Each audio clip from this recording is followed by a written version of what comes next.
हरे राम राम राम हरे हरे हरे कृष्ण कृष्ण कृष्ण हरे हरे हरे राम राम राम हरे हरे हरे कृष्ण कृष्ण कृष्ण हरे हरे हरे राम राम राम हरे हरे हरे कृष्ण कृष्ण कृष्ण हरे हरे हरे राम राम राम हरे हरे हरे कृष्ण कृष्ण कृष्ण हरे हरे हरे राम राम राम हरे हरे हरे कृष्ण कृष्ण कृष्ण हरे हरे हरे राम राम हरे हरे हरे कृष्ण कृष्ण कृष्ण हरे हरे हरे राम राम हरे हरे हरे कृष्ण कृष्ण कृष्ण हरे हरे सर्वत्र गोविंद नाम संकीर्तनं गोविंद गोविंद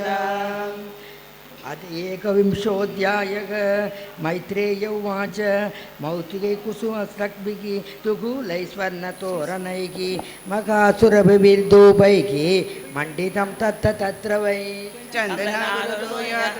दद्या चत्वर मार्गपदे पुष्पाक्षरफलैस्तोमैः लाजे अर्चिविरर्चितं संवृन्दैः पूगभूतैः परिष्कृतं तरुपल्लवमालाभिः सर्वतः समलङ्कृतं प्रजासंदेवबलिभिः समृद्धाशेषमङ्गलैः अभयो मुष्टकन्याश्च मुष्टकुण्डलमण्डिताः सङ्गद्धुविघोषेण प्रमोषेण सत्विजां विवेशभवनं वीरग पूयमानो गदस्मयग पूजित पूजयामास तत्र तत्र महायशाः पौरा जानपदान् तान् प्रियवरप्रदः स एव मादिन्यनवत्यचेष्टितग कर्माणि भूयांसि मघान्मगतमग गुर्वन् सा सावनि मण्डलं यसग स्वीदं निधाय दुरुके परं पदम् सूतो उवाच तदादिराजस्येषो विजृम्भितं गुणैरशेषैर्गुणवत्सभाजितं शतामहाभागवतसरस्वते कौशारविं प्राहगुणन्तमर्चयन् विदुरोवाच सो विचिक्तपृथुर्विप्रैः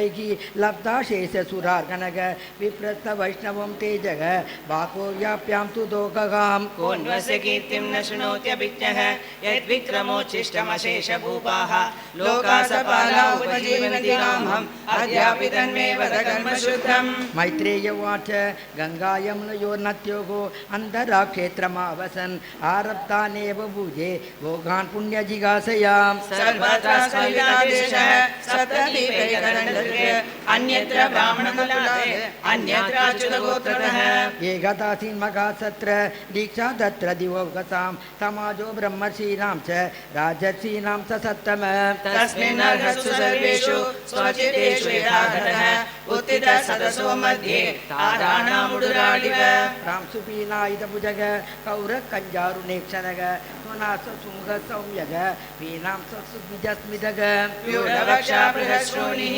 बलिबल्बुदनोदरः आवर्तनाभिरोजसी काञ्चनोरुदप्रपात् वक्रास्तिदस्निग्ध मूर्धजकम्बुकन्धरग मकादने दुकूलार्के परिदायोपवीय च व्यञ्जिताशेषगात्रश्रीः नियमेन स्तभूषणः कृष्णाजिनधर श्रीमान् कुशपाणिकृतोचितः श्रीसन्निग्धधाराक्षक समैक्षद समन्तदक ऊसिवाणिदमुर्वीसक सतसंहर्षयन्निव चारुचित्रपदं श्लक्ष्णं मृष्टं गूढमविक्लवं सर्वेषामुपकारार्थं तदा अनुदन्निव राजोवाच सप्यासुणुतपत्रं वग साधवो यीगा कदाः सत्सु सिंहासु विधर्मम् आवेत्यं स्वनिषितम् अहं दण्डधरो राजा प्रजानामयोजनः रक्षिता वृत्तिरस्वेषु सेतुषु स्थापिता पृथक् तस्मेतदनुष्ठानात् यानाघु ब्रह्मवादिनः लोकासि कामसन्दोहाः यस्य दुष्टदिदिष्टदृक् उत्तरेत्तरं राजा प्रजाधर्मेषु शिक्षयन् प्रजानां शमलं भुङ्क्ते भगं च संजहाति सः तत्प्रजापर्तृपिण्डार्थं स्वार्थमेवानसूयवः कुर्वो दोक्षयदिः दर्गिमेनुक्रककृदग तदनोदत्वं सर्वं विद्युदेवर्षयो मलाः कर्तुशास्त्रनुज्ञातः तुल्यकेत्यफलम् अस्येक्यपतिर्नाम केशाञ्चित् अर्घसत्तमाः इहामुत्रस्य लक्षन्ते जोष्णावत्य क्वचित् भुवग मनोरुद्धानपादस्य ध्रुवस्यापि महीपतेः प्रियव्रतस्य राजर्षेः अङ्गस्यास्मद्विदुः ईतृषा नामदान् येषाम् अजस्य च भवस्य च प्रक्रातस्य फलेशाभि कृत्यमस्ति गदापृदा दौहित्राभिनुते मृत्योः शोचान्न विमोहितान् वर्गस्वर्गापवर्गाणां रायणैकान्यहेतुना यत्पादसेवाभिर्विश्वपस्विनाम् अशेषजन्मोपचितं समलं त्यग सत्यकक्षिणोत्यन्वकमेदति सति यदा पदाङ्गुष्ठविनुसृता सरित् विनिर्दुषाशेषमनोमलपुमान् असङ्गविज्ञानविशेषवीर्यवान् यदङ्घ्रिमूले कृतकेतनपुनः न संस्कृतिं क्लेशशः प्रपद्यते तमेव यूयं भजतात्मवृत्तिभिः मनोवचक्काय गुणैस्वकर्मभिः अमायिन कामधुकाङ्कृपङ्कजं यदाधिकारावसिद्धार्थसिद्धयः असाविहानेकगुणोगुणोद्वरः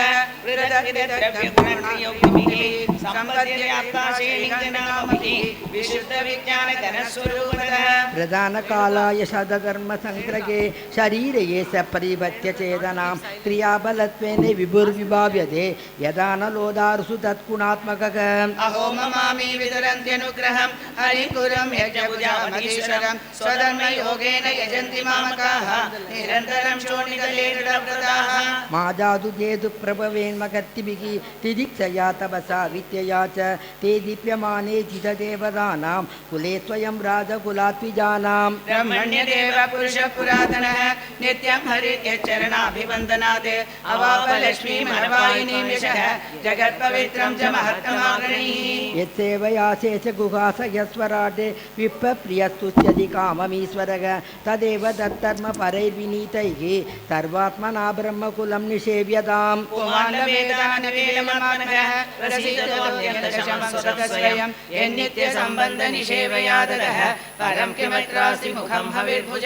अस्नात्यनन्तः खलु तत्त्वकोविदैः श्रद्धाहुदं यन्मुख इत्यनामभिः न वै तदा सेदनया बहिष्कृते उदासने पारमहं च पर्यगुः यद्ब्रह्म नित्यं विरजं सनातनं श्रद्धा तपो मङ्गलमौनसंयमैः समाहिना बिभ्रतिहातदृष्टये यत्रेदमादर्श विभावभासते देशामकं पादसरोजरेणुम् आर्यावगेयादि किरीडमायुः यं नित्यदाभिप्रद आशुभावं नश्यतमं सर्वगुणा भजन्ति गुणायनं शीलधनं कृतज्ञं वृद्धाश्रयं सम्प्रदेयं सम्पदः प्रसीदतां ब्रह्मकुलं गवां च जनार्दनः सानुचरश्च मह्यम् मैत्रेय उवाच इति ब्रुवाणं नृपतिं पितृदेवद्विजादयः दुष्टुहृष्टमनसः साधुवादेन साधवः पुत्रेण चेते लोकान् इति सत्यवती सुषुभिः कर्मदण्डहतपापः यद्वेनोत्यसत्तमः हिरण्यकशिपुच्छाभि भगवन्निन्दया तमग विवक्षुरत्यकात्सूनोः प्रह्लादस्यानुभावदः वीरवर्यपितप्रत्याः समासञ्जीवशाश्वतीः यस्ये दृश्यच्युते भक्तिः सर्वलोकैकभर्तरी अहो वयं ह्यत्यपवित्रकीर्ते त्वयैव नादेन मुकुन्दनादाः त उत्तमश्लोकतमस्य विष्णोः ब्रह्मण्यदेवस्य कदां व्यनक्ति तवाजीव्यानुशासनं प्रजानुरागो महतां प्रकृतिकरुणात्मनाम् अत्यनस्तमसपारग त्वयोपासादितप्रभो ब्राह्म्यता नष्टदृष्टीनां कर्मभिर्दैव संहितैः नमो विवृतसत्त्वाय पुरुषाय महीयसे यो ब्रह्मक्षत्रमाविश्य विभक्तिदं स्वतेजसा श्रीहरये नमः श्रीहरये नमः श्रीहरये नमः गोपिका जीवनस्मरणं गोविन्द गोविन्द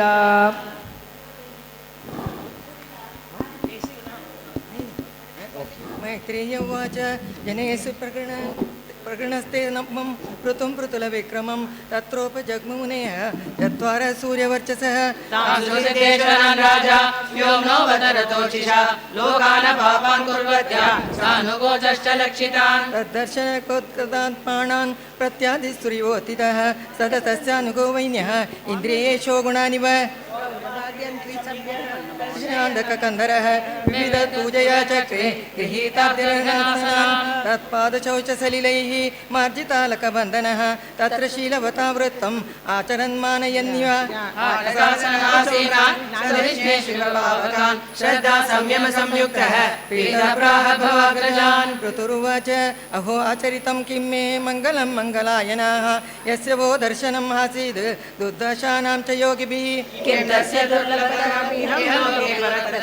यस्य विप्रा प्रसीदन्ति शिवो विष्णुश्च सानुगः नैव लक्ष्यते लोकः लोकान् पर्यटतोऽपि यान् यथा सर्वदृशं सर्व आत्मानं यस्य हेतवः अधना अपि ते धन्याः साधवो गृहमेधिनः यद्गृहाभ्यर्घ्यवन्याम्भो तृणभूमीश्वरामराः यालालय द्रुमः वै तेऽप्यधिक्ता किल सम्पदः यद्गृहा तीर्थपादीय पादतीर्थविवर्जिताः स्वागतं वो द्विजश्रेष्ठाः यद्धान्यमोक्षवः चरन्ति श्रद्धया धीराः बाला एव वृदन्ति च कचिन्न कुशलं नाथाः इन्द्रियातात्तवेदिनां व्यसनवापये तस्मिन् पतितानां स्वकर्मभिः भवत्सु कुशलप्रश्नः आत्मारामेषु नेष्यते कुशला कुशला यत्र न सन्ति मतिवृत्तयः तदहं कृतविश्रम्भः सुहृदो वस्तुपस्विनां तं पृच्छेत् भव एतस्मिन् क्षेमकेनाञ्जसा भवेद् व्यक्तमात्मा भगवानात्मभावनः स्वानामनुग्रहाय मां सिद्धरूपी चरत्यजः मैत्रेय उवाच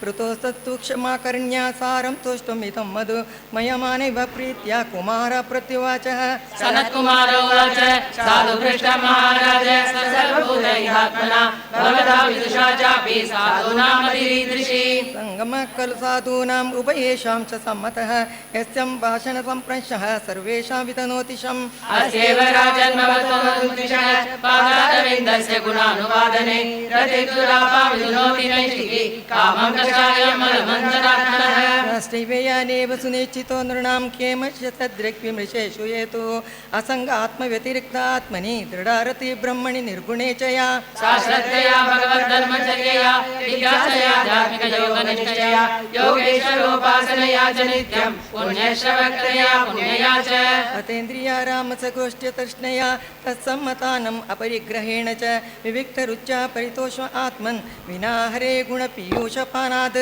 अहिंसया पारमहंसचर्यया स्तुत्या मुकुन्दा चरिताभ्यसीतुना यमैरकामैर्नियमैश्चाप्यनिन्दया निरीहया द्वन्द्वतितिक्षया च हरे मुहुः सत्परकर्णपूरं गुणाविधानेन विजृम्भमाणया भक्त्याय सङ्गसदसत्यनात्मनि सान्निगुणे ब्रह्मणि चाञ्जसारथिः यदा रतिर्ब्रह्मणि नैष्टिके पुमान् आचार्यवान् ज्ञानविरागरम्भसा दहत्यवीर्यं हृदयं जीवकोशं पञ्चात्मकं योनिमिवोतितोऽग्निः दग्धाशयो मुक्तसमस्ततद्गुणः नैवात्मनो बहिरन्तविचष्टे परात्मनो यद्वन् व्यवधानं परस्ताद् स्वप्ने यदा पुरुषस्वद्विनाशे आत्मानमिन्द्रियार्थं च परं यदुभयोरपि सत्याशय उपादौ वै पुमान् पश्यति नान्यथा निमित्ते सति सर्वत्र जलादावपि पुरुषः आत्मनश्च परस्यापि विदां पश्यति नान्यदा इन्द्रिये विषयाकृष्टैः आश्रितं जायतां मनः चेतनां हरते बुद्धेः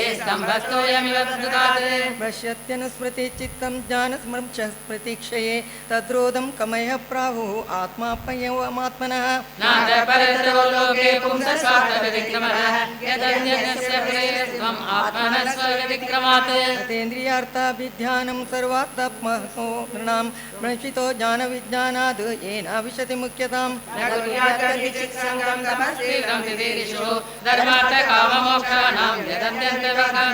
तत्रापि मोक्ष एवार्थः आत्यन्तिकदेशते त्रैवर्ग्योऽर्थो यतो नित्यं कृतान्तभयसंयुतः हरे वरे च ये भावाः गुणव्यतिकरादनु न तेषां विद्यते क्षेममीश विध्वंसराशिषाम् त्वं नरेन्द्र जगामतस्तुतां च तेनेन्द्रियासुदिनास्मभिरावृतानां जयश्चेतवित्तपतया हृदि विश्वगाभिः प्रत्यक्षकास्ति भगवात्तमवेहि श्लोस्मि यस्मिन्निदं सदसात्मतया विभाति माया विवेकविदुतिस्सदिवादिबुद्धिः तं नित्यमुक्तपरिशुद्धविबुद्धतत्त्वं प्रत्यूढकर्मकलिलप्रकृतिं प्रपद्ये यत्पादपङ्कजपलाशविलासभक्त्या कर्माशयं गतिदमुद्ग्रन्थि स्तन्तः तद्वन्न रिक्तमतयो यतयोऽपि रुद्ध सत्रोतो गणास्तमरणं भज वासुदेवं कृष्णो महानिरभवान्नममुत्तवेषां षड्वर्गणक्रमसुखेन तितिशन्ति तत्त्वं हरे भगवतो भजनीयमग्रिं कृतोडुपं व्यसनमुत्तरदुस्तराणम् मैत्रेय उवाच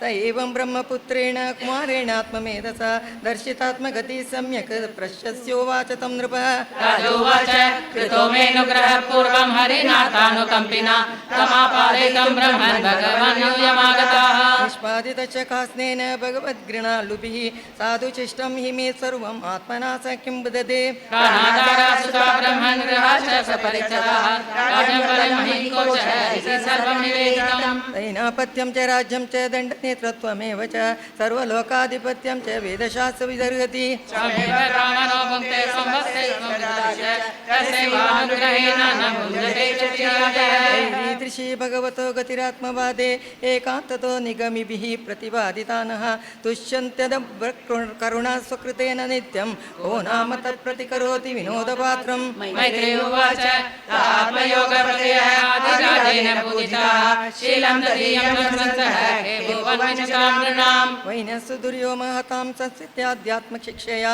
आप्तकाममिवात्मानं मेन आत्मन्यवस्थितः कर्माणि चेता कालं यथा देशं यथा बलं यथोचितं यथा वित्तम् अकरो ब्रह्मसात्कृतम् फलं ब्रह्मणि विन्यस्य निर्विसङ्गसमाहितः कर्माध्यक्ष च मन्वानः आत्मानं प्रकृते परम् गृहेषु वर्तमानोऽपि स साम्राज्यश्रियान्वितः नासर्जत्येन्द्रियातेषु निरहमतिरर्कवत् एकमध्यात्मयोगेन कर्माण्यनुसमाचरन् पुत्रानुत्पादयामास पञ्चाशिष्यात्मसम्मतान् विजिताश्वं धूम्रकेशं हर्यश्वं द्रविणामृगं सर्वेषां लोकपालानां ददारेकप्रतिर्गुणान् गोपीताय जगत्सृष्टेः काले स्वे स्वे अच्युतात्मकः मनोवाग्वृत्तिभिः सौम्यैः गुणैः संरञ्जयन् प्रणः राजेत्यदानमध्येयं सोमराजैवापरः सूर्यवद्विसृजं गृह्णन् पञ्चभूषु दुदर्शस्तेजसेवाग्निः महेन्द्रैव दुर्जयः तितिक्षया दरिद्रीव दौरिवाविष्टदो नृणाम् वर्षति स्म यथा कामं पतञ्जैव तर्पयन्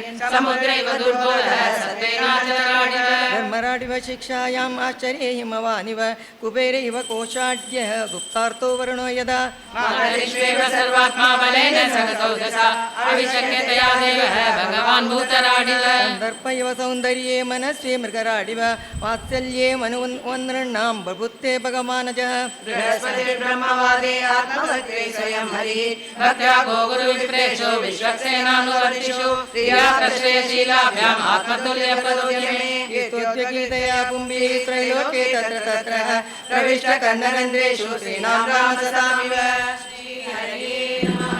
श्रीहरये नमः श्रीहरये नमः गोपिका जीवनस्मरणं गोविन्द गोविन्द अथ मैत्रेय उवाच दृष्ट्वात्मानं प्रवेशम् एकदा वन्य आत्मवान् आत्मना वर्धिता शेषस्वानुसर्ग प्रजापतिः जगस्तसुषश्चापि वृत्तिदो धर्मकृत्सतां निष्पादितेषादेशः यदर्थं यजतिवान् आत्मजेष्वात्मजाम्यस्य विरहाद् रुदतीमिव प्रजासु विमनस्वेकः सदा रोगातपोत्तमम् तत्राप्यतमेनः वैतानसम्मते आरभ्य उग्रतपसि यथा सुखदेव कंदमूलफलाहार शुष्क पर्णाशन कचिताभक्ष कतिचित् पक्षान् वायुभक्ष सतः परम् ग्रीष्मे पञ्चतपावीरः वर्षासारशान्मुनि आकण्ठमग्नशिरे उदके स्तनेशः तितिक्षूर्यत्वाग्दान्त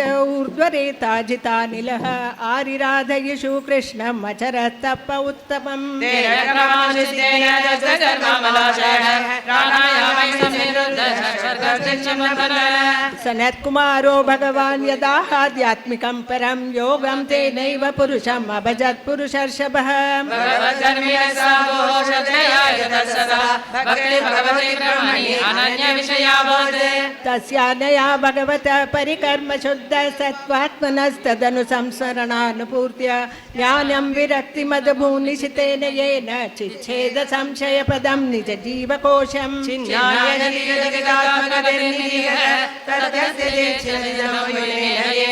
तावन्न योग गतिर्यतिरप्रबद्धः यावद्गदाग्रगदासुरकिर्नपुण्यात् एवं स वीरप्रवरः संयोज्यात्मानमात्मनि ब्रह्मभूतो दृशं काले तत्त्वाजस्वं कलेवरम् सम्पीड्य पायुं पार्श्वेभ्यां वायुमुत्सारयन् शनैः नाभ्यां कोष्ठे स्ववस्थाप्य हृदुरकण्ठशीर्षणि उत्सर्पयन् स्तुतुमूर्ध्नि क्रमेणावेश निःस्पृह वायुं वायौ क्षितौ कायं तेजस्तेजस्य युयुजते कान्याकाशे द्रवं तोये तवस्थानं विभागशः क्षितिमम्बसि सप्तेजसि अवरोहायौ नमस्यम् इन्द्रियेषु मनस्तानि तन्मात्रेषु यतोद्भवं भूतादीनामून्यकृत्य महत्यात्मनि सन्ददे तं सर्वगुणविन्यासं जीवे मायामयेन ददात् तं चानुशयमात्मस्थम् आसामानुशयिमुवान् ज्ञानवैराग्यवीर्येण स्वरूपस्थो जहात् प्रभुः अर्चिना महाराज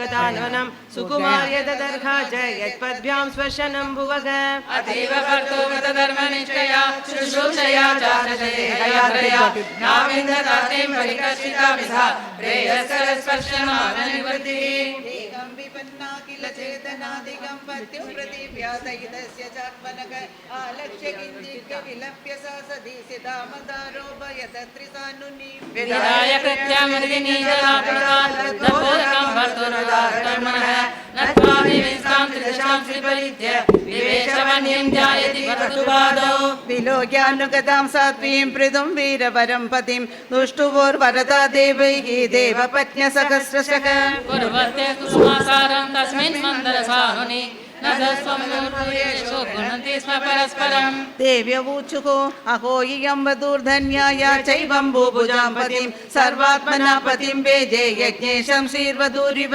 सैषानो न व्रजस्त्युर्ध्वम् अनुवैन्यं सतिं सते पश्यतां मानतीत्याचिः दुर्विभावेन कर्मणा तेषां दुरापं किं त्वन्यते मर्त्यानां भगवल्पदं भुवि लोलायुषो ये वै नैष्कर्म्यं साधयन्त्युत स वञ्चितो भगात्मदृक् कृच्छ्रेण महता भुवि लब्ध्वापवर्ग्यं मानुष्यं विषयेषु विसर्जते मैत्रीक उवाच स्तुवशीष्वमरस्त्रीषु पतिलोकां गता वधुः यं वा आत्मविदां दुर्यक वैन्यप्रापाश्च्युदाशयक एषां भूतानुभावोऽसौ पृथुश्च भगवत्तमः कीर्तितं तस्य जनितम् उद्दामजनितस्य ते यैदं सुखमत्पुण्यं श्रद्धया वहितः पठेत् श्रावये शृणुयात्वापि सपृतो पदवीमियात् ब्राह्मणो ब्रह्मवर्चसे राजन्यो जगदीपतिः वैश्यपटन् मिट्पतिः स्यात्सूत्रः सत्तमस्मियात् कृत्वमिदा कन्य नरो नार्यतवा धृता अप्रज सुप्रजतमः निर्धनो धनवत्तमः अस्पष्टकीर्ति स्वेषा मूर्खो भवति मण्डितः इदं स्वस्तेनं पुंसाम् अमङ्गल्यनिवारणम् धन्यं यशस्य मायुष्यं स्वर्गं कलिमलापकं धर्मार्थकाममोक्षाणां सम्यं सिद्धिमभीप्सुभिः श्रद्धयेतदनुश्राव्यं चतुर्णां कारणं परं विजयाभिमुखो राजा श्रुत्वैतदभियाति यान् बलिं तस्मै हरन्त्यग्रे राजानः पृथवे यथा मुक्तान्यसङ्गो भगवती अमलां भक्तिमुद्वहन् वैन्यस्य चरितं पुण्यं शृणुया श्रावयेत् पठेत् वैचित्र्यवीर्याभिहितं महन्माहात्म्यसूचकम् अस्मिन् कृतमतिर्मध्यः पार्थवीं गतिमाप्नुयात् अनुदिनमिदमादरेण शृण्वन् पृथुचरितं प्रदयन् विमुक्तसङ्गः भगवति भवसिन्धुबोधपादे सचलि पुनां लभते रतिं मनुष्यः श्रीहरये नमः श्रीहरये नमः श्रीहरये नमः गोपिका जीवनस्मरणं गोविन्दा गोविन्दा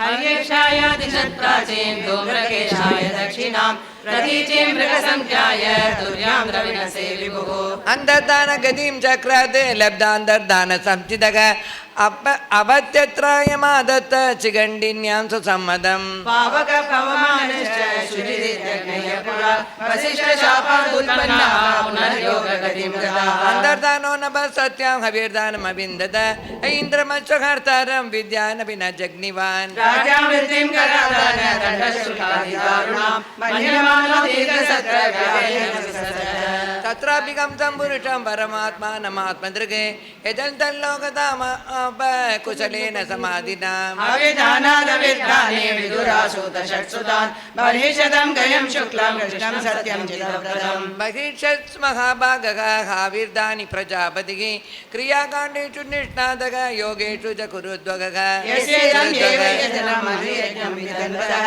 प्राचीनाग्रे कुशैरासीते आश्रितं वसुधातलम् सामुद्रीं देवदेवोक्तम् उभये मे सदद्रुतिं यामी च चारु सर्वाङ्गी किशोरीं तुट्टलङ्कृतां परिक्रमन्ति मुद्वागे जगमेग्नि सुखीमिव विबुधासुरगन्धर्व मुनिसिद्धरोरगाः विजिता सूर्ययादिक्षु प्रणयन्त्यैव नूपुरैः प्राचीनवर्गिषपुत्राः सदद्रुत्यां दशाभवन् तुल्यनाममृता सर्वे धर्मस्नाता प्रचेतसः पित्रादिक्षा प्रजा सर्गे तपसेर्नवमाविशन् दशवर्षसहस्राणि तपसा तपस्पतिम् यदुक्तम् अधिदृष्टेन गिरीशेन प्रसीदता तद्यायन्तो जपन्त च पूजयन्त च संयताः विदुरोवाच प्रचेतसां गिरित्रेण यदासे संगमः यदुदाह हरप्रीतः तन्नो ब्रह्मन्वदार्थवत् संगमः खलु विप्रशे शिवेनेक शरीरिणां दुर्लभो मुनयो दद्दिगु असङ्गार्यमभीप्सितम् आत्मा रामोऽपि यस्वस्य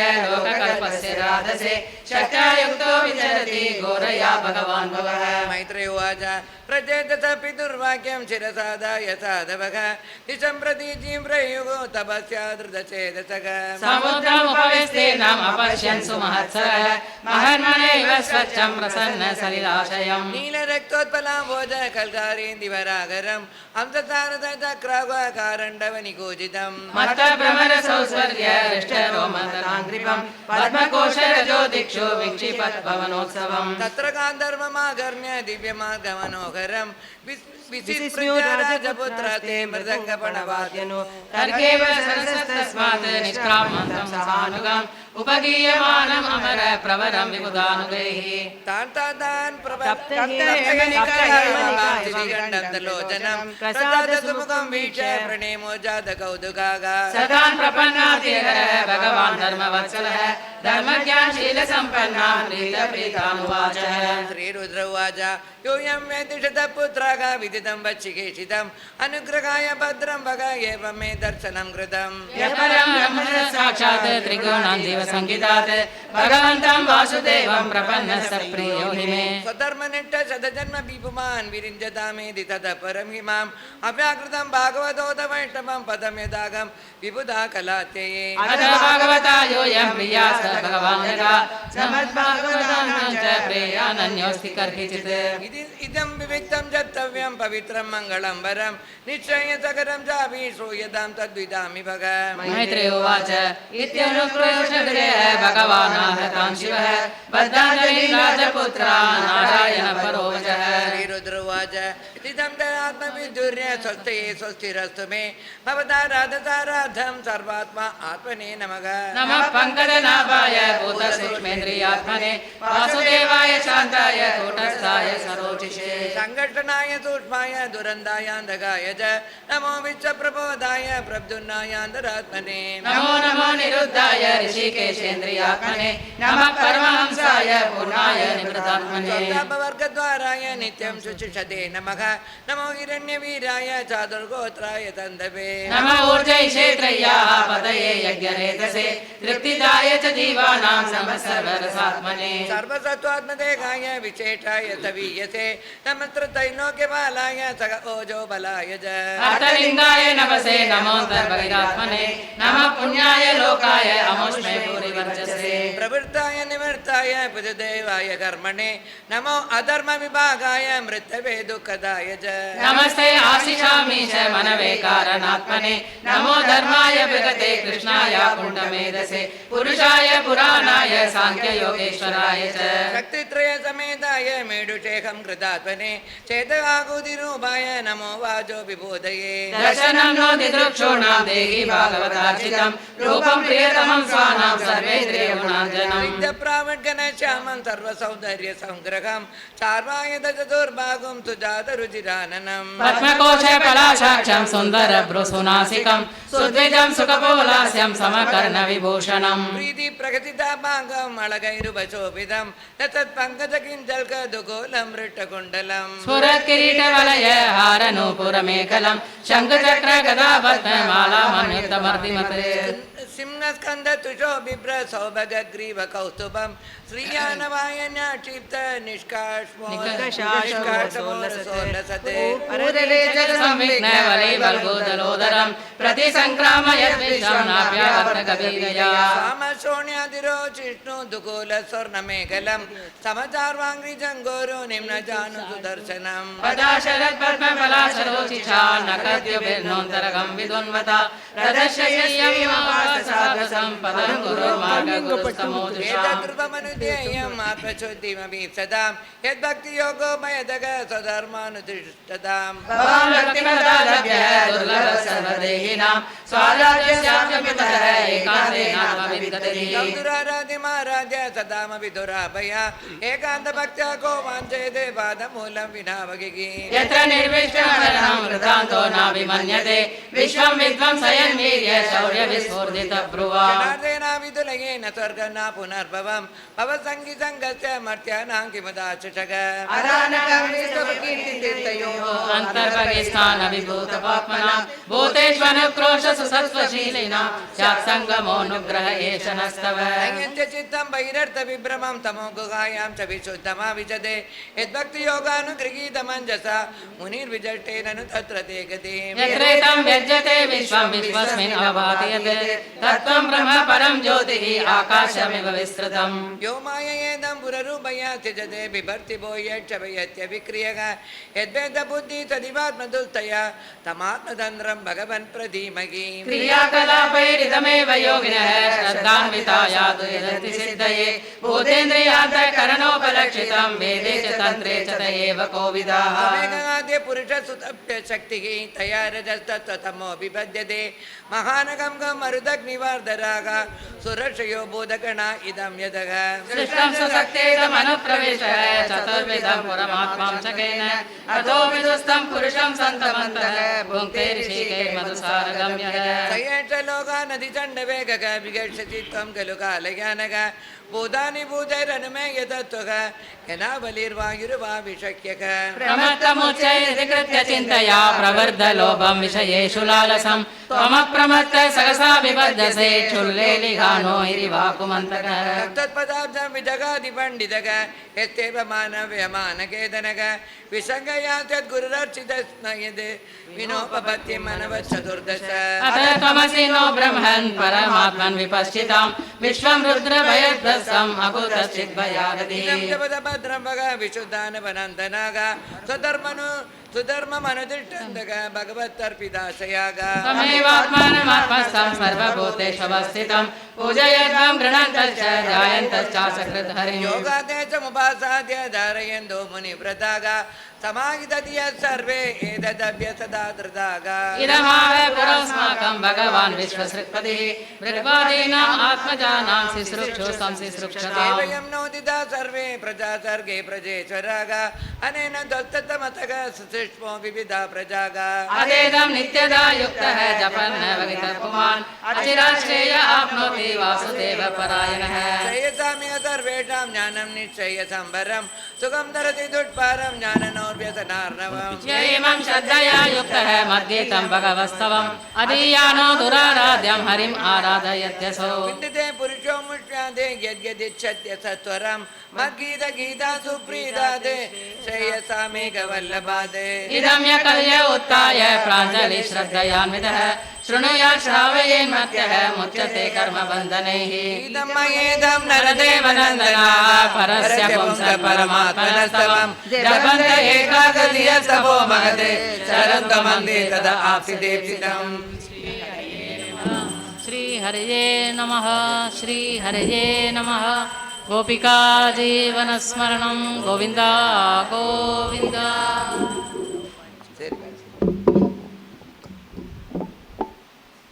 अथ पञ्चविंशतितमोऽध्यायः मैत्री उवाच इति सन्दिश्य भगवान् बार्हिषेरपि पूजितः पश्यतां राजपुत्राणां तत्रैव अन्तर्तते हरः रुद्रगीतं भगवतः श्रोत्रं सर्वे प्रचेतसः जपन्तस्ते तपोस्ते भो वर्षाणामयुतं जले प्राचीनवर्हिषं चत्त कर्मस्वासक्तमानसं नारदोऽध्यात्मतत्त्वज्ञः कृपालु प्रत्यबोधयते श्रेयस्त्वं कथमद्राजन् कर्मणात्मनैयसे दुःखहानि सुखावाप्तिः श्रेयस्तन्ने गचेष्यते राजोवाच न जानामि महाभाग परं कर्मापविदधीः ब्रूहि मे विमलं ज्ञानं येन मुच्येय कर्मभिः गृहेषु कूटधर्मेषु पुत्रदाराधनार्हतिः न परं विन्दते मूढः भ्राम्यन् संसारवर्त्मसु नारदोवाच भो भो प्रजापते राजन् पशून् पश्य त्वया द्वरे संज्ञापितान् जीवसङ्गान् निर्गृणेन सहस्रशः एते त्वां सम्प्रतीक्षन्ते स्मरन्तो वैशसं तव सम्परेतय कूटैः चिन्त्याद्युतितमान्यवः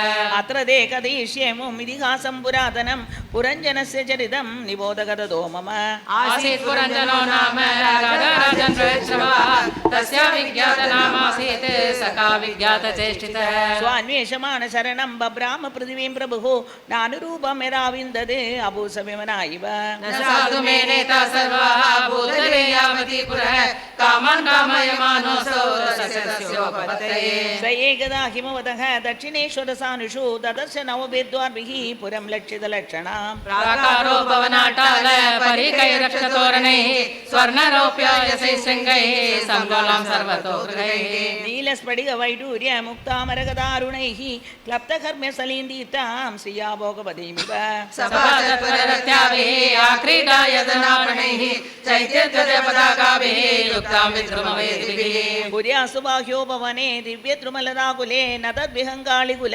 कोलाहलजलाशये हिमनिर्जरविस्पृष्ट कुसुमाकरवायुना चलत्प्रवालविटप नलिनीतटसम्पदि नानारण्यमृगव्रादैः अनापादे मुनिव्रतैः आहुतं मन्यते पादः यत्र कोकिलकूजितैः यदृच्छयागतां तत्र ददर्श प्रमदोत्तमा वृत्ते दश विरायन्तीमेकैकशतनायकैः पञ्चशीर्षाहीना गुप्तां प्रतीहारेण सर्वतः अन्वेषमाणां वृषभम् अप्रौढां कामरूपिणीं सुनासां सुदतीं बालां सुखपूर्णाम्बराननां समविन्यस्तकर्णाभ्यां बिभ्रतीं कुण्डलश्रियम् विशङ्कनीवीं शुश्रोणीं श्यामं कनकमेकलां पद्भ्यां कुणद्भ्यां चलतीं नूपुरे देवतामिव स्तनो व्यञ्जितकैशोरौ समवृत्तौ निरन्तरौ वस्त्रान्तेन निगुहन्तीं निर्दया गजगामिनीं कामाहललितं वीरः सव्रीडस्मितशोभनं स्निग्धेनाभाङ्गपुङ्गेन स्पृष्टप्रेमोद्भवद्भुवा काकं कञ्जफलासाक्षी कस्यासि गकुदस्सति इमामुपपुरीं वीरो किं चिकीर्षसि संसमे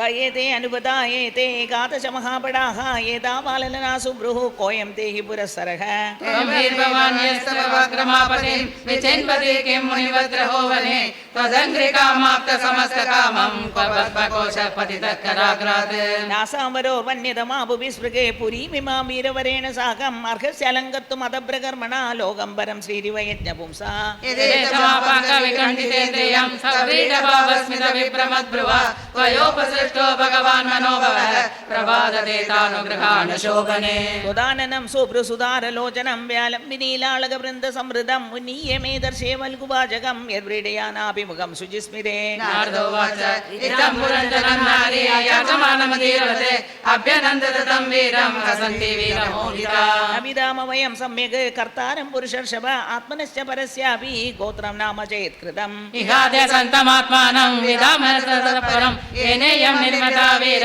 पुरी शरणमात्मनः एते सखाय सख्यो मे नरा नार्यस्य मानद सुप्ताया मयि जागर्ति नागोऽयं पालयन् पुरीं दिश्यागतोऽसि भद्रं ते ग्राम्यं कामनवीप्ससे उद्वहिष्यामि तंस्तेऽहं स्वबन्धुभिरनन्दनः इमं त्वमधिष्ठसु पुरी नवमुखीं विभो मयोपनीतां गृह्णानः कामभोगान् शतं समाः किं तु तदन्यं रमये हरिरज्ञमोविदम् असम्पदायाभिमुखम् अश्वसनविदं पशुम् धर्मो ह्यत्रार्थकामो च प्रजानन्दो अमृतं यशः लोकाविशोकाविरजाः यान् केवलिनो विहुः पितुर्देवर्षिमर्त्यानां भूतानाम् आत्मनश्च क्षेम्यं वदन्ति शरणं भवेस्मिन् यद्ग्रहाश्रमः कानाम वीरविख्यातं वदान्यं प्रियदर्शनं न प्रणीत प्रियं प्राप्तम् आदृशी त्वादृशं पतिं कस्या मनसे भुविभोगिभोगयोः श्रियान सज्जे भुजयोर्महाभुज यो नाथवर्गादिमलं दृणोत स्मितावलोकेन चरत्यभोगितुम् नारदोवाच इदिदो दम्पती तत्र समुद्य समयं विदः तां प्रविश्य पुरीं राजन् मोदादेशदं समाः उपगीयमानो ललितं तत्र तत्र च गायकैः क्रीडन् परिवृतश्रीभिः हृदि नीमाविशुद्धुतो सप्तोपरि कृत्वा दारः पुरस्तास्यास्तु ते अधः पृथक् विषेकत्यर्थं तस्याम्यः कश्चनेश्वरः पञ्चद्वारस्तु पौरस्या दक्षिणैका तदोत्तर पश्चिमे मे मुञ्चाते नामानि नृपवर्णये अद्योदाविर्मुखी च प्रागे द्वारा वेगत्र निर्मिते विभ्राजितं जनपदं यादिताभ्यां तु मत्सखः नलिनी नालिनी चक्राग्रे द्वारावेकत्र निर्मिते अवधूत सकस्ताभ्यां विजयं याति सौरभम् मुख्या नाम पुरस्ताद्वाः तया वणबहूदनौ विषयो यादि पुरराडे रसत्य विमणान्वितः पितृः नृपपुर्याद्वा दक्षिणेन पुरञ्जनः राक्षं दक्षिणपञ्चालं याति श्रुतधरान्वितः देवहुर्नाम पुर्याद्वाः उत्तरेण पुरञ्जनः राष्ट्रम् उत्तरपञ्चालं याति श्रुतधरान्वितः आसुरी नाम पञ्चाद्वाः तया याति पुरञ्जनः ग्रामकं नाम विषयं दुर्मदेन समन्वितः निर्दिर्नाम पश्चाद्वाः यतया याति पुरञ्जनः वैशसं नाम विषयं लुब्धकेन समन्वितः अन्तावमेषां पौराणां निर्वाक्स्येषस्तुतावुभौ अक्षन्वतामधिपतिः ताभ्यां याति करोति च यैर्ह्यन्तपुरगतः विशूचीन समन्वितः मोहं प्रसादं हर्षं वा याति जायात्मजोद्भवम् एवं कर्मसु संसक्तः कामात्मा वञ्चितो बुधः महिषी यद्यतीयते तत्तेवावर्तत क्वचित् पिबन्द्यां पिबति मदिरां मदविह्वलः अश्नद्यां क्वचिदश्नाति चक्ष्यतां सह चक्षति गायन्त्यां रुदत्यां रुदते क्वचित् हसन्त्यां हसति जलपन्त्यां मनोजलपति क्वचिद्दावति दावन्त्यां तिष्ठन्त्यामनुतिष्ठति अनुषेदे शयानायाम् अन्वास्ते क्वचिदासति क्वचित् शृणोति शृण्वन्त्यां पश्यन्त्याम् अनुपश्यति क्वचित् जिघ्रति जिघ्रन्त्यां स्पृशन्त्यां स्पृशति क्वचिच्च शोचतीं जायाम् अनुशोचति दीनपदे अनुगृह्यति गृह्यन्त्याम् उदितामनुमोदते विप्रलब्धो महेशैवां सर्वप्रकृतिवञ्चितः नैषन्न कुतो यज्ञः क्लैब्याक्रीडो मृगो यथा श्रीहरये नमः श्रीहरये नमः श्रीहरये नमः गोपिका जीवनस्मरणं गोविन्दा गोविन्द अथ षड्विंशोऽध्यायः नारद उवाच स एकदा महेश्वासः रथं पञ्चाश्वमाशुगं द्विषं द्विचक्रमेकाक्षं त्रिवेणुं पञ्चबन्धुरम् एकनीडं द्विकोपरं पञ्चप्रहरणं सप्तवरोधं पञ्चविक्रमम् हैमोपस्करमारुह्य स्वर्णवर्माक्षयेषुधिः एकादश च मूनातः पञ्चप्रस्थमगाद्वनम्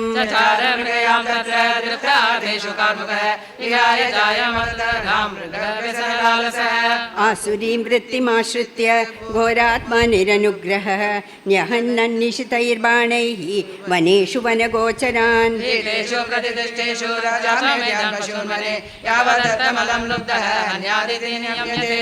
स एवं कर्म नियतं विद्वान् कुर्वीत मानवः कर्मणा तेन राजेन्द्र ज्ञानेन न स लिप्यते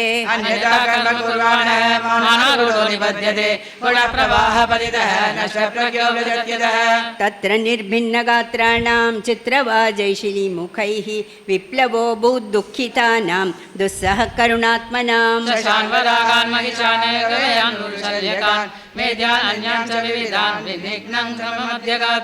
ततः क्षुत्रुट्परिश्रान्तः निवृत्तो गृहमेत संविवेशगतक्लमः आत्मानमर्हयाञ्चक्रे गोपाले वस्त्रगादिभिः सात्वरं कृत सर्वाङ्गः महिषामादते मनः तृप्तो दृष्टस्सुदृप्तश्च कन्दर्पाकृष्टमानसः व्यव्यचष्टवरारोहां गृहिणी गृहमेदिनीम् अन्तःपुरस्त्रियो पृच्छत् विमना इव वेदिशत् अपेव कुशलं रामासेश्वरी नाम्यता पुरा न तथैतर्हि रोचन्ते गृहेषु गृहसम्पदः यदि न स्यात् गृहे मात्र पत्नी वा पतिदेवता व्यङ्ग्ये रथ इव प्राज्ञः को नामासीत् दीनवत् वर्तते साधनां वज्रन्तमिसरानवे या मामुद्धरते प्रज्ञां दीपयन्ति पदे पदे रामा ऊचुः नरनाथ न जानीमः त्वत्प्रिया यद्यवस्यति भूतले निरवस्तारे शयानां पश्य शत्रुहन् नारद उवाच पुरञ्जन स्वमहिषीं निरक्ष्य वदतां भुवि तत्सङ्गोन्मदितज्ञानः वैक्लव्यं परमं ययो सान्त्वना स्वलक्ष्ण्य हृदयेन विदूयता प्रेयस्या स्नेहसम्पन्न लिङ्गमात्मनि नाभ्यगात् अनुनिन्येत शतकैः वीरो न मे कोपितः अस्पर्श पादयुगलम् आहचोत्सङ्गलालिताम् च नूनं त्वत्कृतपुण्यास्ते मृत्यायेष्वीश्वरा शुभे कृतगस्कृत्वा शिक्षादण्डं न युञ्जते बालो न वेद तत्तन्वी बन्धुकृत्यममर्शनः सा त्वं मुखं सदति शुभ्रनुरागभार व्रीडावलिम्बविलसद्हसितावलोकं नीलालकालिभिरुपस्कृतमुन्नसं नः स्वानां प्रदर्शय मनस्वनि वल्गुवाक्यम् योऽन्यत्र भूसुरकुलात्तकिल्बिषस्त्वं पश्येन वीतभयमुन्मुदितं त्रिलोक्याम् अन्यत्र वै मुररिपोरितरत्र दासात् वक्त्रं न ते वितितिलकं मलिनं विहर्षं संरम्भ भीममविमृष्टमते परागं पश्येन शोचमलं सुजातौ बिम्बाधरं विगतकुङ्कुमपङ्करागम् तन्मे प्रसीद सुकृतकृतकिल्बिषस्य स्वैरं गतस्य मृगयाम्यसनातुरस्य कालेवरं कुसुमास्त्रवेग विस्त्रस्तपौसनमुशति न भजेत कृत्ये श्रीहरिये नमः श्रीहरिये नमः श्रीहरिये नमः गोपिका जीवनस्मरणं गोविन्दा गोविन्द नारद उवाच इत्थं पुरञ्जनं सद्य वशमानीय विभ्रमैः पुरञ्जनी महाराज रेमे रमैति पतिम् स राजा वंशीं राजन् सुस्नातारुचिराननां कृतस्वस्तेनां वृत्ताम् अभ्यनन्ददुपागताम् स्वयोपकूटपरिरब्धगन्धरोः अहोनुमन्त्रैरपकृष्टचेतनः न कालरम्भो बुबुधे दुरत्ययम् दिवानिषेति प्रमदा परिग्रहः शयानोन्नतमतो महामनाः महार्हकल्पे महिषी भुजोपतिः तामेव वीरो मनुते परं यतः तमो विभूतो न निजं परं चेत् तयैवं रममाणस्य कामकस्मलचेतसः शनार्दमिव राजेन्द्र व्यतिक्रान्तं नवं वयः तस्यामजनयत्पुत्रान् पुरञ्जन्यां पुरञ्जनः तथानेकादश विराट आयुषोर्धमसात्यगात् दुहितृदर्थोत्तरशतं पितृमातु यशस्करीः शीलौदार्यगुणोपेताः पौरञ्जन्य प्रजापते स पञ्चालपदे पुत्रान् पितृवंशविवर्धनान् दारे संयोजयामास दुहितृसदृशैर्वरैः पुत्राणां चाववन् पुत्राः एकैकस्य शतं शतं यैर्वै पौरञ्जनो वंशः पञ्चालेषु समेदितः तेषु तद्रिक्तहारेषु गृहपुरुषानुजीविषु निरूढेन महत्त्वेन विषयेष्वन्वपद्यत ईजेतु कृतविघोरैः दीक्षितपशुमारकैः देवान् पृथुन् भूतपतीन् नानाकामो यथा भवान् युक्तेष्वेवं प्रमत्तस्य कुटुम्बासक्तचेतसः आससादसवैकालः यो प्रियप्रिययोषिताम् दण्डवेगा इति ख्यातः गन्धर्वातस्य बलिनः सत्युत्तरशतत्रयम् गन्धर्व्यस्तादृशीरस्य मैथुन्यस्य सिताः परिवृत्या विलुम्बन्ति सर्वकामविनिर्मिताम् ते छन्दवेग्नासुराः पुरञ्जनपुरं यदा अर्तुमारे बिरे तत्र प्रत्यक्षे तत्प्रजागरः स सप्तविंशतिरेकः विंशत्यादशतं समाः पुरञ्जनपुराध्यक्षः गन्धर्वैर्विदे बली क्षीयमाने स्वसम्बन्धे एकस्मिन् बहुविधा चिन्तां तरां जगामातः सराष्ट्रपुरबान्धवः स एव पुर्यां मधुभुक् पञ्चालेषु स्वपार्षदैः उपनीतं बलिं गृह्णन् श्रीधितो नाविदद्वयम् बालस्य दुहिता काचित् त्रिलोकीं वरमिच्छति पर्यटन्ति न बर्हिष्मन् प्रत्यनन्दत कश्चन दौर्भाग्येनात्मनो लोके विश्रुता दुर्भगेति सा या दुष्टा राजर्षयेतु वृथादात् पूर्वे परम् कदाचिन्मानास ब्रह्मलोकान् महीं गतम् बव्रे भगवत्प्रदं मां तु जानति काममोहिता मयि संरभ्य विपुलम् अजाचापं सुदुस्सहं साधुमर्कसि नैकत्र मध्याचार्यमुको मुने ततो विकृतसङ्कल्पा कन्यका यवनेश्वरम् मयोपतिष्ठमासाद्य बव्रे नाम्नां वयं पतिम् ऋषभं यवनामनर्पं प्रणयचितं पतिं सङ्कल्पस्त्वयि भूतानां कृतः किल नरिष्यति द्वामिमौ अनुशोषन्ति बालवतत्वग्रहौ यल्लोकशास्त्रोपनतं न नाति न तदिच्छति अथो भजस्व मां भद्र भजन्ति मे दयां कुरु एतावान् पौरुषो धर्मः यथा ताननुकम्पते बालकन्योदितवचः निशम्य यवनेश्वरः चिकीर्षुतु देवकृत्यं सः सस्मितं दामभाषत मया निरूपितस्तुभ्यं पतिरात्मसमाधिना नाभिनन्दति लोकोऽयं कामभद्रां सम्मताम् त्वमव्यक्तगतिभुङ्क्ष लोकं कर्म विनिर्मितं याहि मे पृतनायुक्ता प्रजानाशं प्रणेष्यसि प्रज्वारोऽयं मम प्राता त्वं च मे भगिनी भव चराम्यो भाव्यां लोकेऽस्मिन् अभक्तो मे सैनिकः श्रीहरे नमः श्रीहरे नमः श्रीहरे नमः गोपिका जीवनस्मरणं गोविन्द गोविन्द ये बर्हिष्मन्तिष्ठकारिणः प्रज्वारकालकन्याभ्यां विचेरुरवनीमिमां तैकदा दुरवसा पुरञ्जनपुरीं नृप गुरुदुर्भौमभोगाढ्यां जगत्पन्नकपालिकां कालकन्या विभुभुजे पुरञ्जनपुरं बलाते यया विभूतः पुरुषः सद्यो निस्सारतामि याते तयोपभुज्यमानां वै यवना सर्वतो दिशं द्वारे प्रविश्य सुकृशं प्रार्थयन् सकलां पुरीं तस्यां प्रबीड्यमानायामभिमानी पुरञ्जनः अवापोरुविदां सापान् कुटुम्बी ममता कुलः कन्योपगूढो नष्टश्रीः कृपणो विजयात्मकः नष्टप्रज्ञो हृदैश्वर्यः गन्धर्वयोनैर्बलात् विशीर्णां स्वपुरीं वीक्ष्य प्रतिकूलाननादृतान् पुत्रान् पौत्रानुगामात्यान् जायां जगतसौहृदाम् आत्मानं कन्यया ग्रस्तं पञ्चालान् विदूषितान् दुरन्तचिन्तनामनः नरेवेदप्रतिक्रियां कामान विलसन्दीनः यातयामां च कन्यया विगतात्मगतिस्नेहः पुत्रधारां च लालयन् गन्धर्वयोनाक्रान्तां कालकन्योपमर्दितां हातुं प्रचक्रमे राजा तां पुरीमणिकामतः वयानां लोग्रजो भ्राता प्रज्वार प्रत्युपस्थितः ददाहतां पुरीं प्रस्थां भ्रातु प्रियचिकीर्षया तस्यां सन्दक्यमानायां सपौरसपरिच्छदः कौटुम्बिक कुटुम्बिन्या उपादप्यसान्वयः यवनोपरुद्धायतनः ग्रस्तायां कालकन्यया पुत्र्यां प्रज्वार संसृष्टः पुरपालोन्वदप्यत नशेके सोवितुं तत्र पुरस्पृच्छोरुवेपतुः गन्तुमयि च ततो वृक्षकोटरादिवसानलात् शिथिलावयवो यर्हि गन्धर्वैर्हृतपौरुषः यवनैररिवीराजन्मुपरुद्धोरुरोधः पुत्रपौत्रां स जामिकामातृभाषलान् स्वस्वासिष्टमियत्किञ्चित् गृहकोशपरिच्छदम् अहं ममेति स्वीकृत्य गृहेषु कुमतिर्गृहे दद्यौ प्रमदया दीनः विप्रयोग उपस्थिते लोकान्तरं गतवती मय्यनाथा कुटुम्बिनी वर्धिष्यते कथं वेषा बालकाननुशोचति न मय्यनाशिते भुङ्क्ते न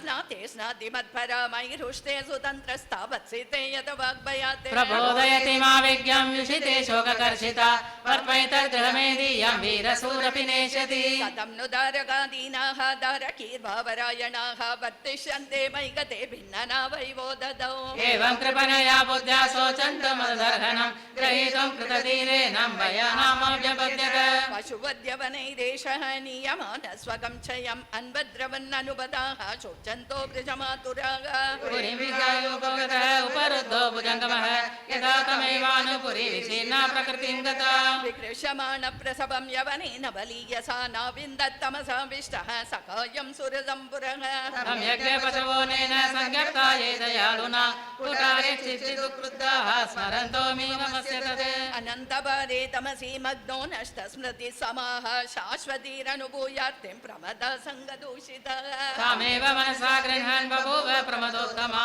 अनन्तरं विदर्भस्य राजसिंहस्य वेश्मनि उपये मे वीर्यवणां वैदर्भीमलयध्वजः युधि निर्जित्य राजन्यान् पाण्ड्यपरपुरञ्जयः तस्यां स जनयाञ्चक्रे आत्मजामसि तेक्षणां यवीयस सप्तसुतान् सप्तद्रविडभूभृतः एकैकस्याभवत्तेषां राजन् अद्भुतमद्भुतं मोक्षते यद्वंशधरैः महीमन्वन्तरं परम् अगस्त्य प्रागुदुहितरमुपये मे धृतव्रतां यस्यां दृढचुतोदातः यज्ञवाहात्मजो मुनिः विभज्यतनयेभ्यक्ष्मां राजर्षिर्मलयध्वजः आरिराधैषु कृष्णं स जगामकुलाचलम् हित्वाग्रहान् सुतान् भोगान् वैदर्भीमलिरेक्षणा अन्वदावत पाण्डेषां ज्योत्स्नेव रजनीकरम् तत्र चन्द्रवसा नाम ताम्रपर्णिवटोदका तत्पुण्यसलिलैः नित्यमुभयत्रात्मनो मृजन् गन्धाष्टिभिर्मूलफलैः पुष्पपर्णैः स्तुर्णोदकैः वर्तमानशनैः गात्र कर्षणं तपासितः शीतोष्णवातवर्षाणि क्षुत्पिपासे प्रिया प्रिये सुखदुःखे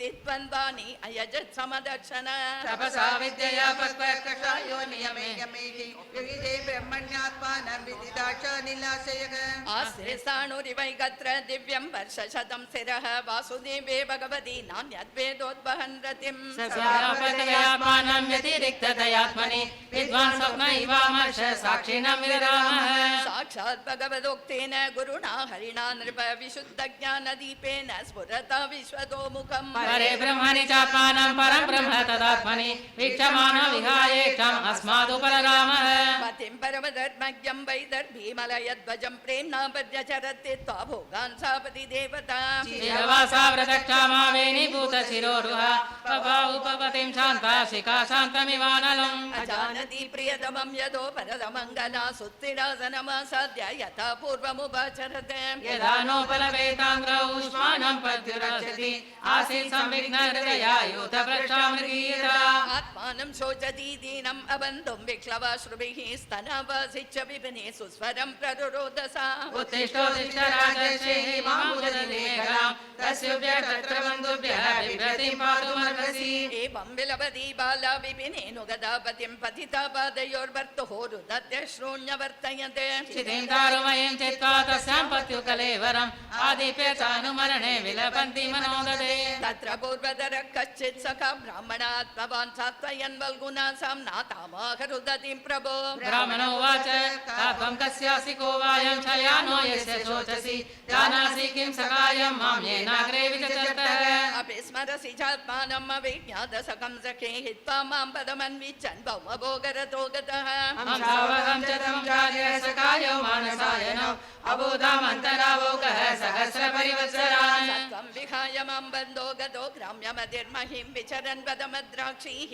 कयाचिन्निर्मितं श्रिया पञ्चाजामं नवद्वारम् एकपालं त्रिकोष्ठकं षट्कुलं पञ्चविपनं पञ्चप्रकृतिश्रीधवम् पञ्चेन्द्रियातारामाः द्वार प्राणानव प्रभो तेजोवन्नानि गोष्ठानि कुलमिन्द्रियसङ्ग्रह विपणस्तु क्रियाशक्तिः भूतप्रकृतिरव्यया शक्त्यधीश पुमां तत्र प्रविष्टो नावबुध्यते तस्मिन् स्वं रामया स्पृष्टः रममाणो श्रुतस्मृतिः तत्सङ्गादीदृशीं प्राप्तः दशां पापीयसीं प्रभो न त्वं विदर्भदुहितानायं वीरसुहृत्तव न पतिष्ठं पुरञ्जन्या रुद्धो न मुखे यया माया हेषा मया सृष्टा यत् पुमां संश्रियं सतीं मन्यसेनो भयं यद्वैहंसौ पश्यामयोर्गतिम् अहं भवान् चान्यस्त्वं त्वमेवाहमिचक्षुभोः न नो पश्यन्ति कवयः चित्रं जातुमनागपि यदा पुरुषात्मानम् एकमादर्श चक्षुषोः द्विधा भूतमवेक्षेत तदैवान्तरमवयोः एवं समानसोऽहं सहंसेन प्रतिबोधितः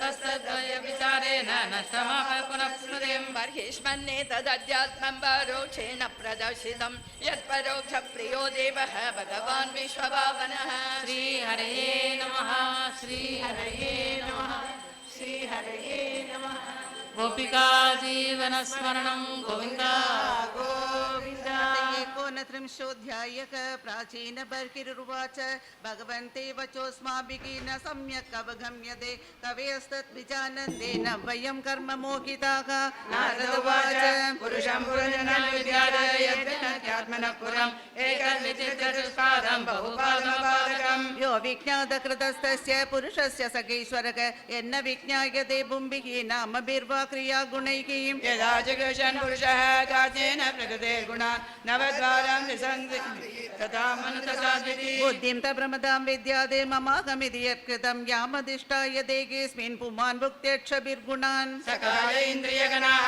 ज्ञानं कर्म च यत्कृतं शक्य सकृतय प्राणः पञ्चवृत्तिर्यथोदरः जगद्बलं मनो विद्याद् उभयेन्द्रियनायकं पञ्चाला पञ्चविषयाः यन्मध्ये नवकं पुरम् अक्षिणीं नासिके कर्णौ मुखं शिष्णुराभिते द्वे चारो बहिर्याति तदिन्द्रियसंयुतः अक्षिणी नासिके हास्यम् इति पञ्चपुरकृताः दक्षिणा दक्षिणकर्णक उत्तरा च उत्तरस्मृतक पञ्चमे इत्यतो द्वारो गुदं शिष्णमिहोच्यते तद्योता विर्मुखी चात्र नेत्रे एकत्र निर्मिते रूपं विभ्राजितं ताभ्यां विचक्षे चक्षुषेश्वरः नलिनी नालिनी नासे गन्धसौरभ उच्यते घ्राणो वधूतो मुख्यास्यां विपणो वाग्रसविद्रसक आपनो व्यवहारोऽत्र चित्रमन्धो बहुधनम् दक्षिणकर्णः उत्तरो देवः स्मृतः प्रवृत्तं च निवृत्तं च शास्त्रं पञ्चाल संजितं पितृयानं देवयानं सोऽस्रासुदरात् व्रजेत्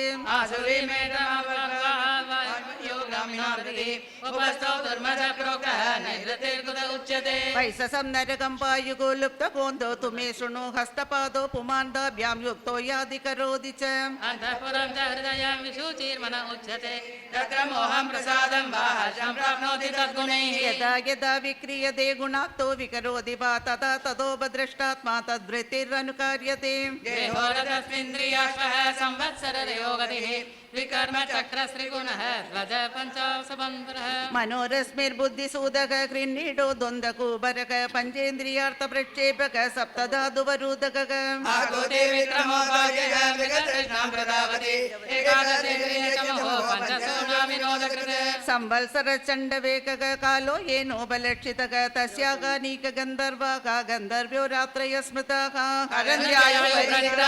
षट्युत्तरशतत्रयं कालकन्या जला साक्षात् लोककामनाभिनन्दति ससारं जगृहे मृत्युः क्षयाय यवनेश्वरः आदयो व्यादयस्तस्य सैनिका यवनाश्चराः भूतोपसर्गासुरयक प्रज्वारो दिविदो ज्वरक एवं बहुर्विनिर्दुःखैः दैवभूतात्मसम्भवैः विश्यमानः सर्ववर्षं देहि देहीतमोदः प्राणेन्द्रियमनोधर्मानात्मन्यद्यस्य निर्गुणक शेते कामलबान्ध्यायन् ममागमिति कर्म कृते विद्याय भगवन्तं परं गुरुं पुरुषस्तु विसज्जेत गुणेषु प्रकृतेश्वरः गुणाभिमानी सतता कर्माणि गुरुदेवशक शुक्लं कृष्णं लोकितं वा यदा कर्माभिजायते शुक्लाप्रकाशो येष्टानुलोकानाप्नोति करिचित् दुःखो नरकान्त्यायासांस्तमशोकोत्कटान् क्वचित् क्वचित् पुमान् क्वचिच्च श्री क्वचिन्नो भयमन्दति कि देवो मनुष्यदीर्यक्वा यथा कर्म गुणं भवः युत्परितो यथा दीनः सारमेयो गृहं गृहं चरन्विन्दति यद्विष्टं दण्डमोदनमेव वा तदा कामाशयो जीवग उच्चावच्चपता ब्रह्मन्मुपर्यतो वा मध्ये वा यादिदिष्टं प्रिया प्रियम् दुःखेष्वकतरेणापि दैवभूतात्महेतुषु जीवस्य न व्यवच्छेदः स्याच्चैतत्त्वक्रिया यदा हि पुरुषो भारं शिरसा गुरुमुद्वहन् तं स्कन्देन स गादत्ते तदा सर्वा प्रतिक्रियाः नैकान्तप्रतिकारः कर्मणा कर्म केवलं द्वयं ह्यविद्योपसृतं स्वप्ने स्वप्नैवानघ अर्तेः विद्यमानेऽपि संस्कृतिर्न निवर्तते मनसा लिङ्गरूपेण स्वप्ने विचरतो यथा अजात्मनोऽर्थभूतस्य यतोऽनर्थपरम्परा संस्कृतिच्छेदः भक्त्या परमया गुरो वासुदेवे भगवती भक्तियोगः समाहितः सत्रीचीनेन वैराग्यं ज्ञानं च जनयिष्यति सुचिरादेव राजशेषः शृण्वत श्रद्धानस्य नित्यदा स्यादधीरः यत्र भागवत राजन् साधवो विशदाशयाः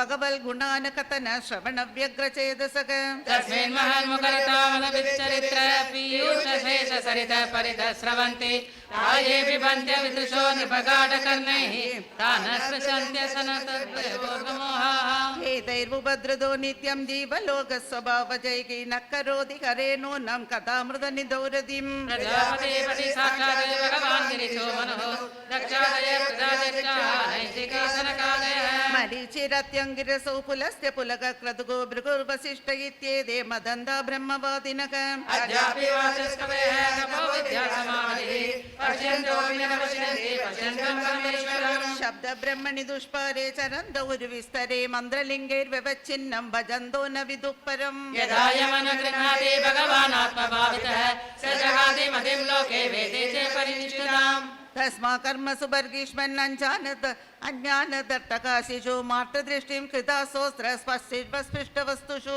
संलोकं न विदुस्ते वै यत्र देवो जनार्दनः आहुर्दूरधियो वेदं स कर्म कमताभितः आस्तीरे दर्पप्रागग्रेकी कास्नेन क्षितिमण्डलं स्तप्तो बृहत्पदान्माने कर्मणा वैषि यत्परम् तत्कर्म हरिदोषं यत् सा विद्या तन्मदीयया हरितेव वृतामात्मा स्वयं प्रकृतिरीश्वरः तत्पादमूलं शरणं यतक्षेमो नृणाम्यः स वै प्रियतमच्चगात्मा यतो न भयमण्बभि इति वेद स वै विद्वान् यो विद्वान् न गुरुर्हरिः नारदोवाच प्रश्न एवं हि सञ्चिन्नः भवतः पुरुषर्षभ अत्र मे वदतो गुह्यं निशामय सुनिश्चितम् श्रोत्रञ्जरं सुमनसां शरणे मिदित्वा रक्तं षडङ्घ्रिगणसामसुलुब्धकर्णम् अग्रे विकानसुध्रुवो विगणय्ययान्दं पृष्ठे मृगं मृगयलुब्धगबाणभिन्नम् सुमनसहस्रधर्माणां श्रीणां शरणे आश्रमे पुष्पमधुगन्धवक्षोत्रतमं कार्यकर्म विपाकजं कामसुकलवं जौह्योत्पत्त्यादिविचिन्वन्तं मिथिनीभूय तत्तभिनिवेदितमनसं षडङ्घ्रिगणसमागीतवत् अतिमनोहरवनितानि जलानापेषु अतितराम् अतिप्रलोभितकर्णम् अग्रे मृगयूधवत्तात्मनः आयुर्करदघोरात्रान्तान् काललभविशेषान् अविगणय्य गृहेषु विकरन्तं पृष्ठतक एवं परोक्ष अनुप्रवर्तलुब्धः कृतोन्दोद्धः शरेण प्रेमिक परा विद्यति तं किमम् आत्मानं महोराजन् भिन्नहृदयं द्रष्टुम् अर्हसीति सत्वं विचर्ष्यमिकसेतितमात्मनोऽन्तः चेतं निशश्चरति कर्णतुनिं सचिते हर्यङ्गनाश्रमं सत्तमयोधगाधं प्रीणीतिरं सचरणं विरमक्रमेण राजोवाच सुतमन्वीक्षितं ब्रह्मन् भगवान् यदभाषत नैदं जानन् उपाध्यायाः किं न ब्रूयुर्विदुर्यति संशयो क्रतुमे विप्रसंसिन्नच्छत्तो महान् ऋषयोऽपि मुख्यन्ति यत्र नेन्द्रियवृत्तयः कर्माण्यारपतेगेन पुमानिक विकायतम् अमुद्रानेन देहेन जुष्टानि सयदश्नुते गिरिवेदविदामावः श्रूयते तत्र तत्र संकारमदभ्रमस्तु सर्वं सदेतत्पुरुषयगुणः मनुस्वयंभूर्भगवान् भवश्च येन्ये सपो ज्ञानविशुद्ध सत्त्वाः अदुष्टपारा अपि यन्महिन्नः सुवन्त्यतो स्वात्मसमं गृणीमः दत्ताय पुरुषाय परायत वासुदेवाय दत्ताय तुभ्यं भगवते नमः मैत्रे उवाच इति प्रचेतोभिरभिष्टुतो हरिः प्रतेशतो शरण्यवत्सलः अनिच्छतां यानमतृप्तचक्षुषां ययो स्वदामानपवर्गवीर्यः अदनिर्याय दनिलादे प्रदेरसमुदन्वदः वेशाकुप्यं ध्रुवै चन्नाकारो दुर्योचितैः ततोऽग्निमारुतौ राजन् अमुञ्जन्मुखतो रुषा महीं निर्विरुदं कर्तुं सन्वर्तकैवात्यये ध्रुवान्वीक्ष्य पितामहः आगतः समयामास पुत्रान् तत्रावशिष्टा ये वृक्षाः भीता दुहितरं तदा उजवृत्ते प्रचेतोभ्यः उपदिष्टा स्वयंभुवा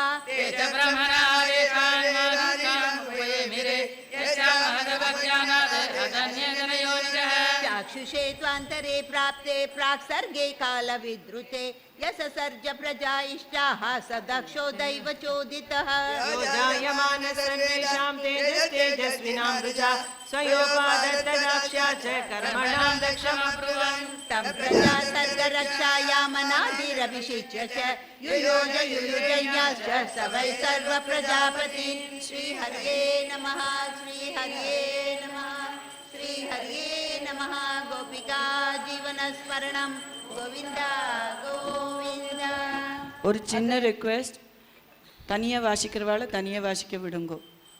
அவளுக்கு ஏதாவது ப்ராப்ளம் இருந்தால் பக்கத்தில் இருக்க ஆள் சப்போர்ட் பண்ணதுக்கு பின்னாடிலேருந்து பண்ணும்போது நிரடுறது அவளுக்கு. So please don't read along with the person who is reading alone. Okay? एकत्रिंशोऽध्यायः मैत्रेयोवाच तत उत्पन्न विज्ञान आश्वतोक्षजभाषितं स्मरन्त आत्मजे भार्यां विसृज्य प्राव्रजन् गृहात् दीक्षिता ब्रह्मसत्रेण सर्वभूतात्ममेधसा तदीजां दिशिवेलायां सिद्धो भूत्यत्र जाजलिः तान् निर्जित प्राणमनोवचो दृशाः जितासनान् शान्तसमानविग्रहान् परे मले ब्रह्मणि योजितात्मनः सुरासुरेड्यो ददृशे स्म नारदः तमागतं च उत्थाय प्रणिपत्यादिनजर पूजयित्वा यदादेशं सुखासीनमकाब्रुवन् प्रचेतसूचुः स्वागतं ते सुरर्षेद्य दृष्ट्यानो दर्शनं गतः तव संक्रमणं ब्रह्मन् अभयाय यथा रवेः यदादिष्टं भगवता शिवेन दोषदेन च तद्गृहेषु प्रसक्तानां प्रायशक्षपितं प्रभो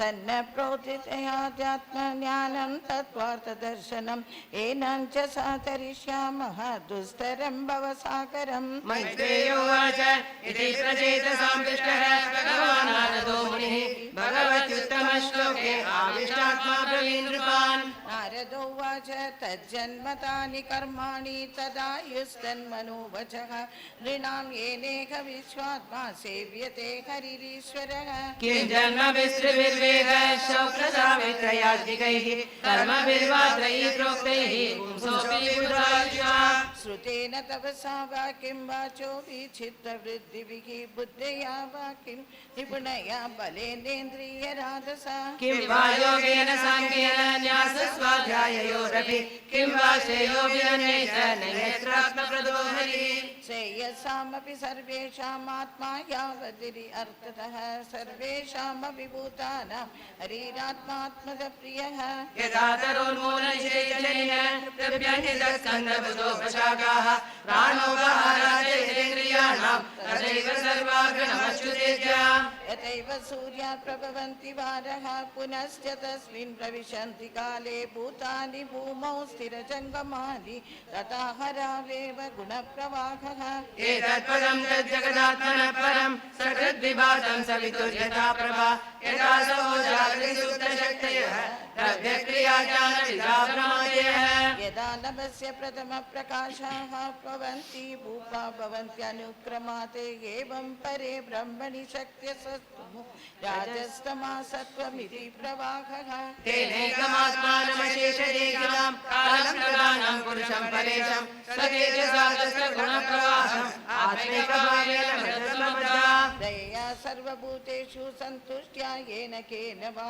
सर्वेन्द्रियोपशान्त्या च तुष्ट्या त्यासु जनार्दनः अपहत सकलैषणामलात्मनि अविरतमेदितभावनोपहूतः निजजनवशरत्वमात्मनो यत् न सरति चित्रवलक्षरसताम्नि न भजति कुमनीषीणां च युज्यां हरितनात्मादनप्रियो रसन्यः सुतदनकुलकर्मणां मदैर्ये विदधति पापमिक्षनेषु तत्सु श्रियमनुचरतीं तदर्थिनश्च द्विपदपतिं विबुधां च यत्स्वपूर्णः न भजति निजभृत्यवर्तरन्तः कथमभूद्विषयत्पुमान् कृतज्ञः मैत्रेयोवाच इति प्रचेतसो राजनन्यास भगवत्कथः श्रावयित्वा ब्रह्मलोकं ययो स्वयंभुवो मुनिः देवि तन्मुखनिर्यातं यशो लोकपरापरम् हरेशं यदत्पादं ध्यायन्तस्कदतिमेयो एतत्ते विहितं सत्तः यन्मां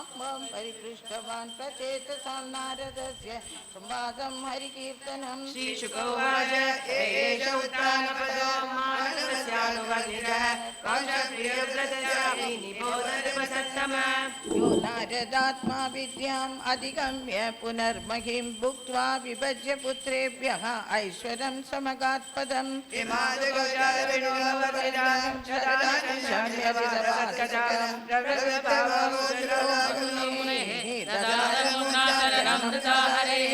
विद्रोवाच सोऽयमद्य महायोगिन् भवता करुणात्मना दर्शितस्तमसा पारः यत्र किञ्चन गोहरिः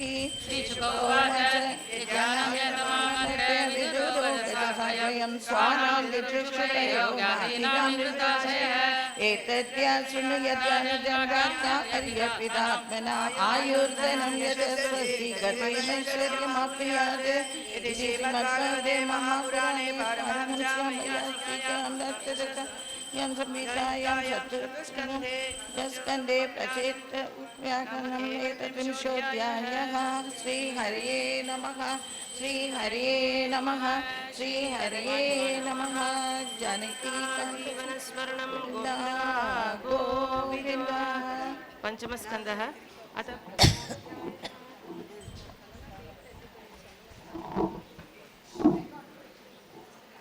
राजोवाच प्रियव्रतो भागवत आत्मा रामः कथं मुने गृहे रमदयन्मूलः कर्मबन्धपराभवः ननूनं मुक्तसङ्गानां तादृशानां द्विजशव गृहेष्वभिनिवेशो यं पुंसां भवितुमर्हति महतां खलु विप्रर्षे उत्तमश्लोकपादयोः छाया निर्वृतचित्तानां न कुटुम्बे स्पृहामतिः संशयोऽयं महान् ब्रह्मन् दारागारसुतादिषु सक्तस्य यत्सिद्धिरभूत् कृष्णे च मतिरच्युता।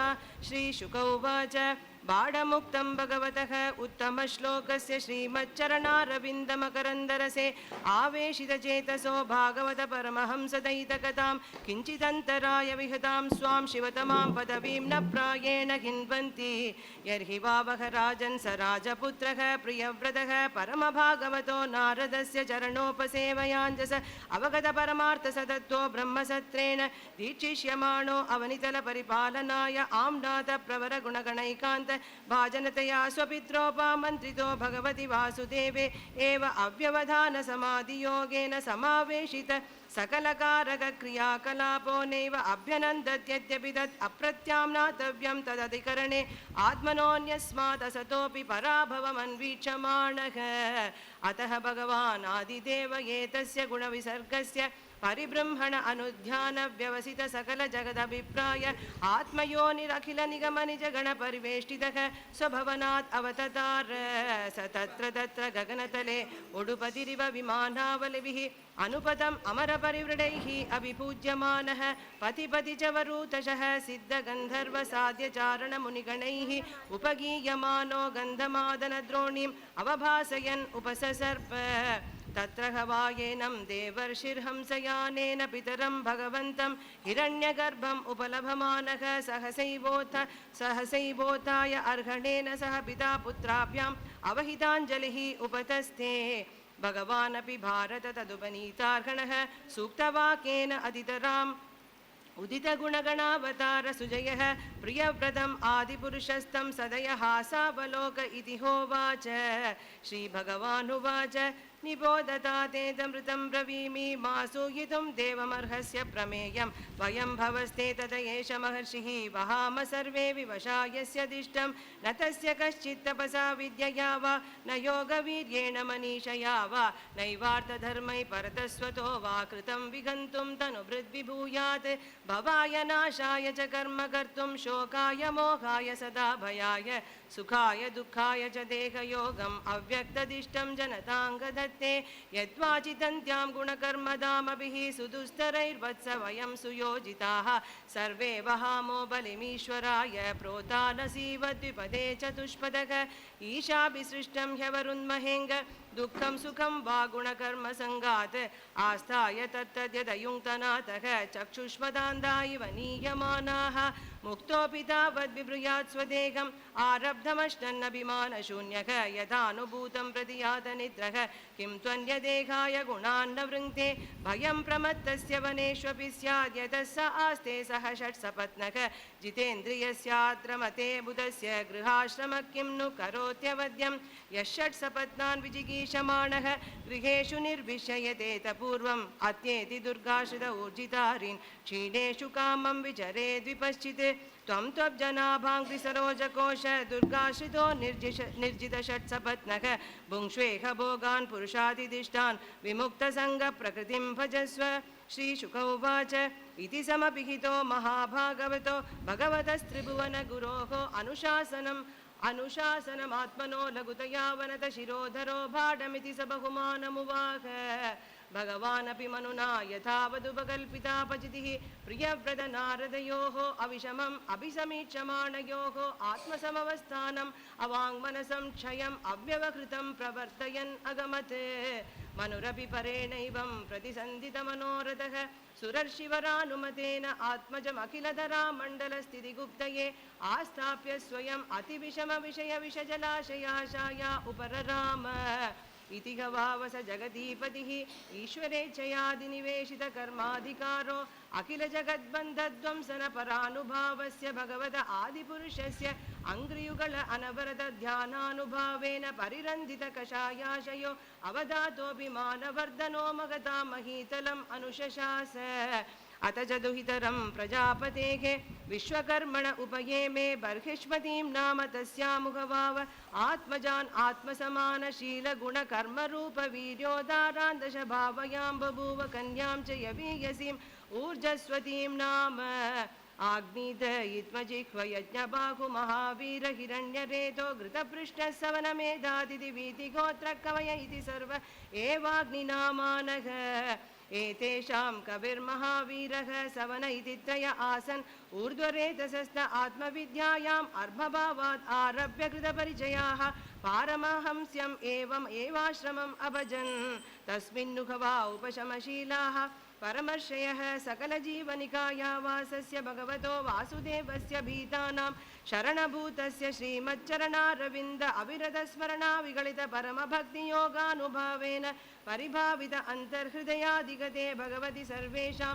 भूतानाम् आत्मभूते प्रत्यगात्मनि एव आत्मनस्तादात्म्यम् अविशेषेण समीयुः अन्यस्यामपि जायायां त्रयः पुत्राः आसन्नुत्तमस्तामसो रैवत इति मन्वन्तराधिपतयः एवम् उपशमायनेषु स्वतनयेष्वद जगदीपतिः जगतीम् अर्बुदान्येकादश परिवत्सराणाम् अव्याहता किल पुरुषकारसार संवृत दोर्दण्डयुगला पीडितमोर्भि गुणस्तनित विरमित धर्म प्रतिपक्षो बर्हिष्मत्याश्चानुदिनम् एदमान प्रमोद प्रसरण यौषिण्य व्रीडा प्रमुषितः सावलोक रुचिरक्ष्वेल्यादिभिः पराभूयमान विवेक इवानवबुध्यमानः इव महामनाः बुभुजे यावत् अवभासयति सुरगिरिम् अनुपरिक्रामन् भगवानादित्यो वसुधातलम् अर्धेनैव प्रदपति अर्धेनावच्छादयति तदा हि भगवत् उपासनोपचितातिपुरुषप्रभावस्तदनभिनन्दन् समजवेन रथेन ज्योतिर्मयेन रजनीमपि दिनं करिष्यामीति सप्तकृत्वस्तरणीम् अनुपर्यक्राम द्वितीय इव पतङ्गः एवाउह तद्रथचरणनेमीकृतपरिखातास्ते सप्तसिन्धवः आसन्यतयेव कृताः सप्तभुवोद्वीपाः जम्बूप्रक्षशाल्मलिकुशक्रौञ्चशाकपुष्करसंज्ञास्तेषां परिमाणं पूर्वस्मात् उत्तरो यथासंख्यं द्विगुणमानेन बहिः समन्तद उपकृप्ताः क्षारोद इच्छुरसोद सुरोद घृतोद क्षीरोद दधिमण्डोद शुद्धोदाः सप्तजलदयः सप्तद्वीपपरिखा इवाभ्यन्तरद्वीपसमाना एकैकस्येन यथानुपूर्वं सप्तस्वपि बहिर्द्वीपेषु पृथक् परित उपकल्पितास्तेषु जम्बादिषु बर्हिष्मधिपतिरनुव्रतान् आत्मजान् आग्नीद्रयित्मजिह्व यज्ञबाहु हिरण्यरेतो कृतपृष्ठमेधादितिवीतिगोत्रसंज्ञान् यथासंख्येन एकैकस्मिन् एकमेवाधिपतिं विदधे दुहितरं चोर्जस्वतीं नामोशनसे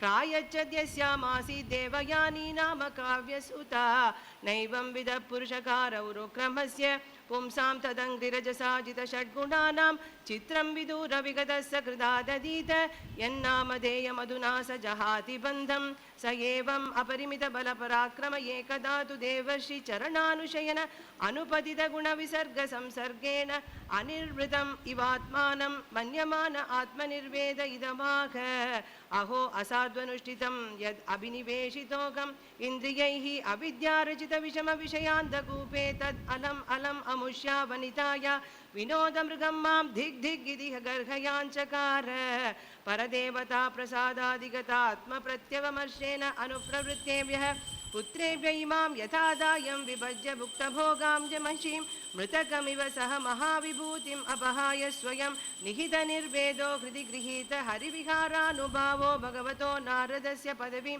पुनरेवानुससार तस्य वा एते श्लोकाः प्रियव्रतकृतं कर्म को नु कुर्याद् विनेश्वरं यो नेमिनिं नैरकरोच्छायां घन् सप्तवारिधीन् भूसंस्थानं कृतं येन सरिद्गिरिवनादिभिः सीमा च भूतनिर्वृत्यै द्वीपे द्वीपे विभागशः भौमं दिव्यं मानुषं च महित्वं कर्मयोगजं यश्चक्रे निरयोपम्यं पुरुषानुजनप्रियः श्रीहरये नमः श्रीहरये नमः श्रीहरये नमः गोपिका जीवनस्मरणं गोविन्द गोविन्द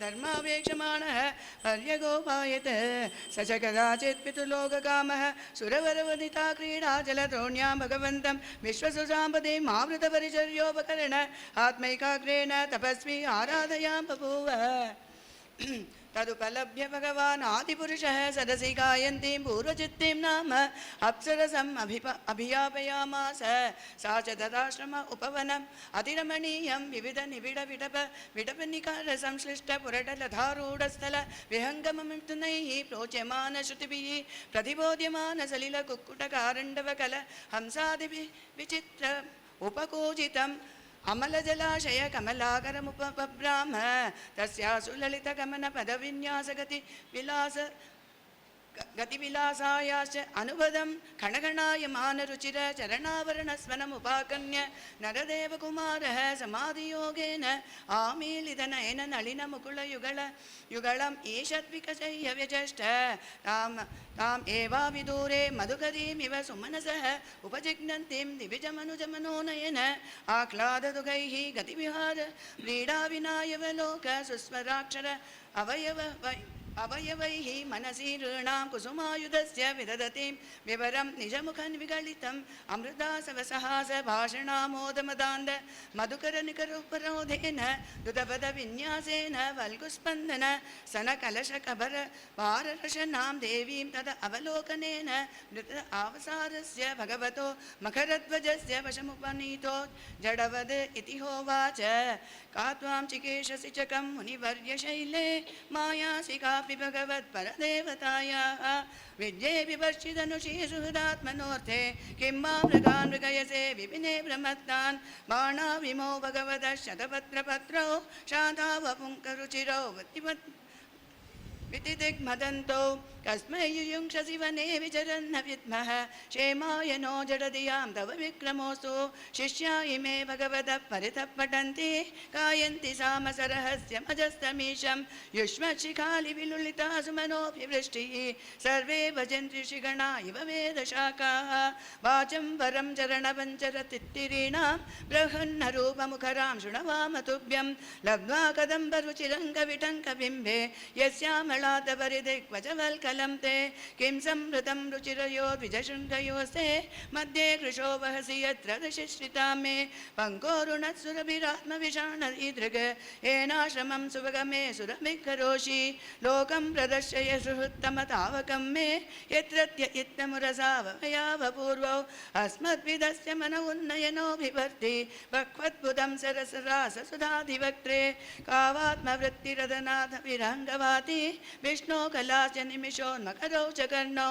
उद्विग्नमीनयुगलं द्विजपङ्क्तिशोचिः आसन्नभृङ्गनिखरं सरयन्मुखं ते योऽसौ तया करसरोजहतः पतङ्गः दिक्षु भ्रमन् भ्रमदये जयतीक्ष्णिने मे मुक्तं न ते स्मरसि वक्त्रजटावरूढं कष्टो निलोहरतिलं पडये शनीवीं रूपं तपोधनतपश्चरतां तपोध्नम् एतत्तु केन तपसा भवतोपलब्धं चेतुं तपोर्हसि मया सह मित्रमख्यं किं वा प्रसादित स वै भवभावनो मे न त्वां त्यजामि दयितं द्विजदेवदत्तं यस्मिन् मनोदृगपिनो न वियाति लग्नं मां चारुशृङ्ग्यर्हसि नेतुमनुव्रतं ते चित्तं यदः परितरन्तु शिवा सचिव्यः श्रीशुकोवाच इति ललनानुनयनादिविषादः ग्राम्यवैदग्धया परिभाषयातां विबधवधूं विबुधमतिः अधिसपजायम् अधिसभाजयामास सा च ततस्तस्य वीरयूथपतेः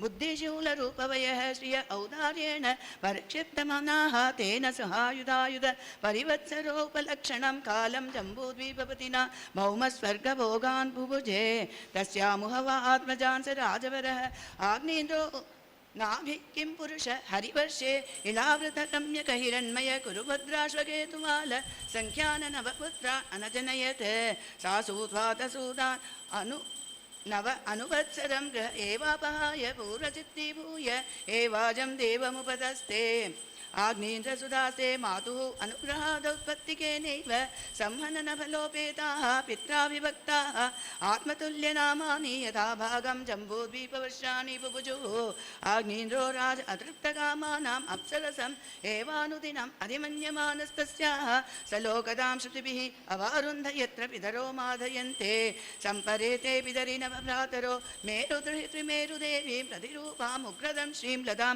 रम्यां श्यामां नारीं भद्रां देववीतिमिति संख्या नवोदवहन् श्री हरे नमः श्री हरे नमः श्री हरे नमः गोपिका जीवन स्मरणं गोविंदा गोविंदा ஒரு சின்ன அனௌன்ஸ்மெண்ட் 4:30 மணிக்கு இன்னைக்கு today the pravachanam is in Geeta Mandir hall, so we have to be there at 4:30. Hence I request all of you to have your tea while these people are reading. Be very quiet, let them not get disturbed. Quietly you can go have your tea and come back and sit here. Shri शुक उवाच नाभि अपत्यकाम अप्रजया मेरुदेव्या भगवन्तं यज्ञपुरुषम् अवहितात्मा अयजत तस्य हवाव श्रद्धया विशुद्धभावेन यजतः प्रवर्गेषु प्रचरत्सु द्रव्यदेशकालमन्त्रऋत्विग् दक्षिणाविधानयोग उपपत्याय दुरधिगमोऽपि भगवान् भागवत वात्सल्यतया सुप्रतीक आत्मानम् अपराजितं निजजनाभिप्रेतार्थविदित्सया गृहीत हृदयः हृदयङ्गमं मनोनयनानन्दन अवयवाभिरामम् आविष्कार अतः तम् आविष्कृतभुजयुगलद्वयं हिरण्मयं पुरुषविशेषं कपिशकौशेयाम्बरधरम् उरसि विलसत् श्रीवत्सललामं दरवरवनरुह वनमालाचूरमृतमणि गदादिभिः उपलक्षितं स्फुटकिरणप्रवरमुकुटकुण्डल कटककटिसूत्रहरके हारकेयूरनूपुरादि अङ्गभूषणविभूषितं ऋत्विक्सदस्यं गृहपतय अदना इव उत्तमधनम् उपलभ्य स बहुमानम् अर्हणेन अवनत शीर्षाण उपतस्तुः पृथ्वीजौचुः अर्हसि मुहुः अर्हत्तमार्हणम् अस्माकम् अनुपतानां नमो नम इति एतावत् सद् उपशिक्षितं कोरति पुमान् प्रकृतिगुण व्यतिकरमति अनीशः ईश्वरस्य परस्य प्रकृतिपुरुषयोः अर्वाक्तनाभिः नामरूपाकृतिभिः रूपनिरूपणं सकलजननिकाय व्रजननिरसन शिवतमप्रवरगुणगणैकदेश कथनादृते परिजनानुराग विरचित शबल संशब्द सलिल सितकिसल तुलसिका दूर्वाङ्कुरैरपि संवृतया सपर्यया किल परम परितुष्यसि अत अनयापि न भवत इज्जया उर्भारभरया समुचितम् अर्थम् इह उपलभामहे आत्मन एव अनुसवनम् अंजसः अव्यतिरेकेण भूयमान अशेष पुरुषार्थ स्वरूपस्य किन्तु नाथाशिष आशासानानाम् एतत् अभिसम्रादन मात्रं भवितुम् अर्हति तद्यथा बालिशानां स्वयम् आत्मनश्रेय परम अविदुषां परम परम पुरुष प्रकर्ष करुणया स्वमहिमानं च अपवर्गाख्यम् उपकल्पयिष्यन् स्वयं नापचित एव इतरवद् इहोपलक्षितः अथ अयमेव वरहि अर्हतमयर्हि बर्हिषि राजर्षेः वरदर्शभः भवान् निजपुरुषेक्षण विषयासीत् असङ्गनिश्चितज्ञानानलविदूताशेषमलानां भवत्स्वभावानाम् आत्मारामाणां मुनीनाम् अनवरतपरिगुणितगुणगणपरममङ्गलायन गुणगणकथनोऽसि अतः कथञ्चित् स्खलनश्रुत्पदनजृम्भणदुरवस्थानादिषु विवशानां न स्मरणाय ज्वरमरणदशायामपि सकलकश्मलनिरसनानि तव गुणकृतनामधेयानि वचनगोचराणि भवन्तु किञ्चायं राजर्षिः अपत्यकामः प्रजां भवादृशीं आशासान ईश्वरम् आशिषान् स्वर्गापवर्गयोरपि भवन्तम् उपधावति प्रजायामर्थप्रत्ययः धनदम् इवादनफलीकरणम् को वा इहते अपराजितः अपराजितया मायया अनवसितपदव्या अनावृतमतिः विषयविशरया अनावृतप्रकृतिः अनुपासितमहच्चरणः यदुहभाव तव पुनः अदभ्रकर्तरिह समाहूतः तत्रार्थधियां मन्दानां नस्तद्यद्देवहेलनं देवदेवार्हसि साम्येन सर्वान् प्रतिवोढुम् अभिदुषाम् श्रीशुक उवाच इति निगदेन अभिष्टूयमानः भगवान् अनिमिषऋषभः वर्षधर अभिवादित अभिवन्दितचरणः सदयम् इदमाह श्रीभगवानुवाच अहो बताहं ऋषयः भवद्भिः अविदितगीर्भिः वरम् असुलभम् अभियाचितः यदमुष्य आत्मजः मया सदृशः भूयादिति ममाहम् एव अभिरूपः कैवल्या तथापि ब्रह्मवादः न मृषा भवितुमर्हति ममैव हि मुखं यद्विजदेवकुलं तत आग्निद्रिये अंशकलया अवतरिष्यामि आत्मतुल्यम् अनुपलभमानः श्रीशुक उवाच इति निशामयन्त्याः मेरुदेव्याः पतिम् अभिधाय अन्तर्ददे भगवान् बर्हिषि तस्मिन्नेव विष्णुदत्त भगवान् परमर्षिभिः प्रसादितः नाभे प्रियचिकीर्षया तदवरादायने मेरुदेव्यान् धर्मान् दर्शयितु कामः वातरशनानां श्रमणानां ऋषीणाम् ऊर्ध्वमन्तिनां शुक्लया तनुवा अवततार श्रीहरये नमः श्रीहरये नमः श्रीहरये नमः गोपिका जीवनस्मरणं गोविन्द गोविन्द श्रीशुक उवाच अथ हतम् उत्पत्त्यैव अभिव्यज्यमान भगवल्लक्षणं साम्योपशम वैराग्य ऐश्वर्य महाविभूतिभिः अनुदिनं येधमान अनुभावं प्रकृतेः प्रजाः ब्राह्मणाः देवताश्च अवनितलसमवनाय अतितरां जगृतुः तस्य हवा इत्थं वर्ष्मणा वरीयसा बृहत् श्लोकेन च ओजसा बलेन श्रिया यशसा वीर्यशौर्याभ्यां च पिता ऋषभ इतीदं नाम चकार तस्य हि इन्द्रस्पर्धमानः भगवान् वर्षेण ववर्ष तत् अवधार्य भगवान् ऋषभदेवः योगेश्वरः प्रहस्य आत्मयोगमायया स्ववर्षम् अजनाभं नाम अभ्यवर्षत् नाभिस्तु यथाभिलषितं सुब्रजस्त्वम् अवरुध्य अतिप्रमोदभरविह्वलः गद्गदाक्षरया गिरास्वैरं गृहीत नरलोकसधर्मं भगवन्तं पुराणपुरुषं मायाविलसितमतिः वत्सतातीति सानुरागम् उपलालयन् परां निर्वृतिम् उपगतः विदितानुरागमापौर प्रकृतिजनपदाः राजानाभिः आत्मजं समयसेतुरक्षायाम् अभिषिच्य ब्राह्मणेषु उपनिधाय सह मेरुदेव्या विशालायां प्रसन्ननिपुणेन तपसा समाधियोगेन नरनारायणाख्यं भगवन्तं वासुदेवम् उपासीनः कालेन तन्महिमानमवाप यस्यः पाण्डवेय श्लोकौ उदहरन्ति को नु तत्कर्मराजर्षेः नाभेरन्वाचरेत् पुमान्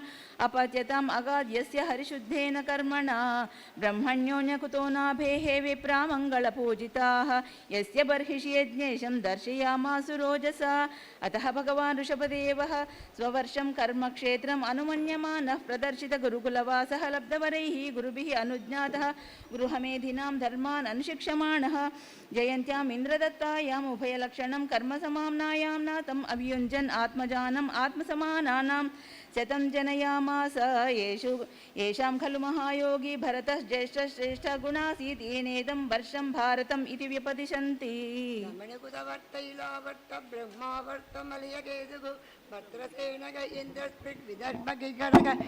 ఇది నవనవది ప్రధానాగ కవిగరికి అంతరిక్ష ప్రభుత్వ విత్తలాయనగ ఆవిర్గౌత్రోదమిల సమసక్కర భాజనగ ఇది భాగవత ధర్మ దర్శనాగ నవమహాభాగవదాగ తేషాం సుచరితం భగవన్ మహిమోపబింహితం వసుదేవ నారద సంవాదం ఉపసమాయనం ఉపరిష్టార్వర్ణయిష్యామగ యవీయాం స ఏకాసీదికి జాయంతే యాగ విదు ఆదేశగారాగ మహాశాలినాగ మహాశ్రోతియాగ యజ్ఞశీల కర్మ విశుద్ధాగ బ్రహ్మణాగ బభువు భగవాన్ ఋషభ సమ్యజ్ఞ ఆత్మతంత్ర స్వయం నిత్య నివృదాదర్శ పరంపరగ కేవలానందానుభవగ ఈశ్వరగ కేవ విపరీతవత్కర్మాణి ఆరభమానక కాళేనానుగతం ధర్మం ఆచరణేన ఉపశిక్షయన్ అదత్విదాంసమగ ఉపసాంతక మైత్రక కారుణీక ధర్మార్థయసగ ప్రజానందామృతవ హృదావరోధేన గగేషు లోకం నియమయత్ యత్తచ్చేషణీయా సరిదం దత్తత్ అనువర్ధతే లోకః యత్తది స్వవిదిదం సకలధర్మం బ్రాహ్మం గుఖ్యం బ్రాహ్మణై దర్శితమార్గేణ సమాధిభిः उभायैः जगदाम् अनुसशास दैव्यदेशकालवयक्षुद्धरुद्भिक्त्रिविदोत्तेश उपसितैः सर्वैरविकृतिभिः यदोपदेशं यद सदकृत्वक इयाज भगवता ऋषभेन परिरक्ष्यमाणे तेदस्मिन् वर्षेण गच्छनपुरुषः वाजति अविद्यमानमिवात्मनः अन्यस्मात् कदञ्जन किमपि गर्गिचित् अवेशते बर्दरी अनुसवनं विजृम्भित श्रेगादिशयम् अन्तरेण स कदाचित् अडमानः भगवान् ऋषभः ब्रह्मावर्तगदः ब्रह्मर्षिप्रवरसभायां प्रजानां निजामयन्दीनाम्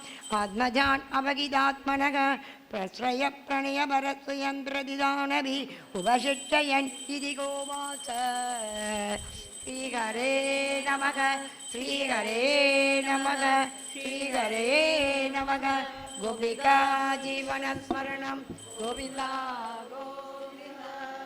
नायं देहो देहबाजां त्रिलोके कष्टान् कामान् हर्गते विङ्कुजां ये तपो दिव्यं पुत्रकायेन सद्भं शुद्धेत्यस्मात् ब्रह्मसौख्यं त्वनन्दं महत्सेवां द्वारमाहुर्विमुक्तेः तमद्वारं योषितां सङ्गिसङ्गं महान्तस्ते समिचित्ता प्रशान्ताः विमन्यव सुहृदः साधवो ये एवामयीशे कृतसौर्युदार्ताः जनेषु देहम्बरवार्तिकेषु गृहेषु जायत्मजरातिमत्सु न प्रीतियुक्ता यावदर्थार्च लोके नूनं प्रमत्तः कुरुते विकर्म यदीन्द्रियप्रीतया प्रणोति नासाधु मन्ये यत आत्मनोऽयम् असन्नभिक्लेशता सदेहः पराभवस्तावदबोधजातः यावन्न जिज्ञासदः आत्मतत्त्वं यावत् क्रियास्तावत् इतं मनो वै कर्मात्मकं येन शरीरबन्धः एवं मनः कर्मवशं प्रयुक्ते अविद्यया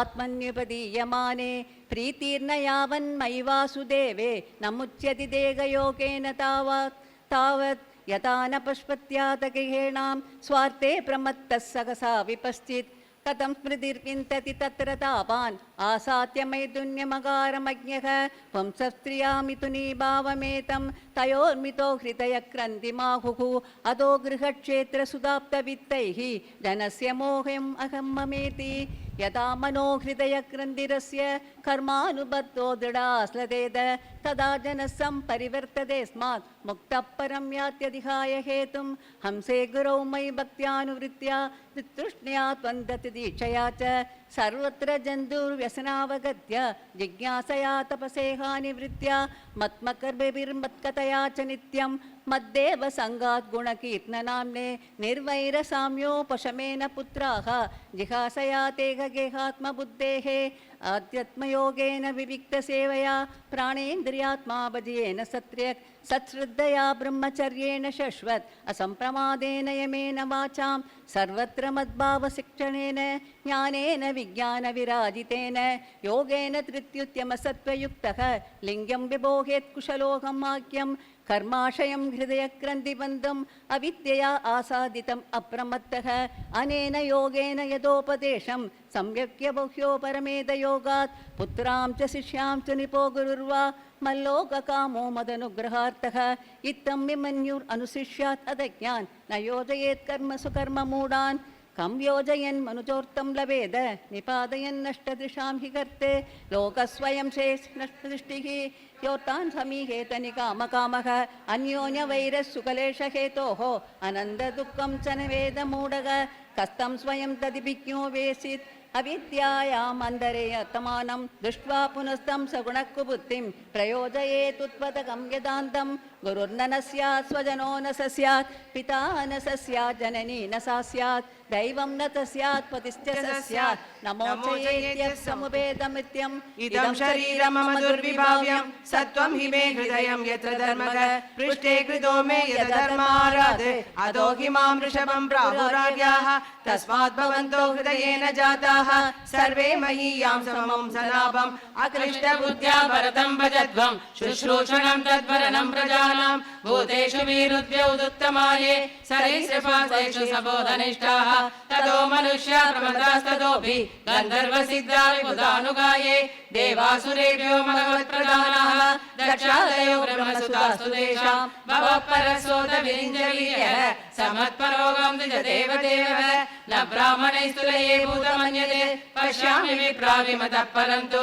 यस्मिन् विप्रकृतं श्रद्धयाहम् अश्नामि कामं न तथाग्निहोत्रे धृता तनूरुषति मे पुराणि येनेक सत्त्वं परमं पवित्रं शमोदमः सत्यमनुग्रहश्च तपस्तितिक्षानुभवश्च यत्र मत्तोऽप्यनन्दात्परतः परस्मात् स्वर्गापवर्गाधिपते किञ्चित् येषां किमुस्यादितरेण तेषाम् अकिञ्चनानां मयि भक्तिभाजां सर्वाणि मद्विष्णुतया भवद्भिः चराणि भूतानि सुधा ध्रुवाणि सम्भावितव्यानि पदे पदे वो विविक्तदृग्विस्तदुहार्हणं मे मनोवचो दृक्करणे हितस्य साक्षात् मे परिपर्हणं हि विना पुमान्येन महाविमोहात् कृतान्तभाषात्मविमुक्तं ईशेत् श्रीशुक उवाच एवं मनुषाक्ष्यात्मजान् स्वयं मनुशिष्टानपि लोकानुशासनार्थं महानुभावः परमसुहृद्भगवान् ऋषभोपदेशः उपशमशीलानाम् उपरतकर्माणां महामुनीनां भक्तिज्ञानवैराग्यलक्षणं पारमहंस्य धर्मम् उपशिक्षमाणः स्वतनयजगश्रेष्ठं परमभागवतं भगवज्जनपरायणं भरतं तरणीपालनाय अभिषिच्य स्वयं भवने एव उर्वरितशरीरमात्रपरिग्रहः उन्मत्त इव गगनपरिधानः परिकीर्णकेशः आत्मन्यरोपित आहवनीयः ब्रह्मवर्तात् प्रव्राज जडान्तमुखपतिरपिशाच उन्मादगवत् अवधूतवेषः अभिभाष्यमाणोऽपि जनानां गृहीत मौनं व्रतः तूष्णीं बभूव तत्र तत्र पुरग्रामाकर केटवाट कर्वट शिबिर ब्रजकोशसार्थ गिरिवनाश्रमादिषु अनुपतम् अवनीचरपसदैः परिभूयमानो मक्षिकाभिरिव वनगजगदर्जन ताडन अवमेकन श्रीवन ग्राव शुकृत रज प्रक्षेप पूतिवाद तरुक्तैः तद अभिगणयन्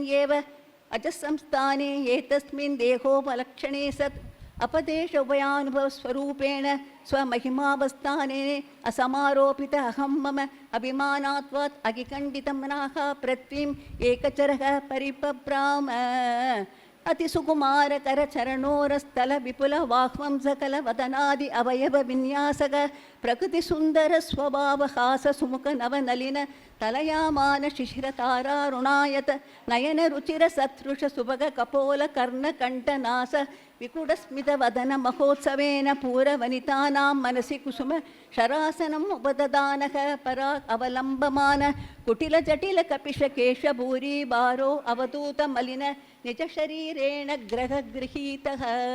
गृहीतः इवादृश्यत यर्हि वावस भगवान् लोकम् इमं योगस्यात्वा प्रतीपम् इव आसक्षाणः तत् प्रतिक्रियाकर्म विभित्सितम् इति व्रतम् आजगरम् आस्थितः शयानः एव अश्नादि पिपति खादति अवमेहति हतति स्म श्रेष्ठमानः उच्चरिते आदिग्धोद्देशः तस्य हयः पुरीश सुरभि सौगन्ध्य वायुः तं देशं दशयोजनं समन्दात् सुरभिं चकार एवं गोमृगकाकचर्यया व्रजन् तिष्ठन् आसीनः शयानः काकमृगगोचरितः पिबति खादति अवमेकति स्म इति नानायोगचर्याचरणो भगवान् कैवल्यपतिः ऋषभः अवरत परम महानन्दानुभावः आत्मनि सर्वेषां भूतानाम् आत्मभूते भगवति वासुदेवे आत्मनोव्यदान अनन्तरोदरभावेन सिद्धसमस्तार्थः परिपूर्णः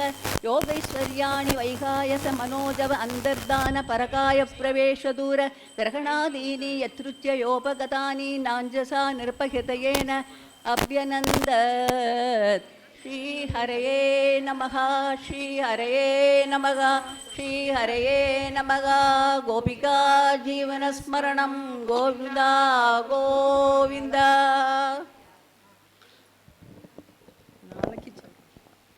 Since you're already late, we'll be doing Jai Jai Bhagavata here and then go there.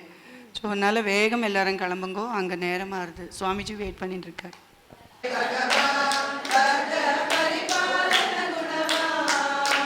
கமலவாய கமலவாய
निगमकल्पतरोर्गलितं फलं शुकमुखादमृतद्रवसंयुतं पिबत भागवतं रसमालयं मुहुरहो रसिका भुवि भावुकाः.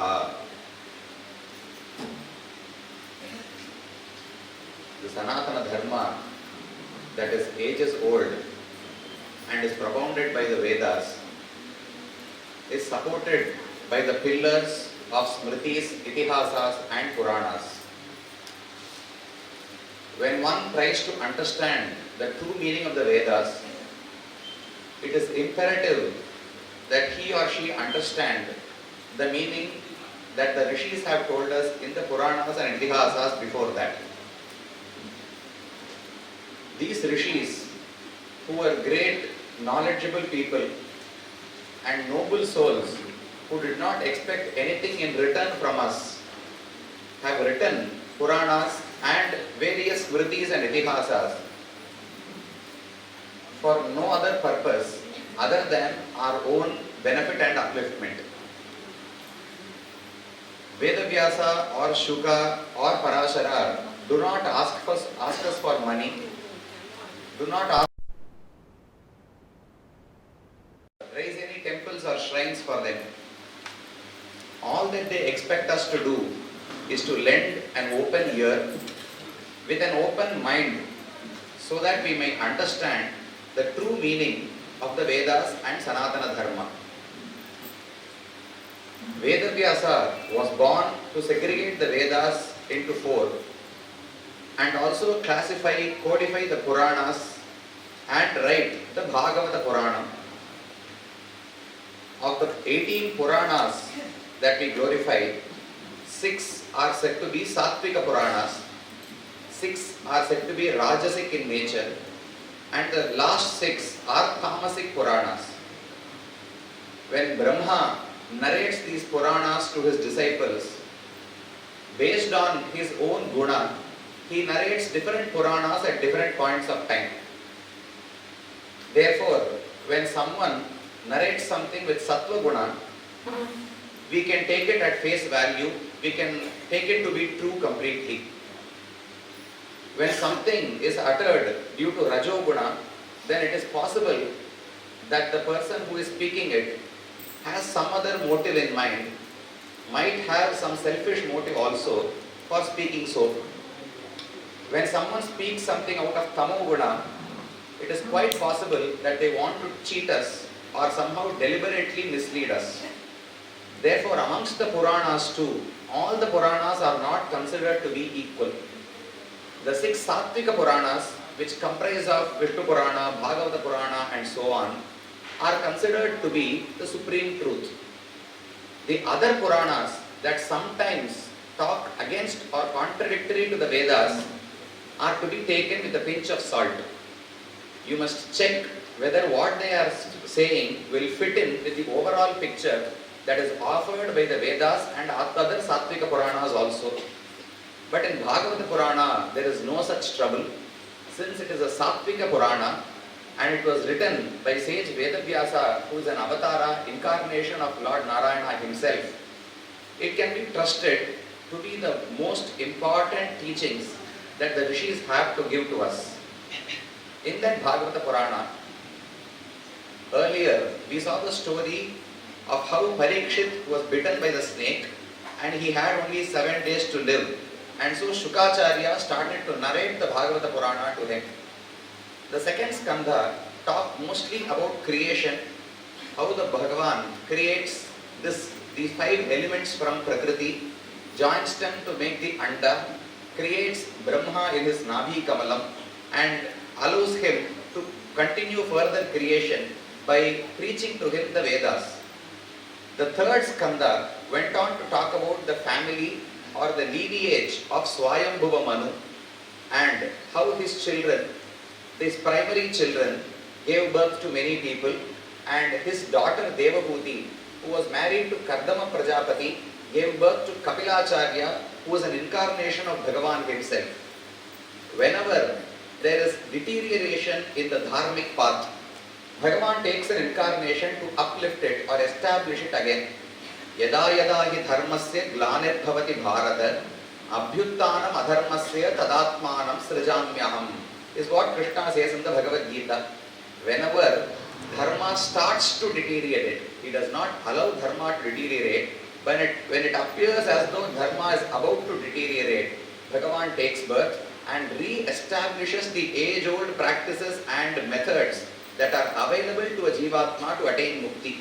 Similarly, when the Atma Jnanam, the path of meditation upon the Jiva and Paramatma, started to stray and people were not following it rightly, Bhagavan took birth as Kapilacharya and re-established the Sankhya Siddhanta. The Sankhya Matam, which is considered to be a Matam that goes against Vedic principles also, was propounded by Sankhya, by Kapilacharya.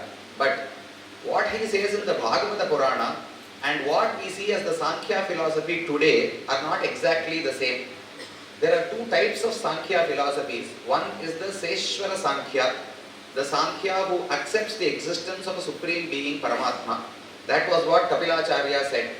He stressed upon the meditation of the avayavams, of the bodily parts of Bhagavan. He stressed upon Bhakti Yoga to attain Mukti. There is another Sankhya which is popular today, which is known as Nirishwara Sankhya. That philosophy does not subscribe to the concept of an Ishvara, of an all-powerful being who creates and controls this world. Be it as it may, Kapilacharya was an avatara of Vishnu in order to propagate Atma Dhyanam. This is what we saw in the end of the 3rd skandha. Now, the 4th skandha talks about the story of great devotees of Bhagavan. One is Dhruva, who was a very small boy, who in a very short time meditated upon Paramatma and was able to have his darshan directly. Next, this chapter talks about Prithu, who was a great king by whose name this earth is called Prithvi. Prithu ruled this world so well that this world came to be known as the daughter of Prithu and hence got the name Prithvi itself. Then the same Adhyaya talks about, the same Skanda talks about a king known as Puranjana who had a beautiful conversation with the Devarshi Narada about how a body is the cause for all the problems that a man has, that an Atma faces, and how an Atma should get rid of the body, should be detached from bodily pleasures in order to attain Mukti. These are covered in the 4th Skandha. And the 5th Skandha talks further about 2 people primarily. One, Rishabhadeva, who was again an incarnation of Paramatma. When we say incarnation, it is not a direct primary incarnation, not a Mukhya Avatara. These are all secondary Gauna Avataras of Paramatma. Be it Kapilacharya, be it Dattatreya, these were all secondary Avataras of Paramatma. Similarly, Rishabhadeva also had a divine aspect in him. He had an Amsha of Paramatma in him. So the story of Rishabhadeva, which explains how a Jnana Yogi should behave, how one who is detached completely from worldly pleasures would behave, is present in the 5th Skandha. Following that, there is Bharata Upakhyanam, up to which we have to cover in today's lecture. We will see as per time and as per how much we can cover. We will see all the concepts that Shukacharya is explaining to us. The first story is about a small boy who was only 5 years old. His name was Dhruva. Now, Dhruva was the descendant of Swayambhuva Manu. We saw that Brahma created Swayambhuva Manu in the beginning. His wife was Shatarupa. They had 2 sons, Priyavrata and Uttanapada. The story of Priyavrata is narrated later on in the beginning of the 5th Skandha. The fourth skandha talks about the lineage of Uttanapada. Uttanapada had two wives, Suruchi and Suniti. Each of them had a child. One was named Uttama and the other was named Dhruva. Suruchi gave birth to Uttama, who was the younger brother. Suniti gave birth to Dhruva, who was the elder brother. Shukacharya says, Swayambhuvasyapi manorho hare ramshamsha janmanaha priyavrata uttanapadau shatarupapate sutau vasudevasya kalaya rakshayam jagatasthitau. Both Priyavrata and Uttanapada had an aspect of Vishnu in them, because Vishnu is in charge of protecting this universe out of Srishti, Sthiti and Samhara, creation, protection, sustenance and destruction. Vishnu keeps the activity of protection to himself. He allots creation to Brahma, he allots destruction to Rudra, and he keeps protection for himself, because that is the aspect which has to be performed with a lot of love.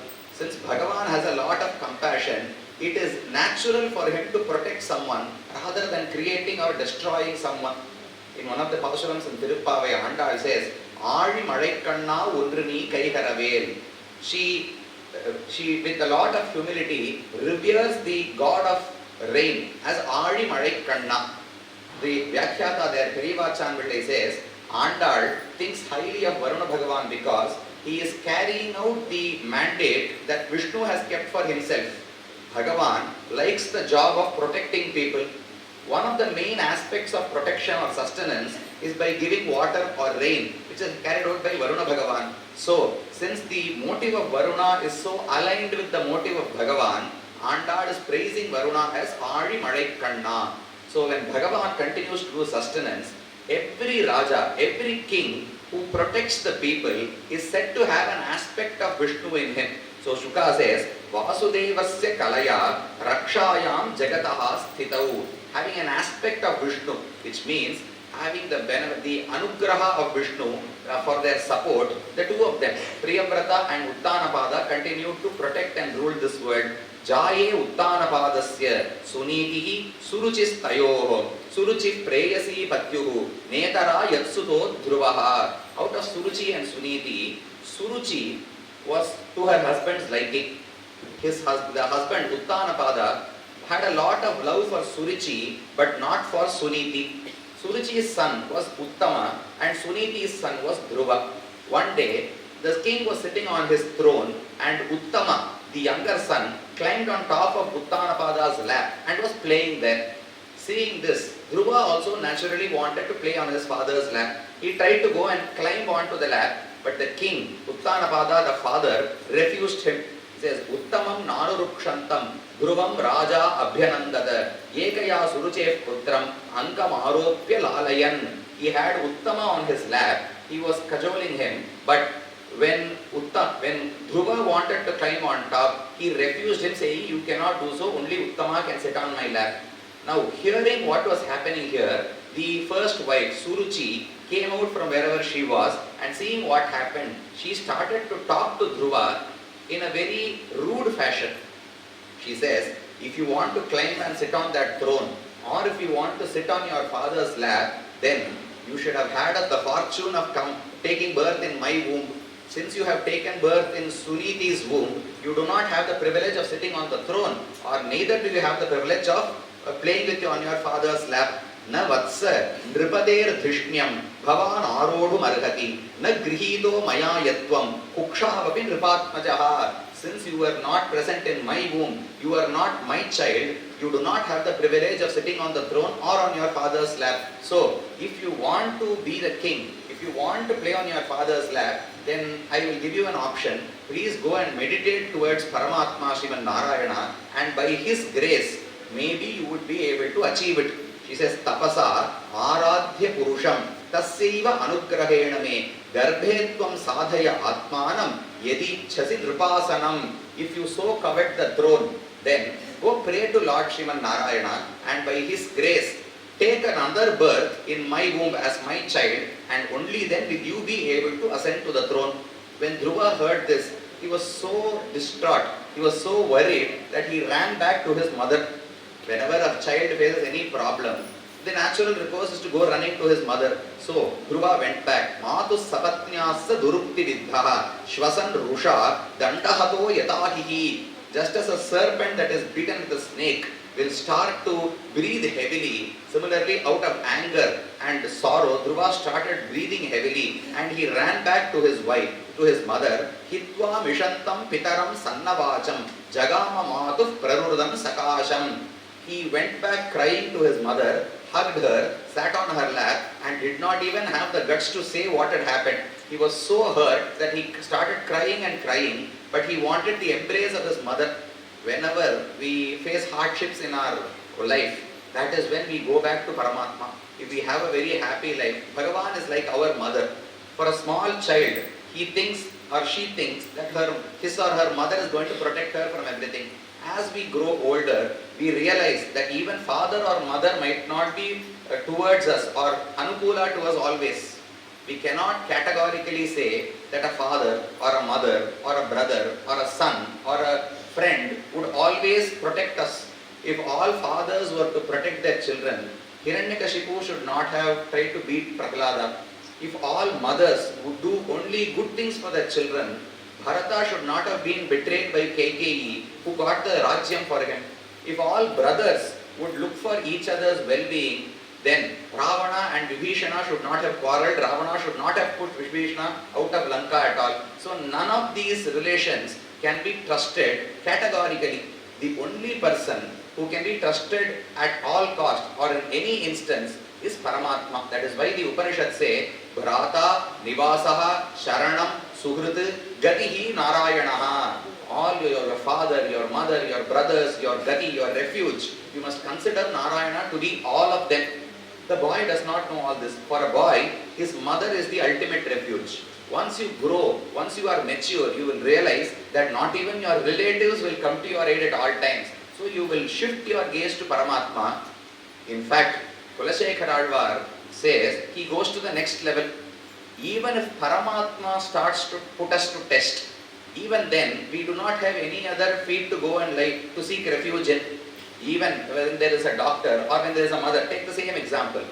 Arusinathal Indrataya Hatchidanum Matravaldan Arul Ninainde Alum Kudavi Aduve Pon Irundene. When someone else beats a child, the child goes running to his mother. If the mother herself beats the child or she is very angry upon the child, then the child will not say, since you are angry with me, I will consider the next door lady to be my mother henceforth. You are not my mother anymore. The child will never say that. Even Arusinathal Indratai Ahatchidinum, even if the mother pushes the child away due to anger, the child will come back running to her and catch hold of her feet and start crying. Similarly, we must also go again and again to Paramatma. Vittuvokodu. There is a beautiful town. There is a Divyadesha in Kerala, Malayala Divyadeshams, where Alvar sings this. He says, I do not have any other recourse. You are the only refuge that I have in whichever case I am. Dhruva does not know this, but luckily he had a mother who knew this and she gives that teaching to him. Dhruva goes running to his mother. What would a normal mother say? She would also be upset. She would make a big ruckus or a quarrel. She would go fight with Suruchi, fight with her husband Uttanapada. Suniti did not do any of this. She gave a very beautiful piece of advice to him. Matu sapatnyasa durukti viddaha. She says, Ma amangalam tata pareshu mamstha bhumte jano yat paradukha dastat satyam suruchya vihitam bhavanme yat durbhagaya udare grihitaha. She says, do not develop anger towards those who spoke ill of you. Ma amangalam tata pareshu mamsthaha. Do not harbor any ill feelings, amangala feelings, inauspicious feelings towards Suruchi or anybody Uttanapada also, because any bad feelings that you harbor will affect others whom you direct that anger upon, and it will also affect you in the long run. She says, Bhumte janaha yet paradukhadaha. When I perform some activity which is going to cause harm to other people, that is going to come back to bite me eventually, I am also going to be affected by it later on. Therefore, do not harbor ill feelings. She says, what Suniti said is correct.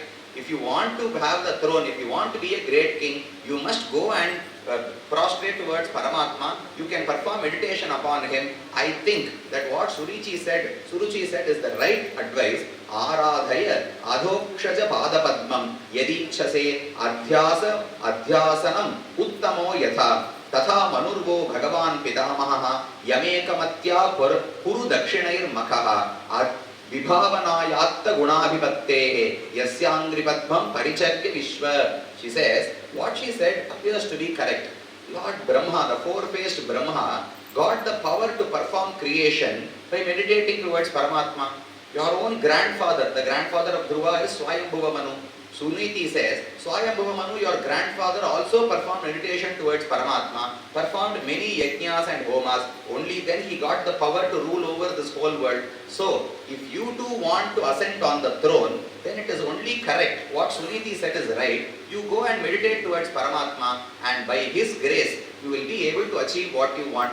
There is no point in crying over what has happened or feeling anger or sorrow towards some people whom you cannot correct.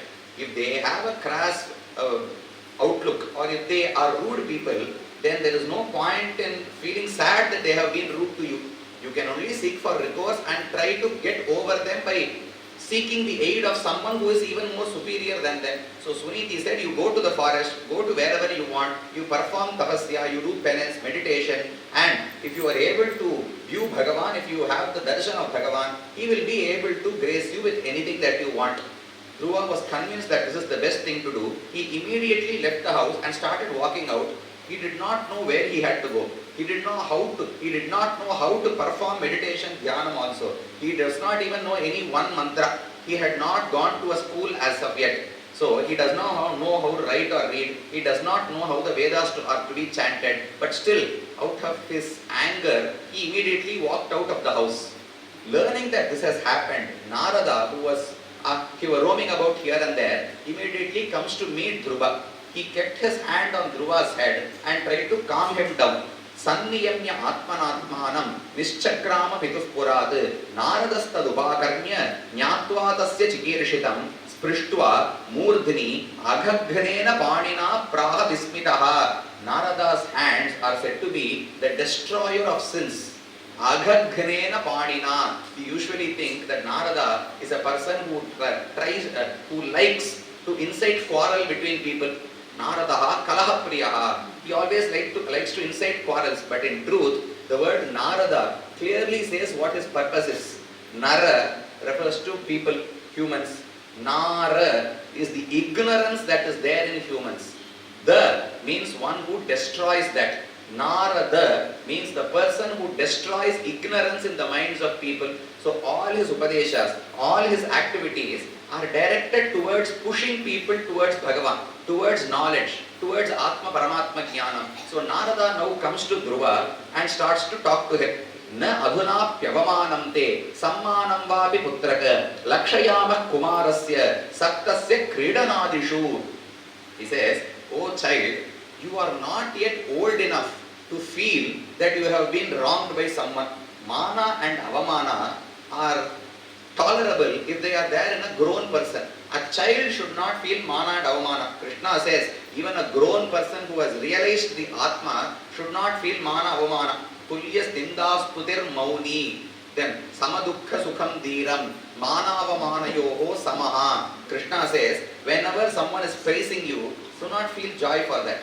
If someone is talking ill of you, do not feel dejected for that. You must not answer them. Tulya ninda stuti. Take ninda and stuti as on the same plank. Do not respond to them. Be mauna. When someone praises you, what we immediately do is praise them back.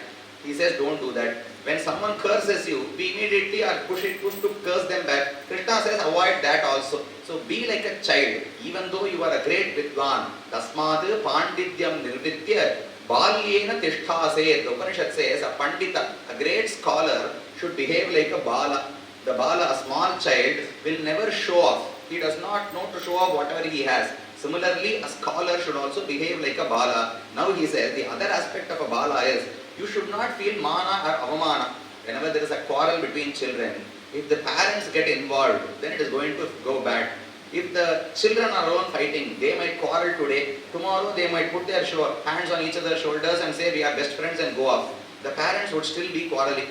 So when there is a quarrel between children, you leave it to them because they do not have mana, avamana, they do not keep grudges at all. So Narada says, you are not even old enough to have a grudge against Suruchi or your father. Na aduna pyavamanante sammanam vapi putraka lakshayamaha. What are you? You are just a small child. I will give you a piece of advice. Vikalpe vidyamanepi nahi asantosha hetavaha pumso moham rite bhinna yelloke nija karma bihi. He says, you are not yet old enough to feel all of these feelings. Whatever bad situation you are in, whether you feel sorrow or not, is completely up to you. What happens around you should not cause happiness or sorrow to you. Whether you feel happiness or sorrow is completely in your hands. It is not based on the external circumstances. Therefore, what you should do is, Gunadhikan mudam lipsed, Anukrosham gunadhamad, Maitrim samanad anviched, Na tapair abhibhuyate. He gives a formula to feel happy always. He says, when someone is superior to you in good qualities, then be happy for them. Look at them, don't feel jealous. You must think, oh, there is such a great bhakta in this world and I am being associated with him. It is my fortune. So whenever someone is superior to you, feel happy for them.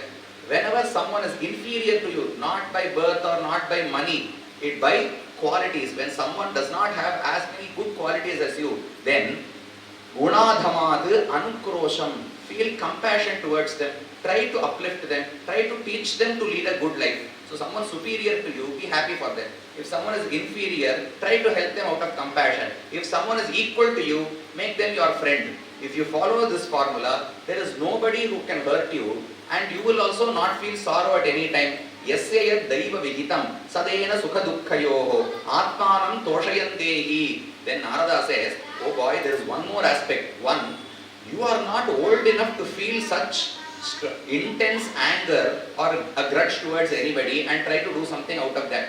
The second thing is, what you are setting out to do is not such an easy task. You say you are going to meditate upon Paramatma and get his darshan and ask him for a boon of being a great king. Narada says, do you know how many people have been waiting for thousands of years? He says, Munayaha padavim yasya nissangena uru janmabihi na vidur mrigayantobi tivra yoga samadhina. There are hundreds of rishis, there are devas, even Brahma has been trying.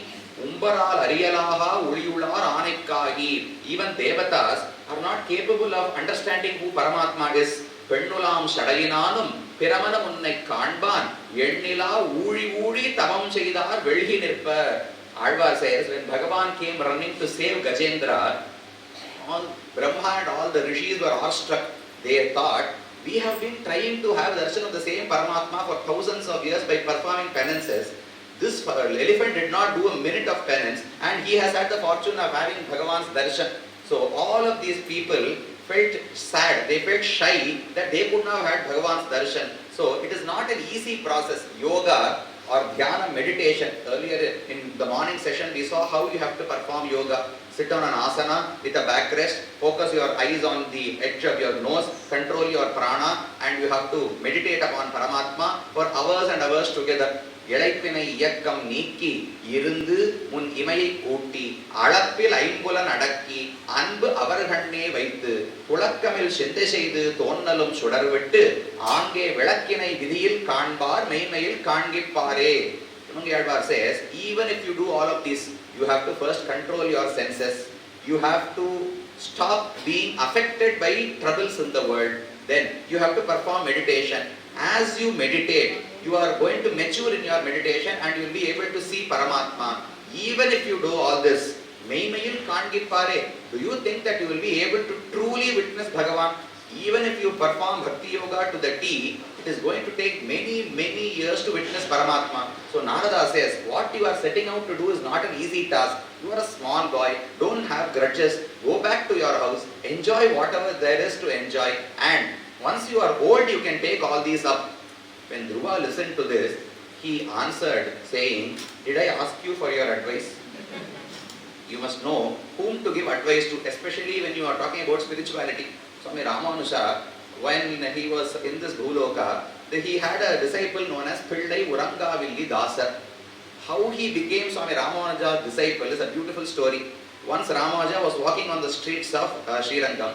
He had 700 sannyasis and 12,000 Shivaitavas as his disciples.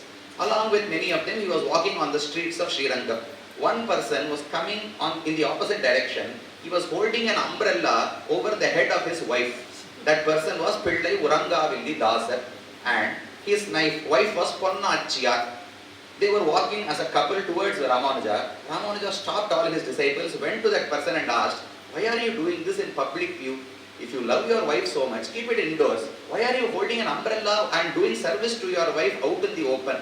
The Dasar asked, "What is it to you? How am I bothering you? She is my wife. I feel that her eyes are the most beautiful eyes in the world. I don't want them to be affected by sunlight. So I am holding an umbrella. It is my hand. It is my umbrella. She is my wife. They are her eyes. How is this affecting you?" What should have Ramanuja said? He should have said, "Oh, you are thinking wrongly. This body is not eternal. The body is going to die at some point of time. Dehinosmin yatha dehe kaumaram yauvanam jara tatha dehantara praptihi dhirastatra na mukhyati avinashitu tadvidhi yena sarvamidam tatam vinasham apeyasyasya nakaschit kartum arhati." The body cannot be destroyed. Only the Atma is eternal. So don't look at external beauty. Look at Atma Jnanam and inner Atma Guna. That is what is beautiful. If he had said any of this, Dasa would have said, "I never asked you for the spiritual discourse. I like the eyesight, the beauty of my wife's eyes. How am I affecting you?" So what Ramanuja instead did was, he knew that this discourse was not going to be acceptable to Dasa. So he said, "If I show you a set of eyes that are even more beautiful than your wife's eyes, are you willing to look at them? Are you willing to perform service to them?" Dasa said, "There is no such eye. You cannot show me such an eye." Swami Ramanuja caught hold of him and took him into the shrine Srirangam, and he made him stand in front of Lord Ranganatha and asked Ranganatha to show him the same eyes that he had shown to Tiruppan Alvar. Alvar says, "Kariyavahi pudai parandu milirndu shevvari odi neendava periyavaya kangal ennai pedama seidanave." They are black, they are long, they are wide, they have a streak of red in them. When someone has a lot of wealth, their eyes have a streak of red in them. Similarly, Bhagavan neendava periyavaya kangal. We cannot see any of this because Bhagavan showed these eyes to them. If we become Tiruppanalvar, he will show the eyes to us also. So Ramanuja asked Bhagavan to show those eyes, the beauty of those eyes to Pillai Urangavilli Dasar. Once he saw them, he forgot about his wife's eyes. He became a great devotee who could not even bear the Murti of Ranganatha going through any distress. Whenever there was a procession for Namberumal, Alhi Manavalan, the Utsava Murti, Pillai Urangavilli Dasar used to walk in front with a knife in his hand. If due to some unfortunate instance, Bhagavan's Tirumeni was shook more than what is acceptable, or if his ornaments went hither and thither, immediately he was ready to take his knife and poke himself and die.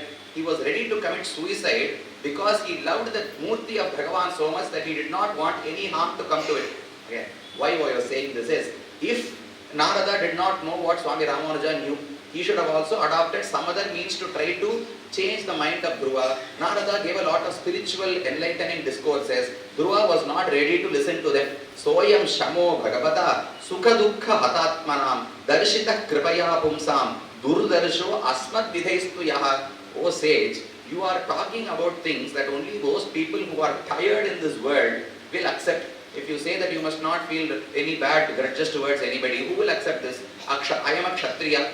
My blood is boiling right now. If you come and tell me to control my senses, I will not be able to do it. I am a small boy. So, if you can help me in my quest, do so. If you cannot help me, please go and look after other chores of yourself. So, when Dhruva said this, Narada, he only wanted to test how inclined Dhruva was to perform meditation. It was not his motive to push Dhruva away from meditation. So, when he knew that Dhruva was convicted, he said, Dharmartha kama mokshakhyam ya icchet shreya atmanaha ekameva hares tatra karanam padasevanam tattata gaccha bhadram te yamunayas tatam shuchi punyam madhuvanam yatra sannidhyam nityada harehe. Now Narada starts to guide Dhruva. He says, what you are doing is right. Whether you want dharma, artha, kama or moksha, the only way to attain all of them is by doing service to the lotus feet of Paramatma. Bhagavat pada sevanam. So what you have to do is clear to you. Where can you perform penance? Dhruva was instructed by Narada to go to the banks of Yamuna. Tattata Gacha Bhadram Te Yamunayas Tatam Shuchi. What we refer to as Mathura today was earlier only a forest that was known as Madhuvana. Punyam Madhuvanam Yatra Sannidhyam Nityada Harehe. Bhagavan is said to be residing there forever and ever. In Krita Yuga, when he performed Varaha Avatara, after killing Hiranyaksha, he came to Madhuvana and took rest on the banks of Yamuna. There is a place known as Vishram Ghat in Mathura even today. That is where Lord Varaha took rest. Vishrama means taking rest. So Varaha had come there. Similarly, in Treta Yuga, Rama had sent his brother Shatrughna to kill an Asura who was living here and establish the city of Mathura. So Treta Yuga is connected with Madhuvanam. In Dwapara Yuga, Krishna himself took birth in Mathura. So in all yugas, Bhagavan has Sannidhyam in Madhuvanam. So Narada says, go to that place and perform severe austerities. He tells him how to perform penance. Shrivatsankam Ghanashyamam Purusham Vanamalinam Shankachakra Gadapadmaihi Abhivyakta Chaturbhujam Evam Bhagavata Rupam Subhadram Dhyayato Manaha Nirvritya Paraya Turnam Sampannam Na Nivartate. Once you go there, you must start to meditate upon the form of Paramatma. He has four arms, all the weapons that he is holding, all the ornaments that he is adorned with, and once you have this Rupam in your mind, meditate upon it continuously so that you attain maturity. And once you have enjoyed the bliss of enjoying Paramatma, once you experience the bliss of enjoying him or thinking about his gunas, then nothing else in this world will be enjoyable to you. So he says, Kecharan, Om Namo Bhagavate Vasudevaya, Mantrenanena Devasya Kuryat Dravyamayim Buddha. He instructs the mantra also. The Vasudeva mantra is what you must chant. And you must have an Archa Murti with you. Do not think that performing simple meditation alone can get you mukti, because at the same time, we need to cleanse our manas of any blemishes that are there. So performing puja to an Archa Murti is important to have a clean manas, to have a clear mind. Once you have a clear mind, you can meditate upon Paramatma. So he says, have any small Archa Murti. Labdhva Dravyamayim Archam Shityamgvadishu Va Archayet. Place that Murti on a rock or on the floor or in the middle of the water and perform puja to him. As you perform puja, all Rajo Guna, Tamo Guna, hatred, love, desire, all that will be removed from your mind. Once your mind is clean of all those things, you can perform your dhyanam and yoga. So the instruction was completed. Dhruva departed and went to Madhuvana. Now Narada comes back to Uttanapada, the father of Dhruva. He was now regretting what he had done. He says, I had a 5-year-old son. Out of my anger and out of my pakshapata towards Uttama alone, I was inclined towards him. I was not equal to both my children. I sent my child away from the city itself. I do not know where he is. I do not know whether he has been eaten by some animal. I am so concerned about him. When Uttanapada said so, Narada says, you do not have to worry about Dhruva anymore. He is now under the protection of Bhagavan. Iti Devarshina Proktam Mama Shuchasvatanayam Devaguttam Vishampate. He says once he has become a devotee of Bhagavan, nobody else has to protect him. Tvayi rakshati rakshakaihi kimanyaihi Tvayi cha arakshati rakshakaihi kimanyaihi. So my Vedanta Deshika says, once Bhagavan decides to protect you, you need not seek the help of anyone else, because he is enough to protect you. Once Bhagavan decides to punish you, it is of no use whomever you seek protection with, they are not going to be able to protect you. If Bhagavan is the protector, rakshakaihi kim anyaihi, what is the purpose of seeking other protectors? Tvaicha arakshati. If you are going to punish me, then whoever comes and stands on my side, you will be able to defeat them and punish me also. So Narada says, your boy is now under the guardship of Bhagavan. He is not going to face any troubles. So you need not worry, he is going to become a great king. He pacified Uttanapada and he left from there. Uttama reaches Madhuvana. He starts to perform penance, and the penance was so gruesome. Shukacharya narrates how he had to do penance. He had to limit the food that he was taking in. So in the first month, once every 3 days, he used to eat fruits alone. This was in the first month. In the second month, once every 6 days, he used to eat dried grass or leaves alone. In the third month, once every 9 days, he used to drink water alone. In the fourth month, once every 12 days, he used to take all the energy that he wanted from Vayu itself. The shloka says, Abhakshaha, Vayu Bhakshaha, Vayu Bhaksho Jitashwasaha, Dhyayan Devam Adharayad. In the fourth month, Vayu Bhakshaha, he only intook air. He did not take even water. He was able to garnish energy from there alone, and he continued his meditation. In the fifth month, he completely stopped breathing also. Panchame Masi Anuprapte Jitashwaso Nrupatmajaha Dhyayan Brahma Padaikena Tastau Sthanu Rivachalaha. In the fifth month, he started to meditate upon Paramatma, and he stood on one foot. He folded one foot, the other foot was on the floor, ground, and even there only the Angushtha, the thumb of his foot, the toe, the primary toe of his foot was touching the ground. He was balancing all his weight on that. He stopped breathing. He completely controlled his breath and started performing meditation. Once he started doing this, the whole earth started to tremble because it could not bear the weight of Dhruva. Now he was standing on just one foot. He was a small boy who was just 5 years old. Why could the Bhumi, the earth, not stand his weight? Shukacharya says, Brahma dharayamanasya trayo lokas chakampire adharam mahadadinam pradhana purusheshwaram. Shukacharya says, Bhagavan bears this whole world within him. He is the one who bears this world on his body or even inside his stomach during pralaya.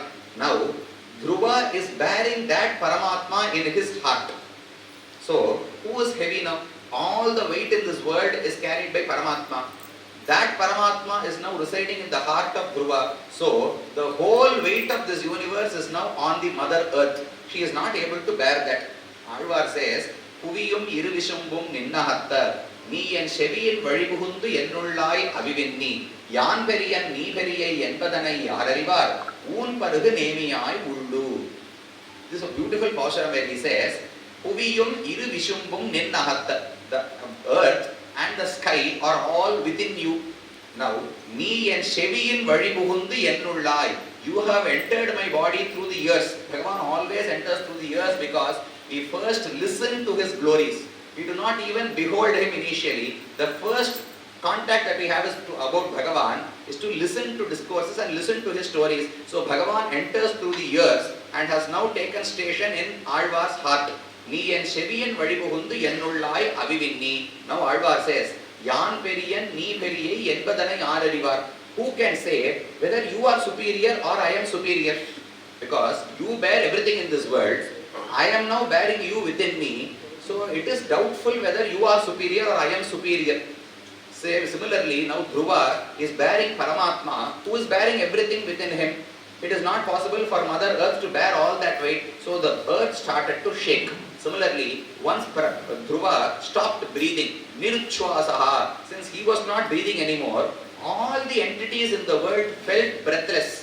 They could not breathe because a prime devotee of Bhagavan who is performing severe penances had stopped breathing. The Devas all ran to Mahavishnu. Naivam vidamo Bhagavan pranarodham characharasya akhila sattva dhamnaha. We do not understand what is happening. Akhila sattva pranarodha. We are not able to breathe. We feel trouble breathing. That it is as though we are being choked by someone, but we do not know why this is happening. You must help us. Once the Devas pleaded to Bhagavan, he said, do not worry, it is all because Dhruva has stopped breathing. He has controlled his breath by pranayama and is performing meditation. His weight is not being able, the Mother Earth is not able to bear it. Since he is not breathing, all the entities in this world are not able to breathe. Do not worry, I will now go to him. I will give my darshan to him. Once he sees me, he will stop performing meditation, and so you will all be restored to your previous state. He says this and he comes in front of Dhruva. Dhruva did not even open his eyes and look at Paramatma because he did not need to look at Paramatma. Paramatma was within his heart. In Dhyanam, by meditation, he was able to view the supreme form of Paramatma. So he did not bother what was happening around him. So when Paramatma stood in front of him and Dhruva was not opening his eyes, immediately he disappeared from within Dhruva. There is a murti, there is a form of Bhagavan who is residing within Dhruva. Dhruva is meditating upon him. There is another Bhagavan who is outside with another form. He is not looking at him. So Bhagavan immediately disappeared, or he made the form that was inside Dhruva disappear. Immediately he was shocked and opened his eyes, and he beheld Paramatma standing before him. Savai dhiya yoga vipaka tivraya hrid padma koshes puritam tatit prabham. Alvar says, Kurumi tevar kurangal kaidalachodi vellattinulle எழுவதோர் உரு என் நெஞ்சுள் எழும் ஆர்க்கும் அறிவருதே. Bhagavan in Vaikuntham is surrounded by Nitya Suryas and all the Naichiyas and everyone, and his form is so effulgent, it is so luminous, with all that luminosity. எழுவதோர் உரு என் நெஞ்சுள் எழும். The form with which Bhagavan is residing in Vaikuntham is now visible within me. Similarly, within Dhruva there was a form of Bhagavan. Once that disappeared, Dhruva opened his eyes and he was able to view Paramatma. He immediately wanted to sing a few shlokas. He wanted to praise Paramatma. He was so happy, elated that he had had darshan of Bhagavan, but he had not gone to a school for even a day. He did not know how to make shlokas. He wanted to speak out. Shuka says, Vivakshantam Savaidhiya Yoga Vipaka Tivraya. Then Satam Vivakshantam Atadvidam Harihi Nyatwasya Sarvasya Cha Hridyavasthitaha Kritanjalim Brahmamayena Kambuna Pasparsha Balam Kripaya Kapole. Bhagavan realized that he wanted to speak out, he wanted to praise him, but he was not able to because he was not literate. So immediately using his Shankha, Bhagavan touched Dhruva's forehead, and all the jnanam that he wanted was immediately transferred to Dhruva. He starts speaking out, and the shloka, the stuti that Dhruva does is a beautiful poem. He says, Yontah pravishya mamavacha imam prasuptam sanjeevayat akhila shaktidhara swadhamna anyani hastacharana shravana tvagadin anyamscha hastacharana shravana tvagadin pranannamo bhagavate purushaya tubhyam. He says, O Purusha, you are the one who has entered me and made me alive. I was not able to speak earlier. Yaha antah pravishya mama prasuptam vacham sanjeevayati. Sanjeevana means resuscitating something. My vacha, my speech was sleeping inside me. I was not able to speak at all. You have now entered me and you have rejuvenated my speech. Now I am able to talk about you. Not my speech alone. Anyamscha, hasta, charana, shravana, tvagadin. All the other indriyams that I have are functioning now only because you reside within me. Pranan namo bhagavate. You are also the controller of my pranavayu. So my well-being, my livelihood, the fact of me living here, everything is dependent on you. Nama bhagavate paramaya tubhyam. Bhagavate purushaya tubhyam. He prostrates towards Bhagavan and he sings a beautiful stotra. He says, Tvad dattaya vayunaya idam achashta vishwam supta prabuddha ivanata bhavat prapannaha yenanjasa ulpanam aguru vyasanam bhavabdhim neshye bhavat gunakathamrita panamattaha bhaktim muhu pravahatam tvayime prasangaha bhuyadananta mahatam amalashayanam. He asks for nothing else other than to be along with other devotees of Bhagavan. He says, I want to be joined with other devotees. Till now he has not met another devotee of Bhagavan. He was reclusive, he went alone to the forest, he performed dhyanam and has witnessed Bhagavan. Now he asked, there are many people in this world who have a love, devotion flowing towards you. I want to be associated with them because their mere sight, their anugraham can help me cross this ocean of samsara. Ye, he says, Bhuyad ananta mahatam amalashayana yena anjasa ulbana urudvyasanam bhavabdhim. This samsara sagara is filled with sorrow and it is very hard to cross unless I have the grace of people who are your devotees. He did not ask for the grace of Bhagavan. He asks for association with his devotees so that they can guide us on the path. See, Dhruva is now witnessing Bhagavan once. Within 5 minutes he is going to go away. But we need someone to guide us throughout our lives. Why do we have an acharya? We might ask, I am directly devoted to Bhagavan. Why should I have an acharya to guide me? Why do I need a middle person? The answer is, Bhagavan will never come stand beside you and guide you in every step of your way. If you go astray sometimes, he is not going to come and correct you. He will say, I have given the Vedas, you read it, you understand and you perform. If we go wrong somewhere, he will never come correct us. The acharya is the one and other devotees around us. Why satsanga is important is, Only devotees who are around us will be able to guide us in each step of the path. So Dhruva asked for association with other devotees of Bhakta. Appyeva Marya Bhagavan Paripati Deenan Vashveva Vatsakam Anugraha Katarosman. Bhagavan came in front of him. One Dhruva had completed his song. Bhagavan says, I know why you started to do penance towards me. I know you want to achieve a great kingdom. You want to be an even greater ruler than your father or your grandfather. I now grant that boon to you. Prasthitetu vanam pitra datvagam dharma samshrayaha shatrimshad varsha sahasram rakshita avyahatendriyaha.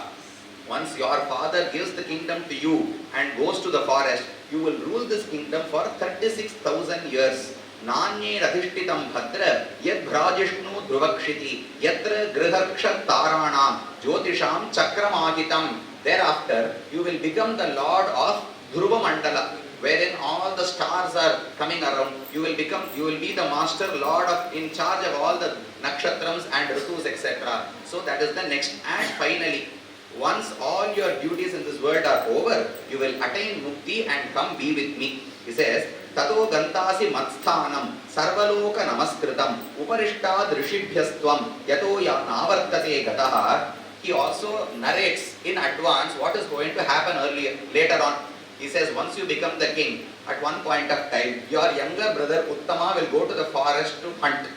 He will be killed there by a lion. His mother Suruchi, since she will be distraught, will also take her life. You will not be left with anybody else. You will go to war with those who killed Uttama. Then you will realize your folly. Finally, you will give up the kingdom. You will give the kingdom to your sons, and you will become an ascetic. You will go to the forest, perform dhyanam, and you will attain me at the end. This is what Vishnu says, and he immediately disappears.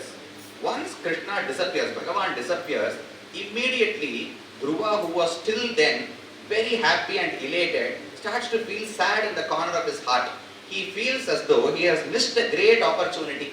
He did not know why, but Narada asked the same question to Maitreya, and he answers, Sudurlabham yat paramam padam harehe maya vinaha tat charanarjitam. Dhruva feels, Samadhina naikabhavena yat padam vidus sanandadaya urdhvaretasaha masairaham shadbhir amushya padayoho chayam upetya apagataha prithangmatihi. He started to think over what he had done for the last 6 months.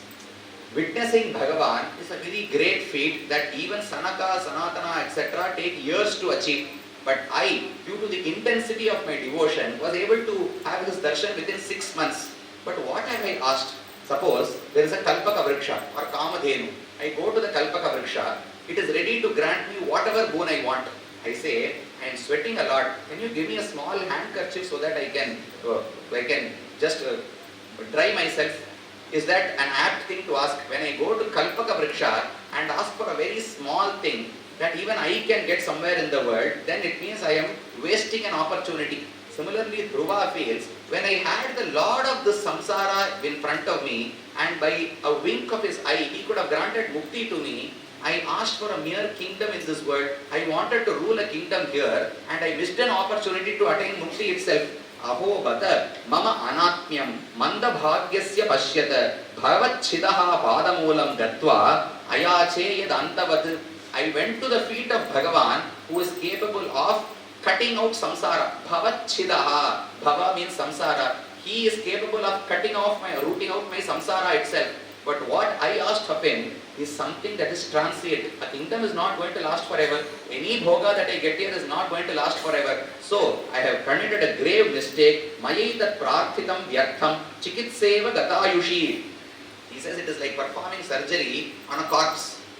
Once the life force is gone, what is the use of performing surgery? Similarly, I had the darshan of Bhagavan. I could have asked for mukti and attained it immediately, but I asked for something that is in samsara, which is filled with dukkha. Bhavachidam ayacheham bhavam bhagya vivarjitaha navai mukundasya padaravindayoho rajojushastata bhavadrisha janaha vanchanti taddasyam rite artham atmanaha yadrichaya labdamanas samriddhayaha. Maitreya, who is narrating this to Narada, it is a very complex. Now who is talking to whom? In each adhyaya it would change. Now there is a conversation between Narada and Maitreya. This started in the second adhyaya. Narada came to know that Krishna had left this world. He immediately ran to Uddhava. They spoke about the pastimes of Krishna briefly. Then he came to Maitreya to get some preachings from him. Maitreya has been narrating starting from the second skanda. Second, third and fourth are all narrated by Maitreya. That narration is narrated by Shuka to Parikshit. That is being narrated by Suta to the rishis who are asking him, Shaunaka and the others. So now Maitreya says, "O Narada, it is only a few people, handful of people who wish for nothing other than the feet of Paramatma." He refers to Narada as one such devotee. Navai Mukundasya Padaravindayoho Rajo Jushaha. Those who seek the feet of Bhagavan are very few. Parupadattu Kayal Poditta Pandiyar Kolabadipol Tiruppolinda Shevadi and Shenniyin Mel Podittai. Alvar says, just as the Pandya king who conquered northern India and went up to the Himalayas, he kept his flag, Pandiyar Kolabadipol. The flag of Pandyas is the symbol of a fish. He kept that mean kodi, that fish flag on Himachala Parvata so strongly. Similarly, I want your feet to be embedded in my head so strongly that you can never remove it from there. So few people ask for nothing in this world other than the feet of Lord Krishna. Similarly, he is referring to Narada. You are such a devotee, but Dhruva was not mature enough to ask for mukti of Narayana. He asked for a good kingdom, a long rule in this world. Bhagavan granted that also. Then he went back, he goes back to his city. Uttanapada welcomes him with open arms. He tries to somehow pacify him. He realizes his mistake, and when the time comes, he makes Dhruva the king. Angasanga Utpalakau Asraugam Muhuruhuduhu Uttamascha Dhruvaschobhau Anyonyam Prema Vikwalau. He also met his younger brother Uttama. Dhruva and Uttama embraced each other. They had a lot of love for each other. At the end of his time, Uttanapada gave the kingdom to Dhruva and he went to the forest. Uttanapado Rajarshihi Prabhavam Kanayasyatam Shrutva Drishtva Adbhutam Prapede Vismayam Param Anurakta Prajam Raja Dhruvam Chakre Bhuvav Patim. He made Dhruva the ruler and he departed to the forest and looked after his own betterment or benefit. Now, Dhruva is the king. The post story of Dhruva, the story of how he witnessed Paramatma and got his grace is popularly known. After that, there is a story where he goes to fight with Kubera. As Bhagavan had predicted earlier, Uttama goes to the forest for hunting. He is killed by a Yaksha. The Yaksha are referred to as Punya Jana. So a Punya Jana, Yaksha kills him due to some quarrel. Coming to know of this, his mother commits suicide. Coming to know of this, Dhruva gathers a big army and goes to Alakapuri in the Himalayas to fight with Kubera. He says, Satan apadato veera ugradhanva maharatha ekaikam yugapat sarvan ahan banihi tribhihi. Dhruva was so powerful, he was so courageous that he fought single-handedly with the great Yaksha army. He decimated the army, they could not fight against him at all. So they adopted to Maya. They started creating illusions. Suddenly the whole sky became dark. Dhruva could not see anything. Suddenly blood started to flow down as rain. There was all the asthi, majja, muscles, rakta, all this started to flow down. Vabrushu, rudhira augha, asrit puya ved mutra medasaha, nipetur gaganadasya, kabandhani agrataha anagha, ahayaha, ashani nishwasaha, vamanto agnim rushakshivihi. There were serpents falling down from the sky who were emitting some breath of fire. There were many kabandhas. Kabandha is a body without a head. Such kabandhas were falling down from the sky. Dhruva did not know what to do. He was deluded by that Maya. The word Maya does not mean something that is false. It means something that we are not capable of understanding. Something that is ascharya-kara. Something that is astonishing is referred to as Maya. Someone who plays a card trick. We say he is a Mayavi, he is a magician. He is definitely making something out of thin air. He is not creating something. He is not performing any false things. What he does, we are not able to understand. If we know how the trick is performed, it will no more be Maya. So Maya is something that is awe-inspiring, which is something that we are not able to understand completely. So using that great jnanam, that astonishing jnanam that they had, the Yakshas created such a delusion. Dhruva was caught in that delusion, he did not know what to do. Then all the rishis who were standing nearby, who were witnessing this, came to Dhruva's aid. They reminded him that once you meditate upon the feet of Paramatma, any hurdle that you face will be removed. Auttanapade Bhagavan Stava Shargadhanva Devakshino Avanatartiharo Vipakshan Yen Namadheyam Abhidaya Nishamya Chadha Lokonjasa Tarati Dustaram Anga Mrityum.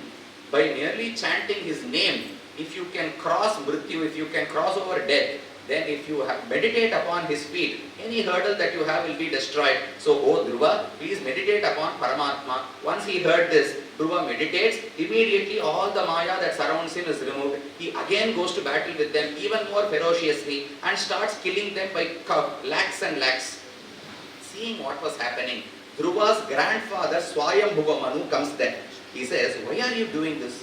When one yaksha killed your brother, it is not apt to punish all the yakshas in the world. If one person commits a sin, it is okay to punish that person. All the other yakshas that you have been killing, they are all innocent. They did not commit any sin. Alam vatsa ati roshena tamodvarena papmana yena punyajana netan avadhitsvam anagasaha. They are innocent. They did not perform any crime, but you are killing them by lakhs and lakhs just because you have excessive rosha. He says you are a king. You are ruling this world along the lines that Keshava has put out. He says, Nayam Margo hi sadhunam, Hrishikesha anuvartinam. If you were just a mere Raja, king who was ruling this world, then it is okay for you to feel anger. You are ruling this world along the lines that Hrishikesha has laid out for you. If you are a devotee of Bhagavan, then such anger will not suit you at all. Please get rid of this anger. Do not punish others. He says, you have now lost all the jnanam that you had gained earlier. You knew that the body and the Atma were different. You knew that Paramatma was the controller of everything. You meditated upon him and you were able to behold him. Now Dhruva, you have lost sight of the differentiation between the Atma and the body itself. You think that when Uttanapada is destroyed, all these people are to blame. Even if that yaksha had not killed Uttanapada, the body is going to die at some point of time. The Atma can never be killed. So he says, you are feeling this emotion, anger, because you do not differentiate between the destruction of a body and the destruction of Atma. Nobody committed this sin. Whether the birth or death or your disease or your longevity, all this is not decided by you or your actions. It is decided by the Devata, by Bhagavan. He decides when you have to die. So, your brother Uttanapada died out of his own actions or by divine intervention. Do not curse these people for that. Do not punish other yakshas for that. Please go and you must make sandhi. You must form an alliance with Kubera and not fight with him anymore. Hearing these words of Swayambhuva Manu, Dhruva also lost his temper. He became friends with Kubera, and Kubera now is surprised by him. He says, you garnered so much hatred towards me and towards yakshas. Now by merely the Upadesha of your grandfather, you have become enlightened again. That itself is a very great quality, Kubera says. When you are in a certain frame of mind and someone speaks against that, it is natural for us to reject it. But Dhruva did not reject it. Even though he was angry, he kept his calm, and whatever Swayambhuva Manu said, he pondered upon it. He saw whether it was right or wrong and accepted whatever advice was given by the elder. Kubera says, this itself is a great boon that you have. It is a great quality. So whatever boon you wish of me, you might ask it. Sa Rajarajena Varaya Choditaha Dhruvo Mahabhagavato Mahamatihi Harau Savapre Achalitam Smritimyaya Tarati Ayatnena Duratjayam Tamaha. Dhruva immediately asked for unwavering devotion towards Paramatma. He did not ask for anything else. He was regretting that he had lost the jnana that he had earlier gained. So he said, I want Harau Savapre Achalitam Smritim. Smriti is remembrance, recollection.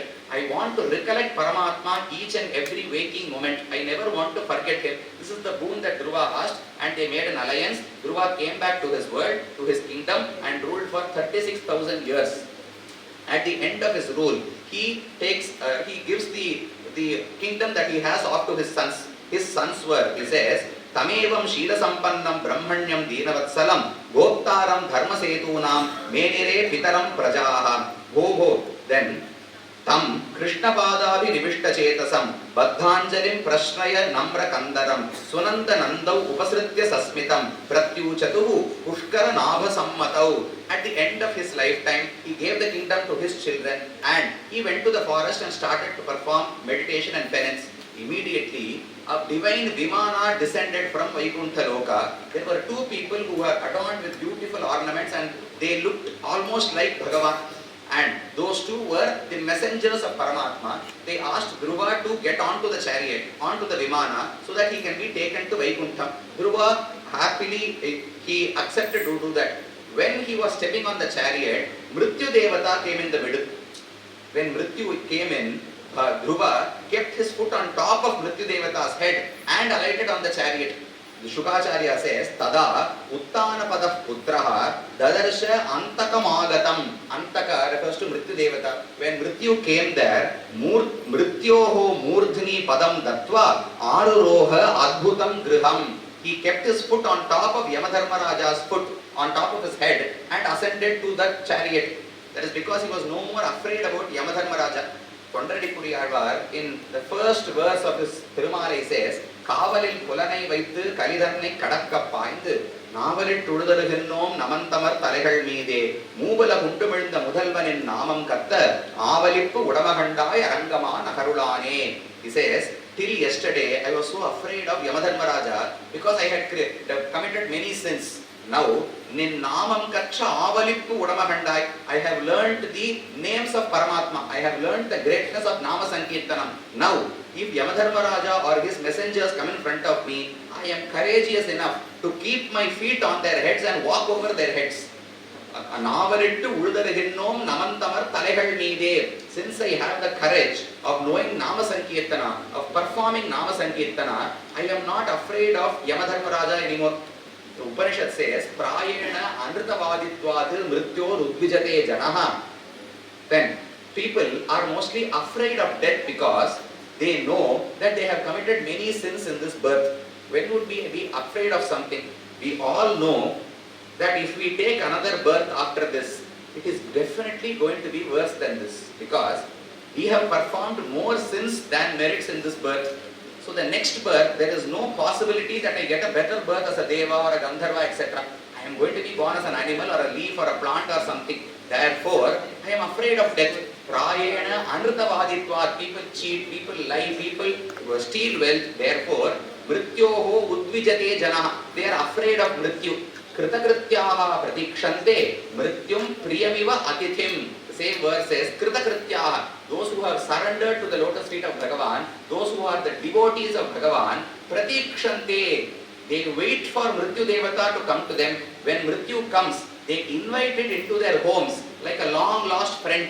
Mrityum Priyamiva Atithim. Just as you would invite a guest into your house, they invite Mrityu Devata because when Mrityu comes, they are not going to have a bad birth. They are going to attain Vaikuntha itself. So they are waiting for when death will come and take them so that they can attain Vaikuntha. So now Dhruva was not perturbed by Yamadharmaraja. He kept his foot on top of Kala Devata and alighted on the chariot and they were about to go to Vaikuntha.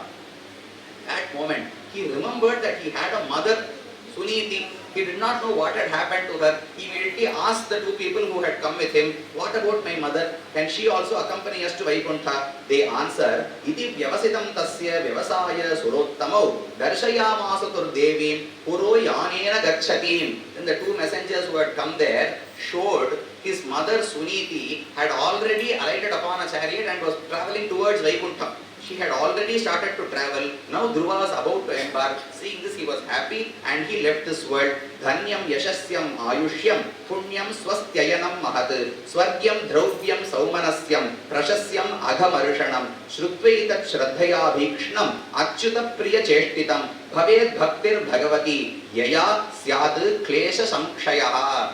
He said, the Parashruti is said, this story is capable of giving anything that we want. Dhanyam, it will give us whatever we seek. It is fortune itself.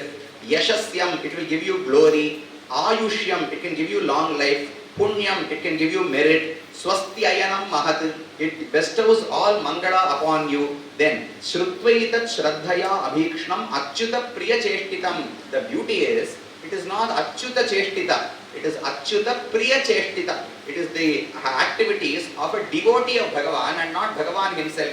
Even that story about his devotees is capable of removing all distress, all klesha that we enjoy, we experience in that world. Similarly, Mahatvam Prayataha Kirtayet Prataha Samavayet Vijanmanam Sayam Cha Punya Shlokasya Dhruvasya Charitam Mahad. This story is to be chanted in the morning and in the evening. Shravayet Shraddadhananam Tirthapada Padashrayaha Nechans Tatra Atmanatmanam Santushta Iti Siddhyati. You must also allow more and more people to listen to it. If someone is interested in listening to the story of Dhruva, then allowing them to listen or making an arrangement for them to listen will also give you great merit and will give you punya. This is the glorious story of Dhruva, who at a very young age, in a short period of time, performed penance, did meditation dhyana and was able to behold Paramatma directly, and then he got the blessings of Paramatma. He only asked for the kingdom.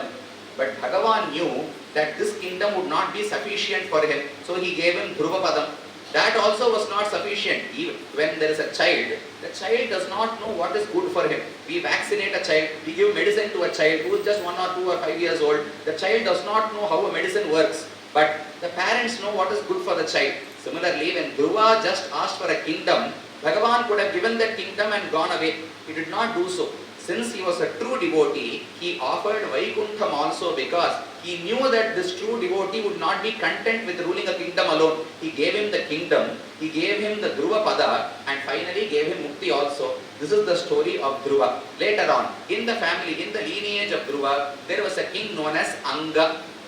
That Anga did not have any children. Therefore, all the sacrifices, all the Tarpanam, Shraddham that he did, were not being accepted by the Prithu Devatas, because they said, you are offering us Tarpanam today, once your lifetime is over, you do not have any children, who is going to offer us? So it is bittersweet. The Pitrus are getting something from Anga now, but he does not have children, he does not have a son who is going to continue performing Tarpanam. So they say, we can eat today, but we are always scared that tomorrow, once your lifetime is over, we will not have anything to eat. Na vidameha devanam helanam vayam anvapi yanna grinhanti bhagan swanye devah karma sakshinaha yadyad yadi yajna purusha sakshat apadyaya harirvritaha tanstan kaman haridvadyad yanyan kamayate janaha. So he went to many learned scholars and asked them what to do. They said, we can perform a yajna. By that yajna you will be able to get progeny, and then all your Pitru Devatas will also be content. So they performed a great yajna. A Purusha was born out of that. He gave payasam to Anga, and Anga gave that to his wife. When she drank that, she bore a child. Sa tat pumsavanam ragni prashyavai patyuradadhe garbham kale upavritte kumaram sushuve apraja. She gave birth to a child in proper time. She gave birth to a son. But the bad part was, Sabala eva purushaha matamaham anuvrataha adharmamshodbhavam mrityum tena abhavad adharmikaha. The wife of Anga was the daughter of Mrityu Devata. Adharma gave birth to Mrityu. Mrityu had a daughter, she had married Anga. So now this child who is born took after his maternal grandfather. His maternal grandfather was none other than Mrityu Devata. So he did not have a good character. He started to trouble everybody. Sabalayeva Purushaha Akride Kridato Balan Vayasyan Atidarunaha. When a few children were playing, he would take a stick and start beating them, beating the life out of them. Then Prayena Abhyachito Devaha Ye Apraja Grihamedinaha Evam Sa Nirvindamana Nripo Grihan Nishitha Uttaya Mahodayodayat. Seeing how bad natured his son was, Anga lost the will to live. Without informing anybody, in the middle of the night, Anga ran away from the house. The son was named Vena. He was a very bad person, but all the rishis in that land came together and decided that if there is no king to rule over the kingdom, then people will all go astray. People will not follow the rule of law. They would all act as they wished, and it would not be good for the kingdom. So they made Vena the king.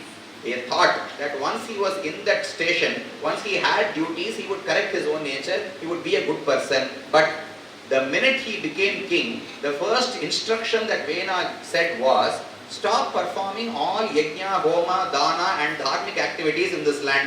न यष्टव्यम न दातव्यम न होतव्यम द्विजाः क्वचित् इति न्यवारयत् धर्मम भेरी घोषेण सर्वशः. He sent a bheri to everywhere. He banged the drums in each and every village in his land and instructed everyone to stop performing dharmic activities.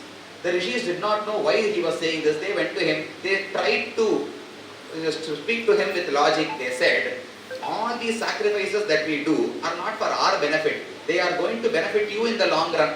Only if the praja follows their dharma, the king who is ruling over them will be able to attain more and more glory and wealth. Yasya rashte pure chaiva bhagavan yajna purushaha yijyate svena dharmena janair varnashraman vidaihi tasya rajnyo mahabhaga bhagavan bhuta bhavanaha paritushyati vishwatma tishthato nijashasane. When a king makes all his citizens follow their own dharma, that pleases Paramatma.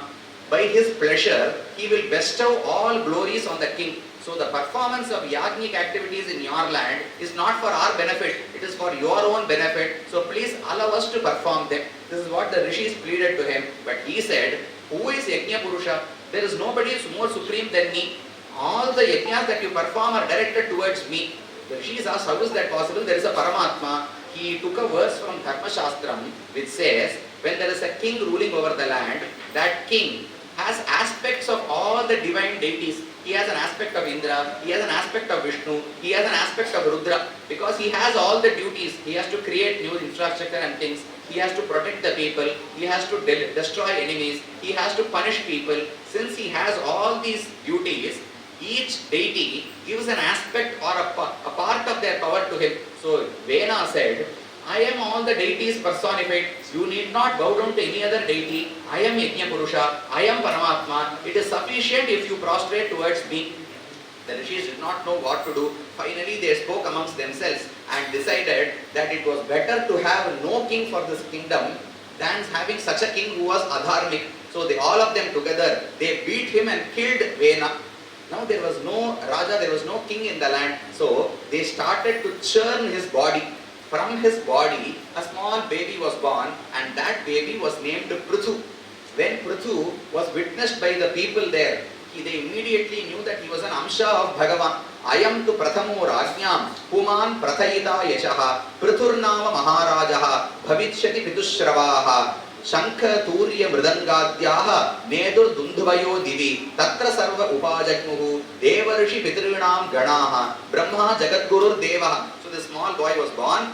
They saw that his hand had the marking of Gada and his feet had the markings of the lotus. So they immediately knew that he was an incarnation of Vishnu, an Amshavatara of Vishnu. So all the people rejoiced. They thought they had finally gotten a good king who was going to uplift them from all the sorrows that they had. For the coronation of Prithu, all the deities and devatas had all come to the land to visit and to bestow gifts upon him. Tasmai Jahara Dhanadaha Haimam Veera Varasanam. Kubera gave an asana, simhasana made of gold for him. Varunaha Salilasravam Adapatram Shashiprabham. Varuna gave a white umbrella. Whenever there is a king, he should have a chhatra. He should always have an umbrella that escorts him. So Varuna gave the umbrella. Vayu gave him chamara. Kirtimayim Srajam. Dharma Devata gave him a garland that is filled with glory. Indraha Kirita Utkrishtam Dandam Sanyamanam Yamaha. Yama gave him the staff with which he is supposed to rule over the world. Indra gave him a mukuta, and so on. Once he was bestowed with all these gifts, there are people known as Vandis. They come and sing the praise of the king whenever he is free. When he wakes up, his praise must be sung. When he comes into the court, he must sing his praises. Similarly, all the Vandis came together and they started to praise Prithu. Prithu stopped them. He said, I am just now taking office, I have just now become the king. I have not performed any great feats till now. What are you going to sing about? If you are singing about Bhagavan, he has many glorious attributes. You can sing about him for months and years together. I am a small boy who has not done anything great. So whatever you say now, I am sure it is going to be false. You are going to concoct things that I have never done. I will never do in my life and say I am going to be like this. I am not in need of any such glory. Ho Suta, He Maghada Saumya Vandir, Loke Adhuna, Aspashta Gunasya Mesyad. My attributes are still not discernible, they are aspashta. I have not shown valor, I have not shown courage, I have not shown compassion. What are you going to sing about? Kim ashrayo mestava yesha yojyata mamai yahuvan vitatha giro vaha. I do not want you to sing false praises. If you want to sing someone's praise, sing about Paramatma who is replete with great qualities. Do not sing about mere mortals. Nammalvar in 10 songs talks about how this tongue is only to be used to sing the praise of Bhagavan. Sonnal virodamidu ahilum solluvan kelvino en navil inkaviyan oruvarkkum kodukkilen. Alvar says, I will not sing about the glory of any mortal because no mortal has any glory. What do people do? They go to someone's house, say, oh, you are so strong, your shoulders are like great mountains. Your hand is red because you are so involved in charity. Mari anaya kai, malvarai okkum tin tholennu, tharilor pachai, pachai pashum poihal peshave. Alva says, a person would be so lean, if you push him, he is going to fall down. But the poet will say, he has shoulders like Bhagavan, they are like great mountains. That person might have not more than 10 cents with him. But the poet who comes to him will say, Mari anaya kai, you are so greatly involved in charity, you are the next Karana, you are the next Paramatma who is giving so much charity to everyone. Pachai pashum poi, these are nothing but lies. There is no use of singing these. If you want to sing about someone, then sing about Paramatma. He has more than enough qualities to sing about. I am a mere mortal who has not done anything. Do not sing about me. Hearing this, all the citizens were elated. All the devatas were also happy that they had gotten a good king. But there was one hurdle that was still left. Since Vena, the father of Prithu, was a very bad king, Bhudevi had started to take back whatever good fortune or whatever good resources that she had. When there is a bad king, if he starts to utilize all the resources in the land, they are going to be put to bad use or they are going to go waste. Therefore, Bhudevi decided that she would take in whatever resources that she had. So now the people were in a state of famine, they did not have anything to eat. Yesha dharmabhritam shreshtaha loke dharme anuvartayan goptaksha dharmasuvatunam shastatat paripanthinam yadabhishikta Prithu-ranga vipraihi amantrito janatayascha palaha praja niranne kshitiprishtha kshut kshama dehaha patim abhyavochan. All the people who were there in that land were famished. They did not have anything to eat because the Bhumi had stopped giving her resources to everyone. Only if the Bhumi associates with you, only if it accepts, can you grow any paddy or wheat or anything in the land. Only if the Bhudevi accepts, can you mine wealth or minerals from the land. If she does not accept, if she pulls in all the resources that she has, all the people were now poor, they did not have anything to eat. Now they all came running to Prithu and started to plead to him that you must deliver us from this bad state. Immediately Prithu took up his bow and started running behind Bhudevi. Bhudevi took the form of a cow and started running away. He ran behind her. At one point of time he cornered her. Bhudevi could not run anymore. He immediately said, Pravepamana dharani nishamya udayayudham chatam gauhu satyapadravat bija bhita mrigiva mrigayudhruta uvacha cha mahabhagam dharmajnapanna vatsala trahimamapi bhutanam palane avasthito bhavan. Bhudevi asked, why are you running behind me? I did not commit anything bad. I am just minding my business. Why are you trying to kill me? Prithu said, when I am trying to protect all the people in the land, you are not sharing your resources with them. So my people are in trouble. I want you to share everything. Otherwise I will kill you. Bhudevi said, I am in the form of a cow. I am a girl. I am a woman. Can you take arms against me? It is not according to dharma that you come to beat me. Prithu said, Puman yoshiduta klibaha atma sambhavano dhamaha bhuteshu niranakrosaha nripanam tad vadhaha avadhaha. He says, be it a man or a woman, if someone is so selfish that he denies resources to all others in the land, then if the king kills them, it is not considered a vadha at all. Because that person has no compassion. He is keeping everything. He is hoarding everything and keeping it to himself. He is not sharing it with others. Therefore, even if I kill you, it is not something wrong on my part. So do not let me kill you. Please share all the resources. Finally, Bhudevi agreed and she says, I will give you everything. I am now in the form of a cow. you please make someone as the calf. You need a cowherd who is capable of milking me, and if you milk me by showing a calf in front of me, I will share all the resources that I have with you.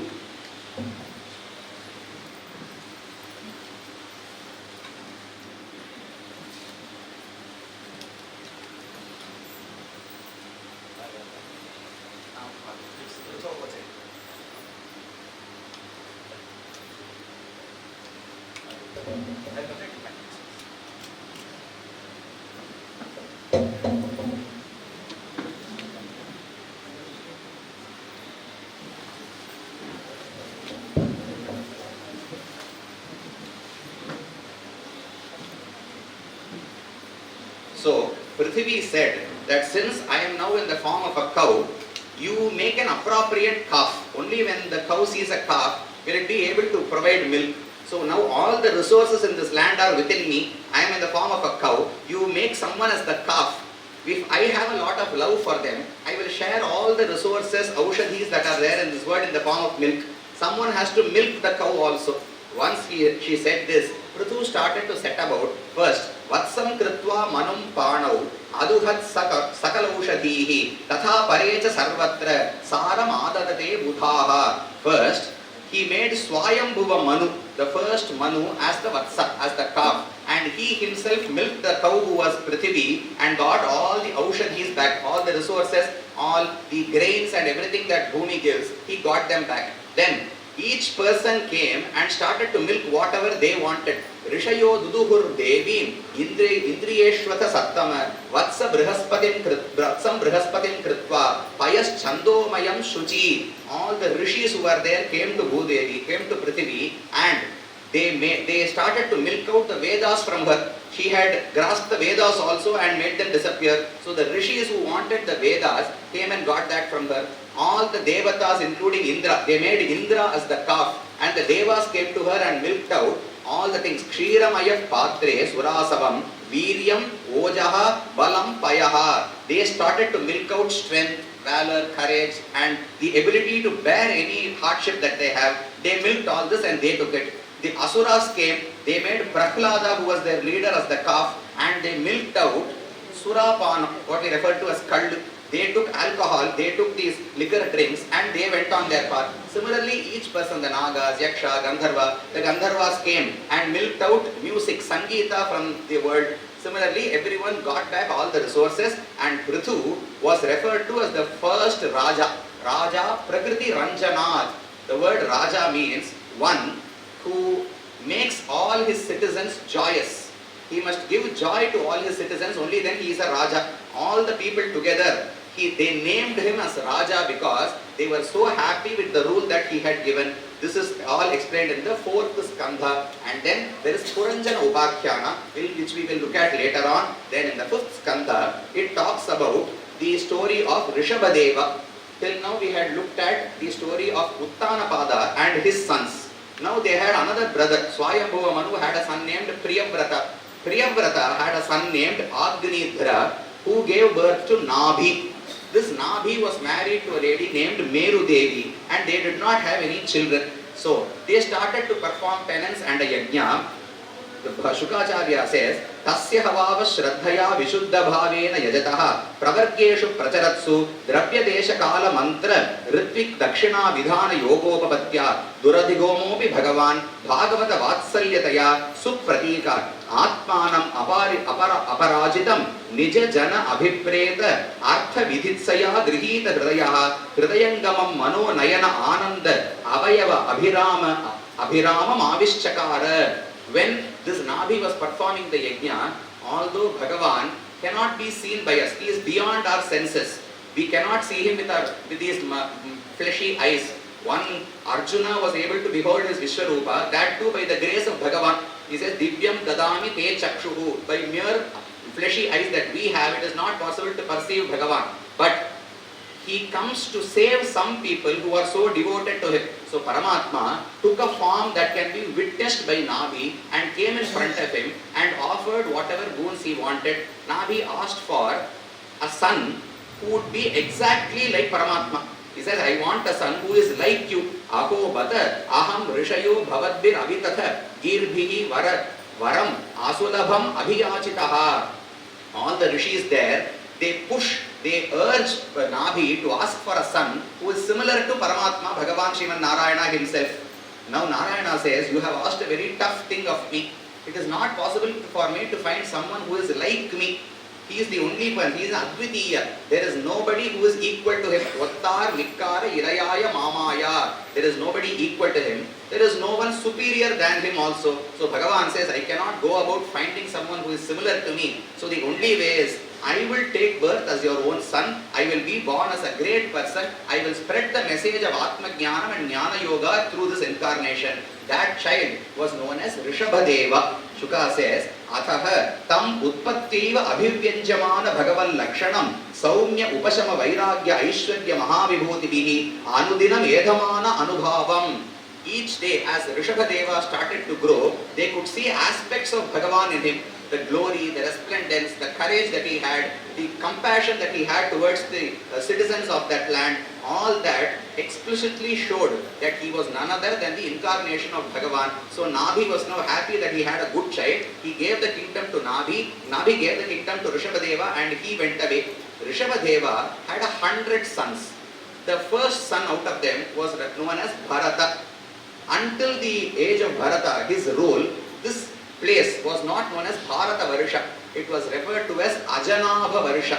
Only when the son of Rishabhadeva, who was Bharata, became the king and ruled over this kingdom for a long time, this Varsha, this land, piece of land came to be known as Bharata Varsha. Iti, he says, Ilavarto, Brahmavarto, Malaya, Ketur, Bhadrasena, Indrasprik, Vidarbha, Kikata, Iti Nava Navati Pradhanaha. He had 100 sons. Of them, 81 sons were interested in performing Karma Yoga.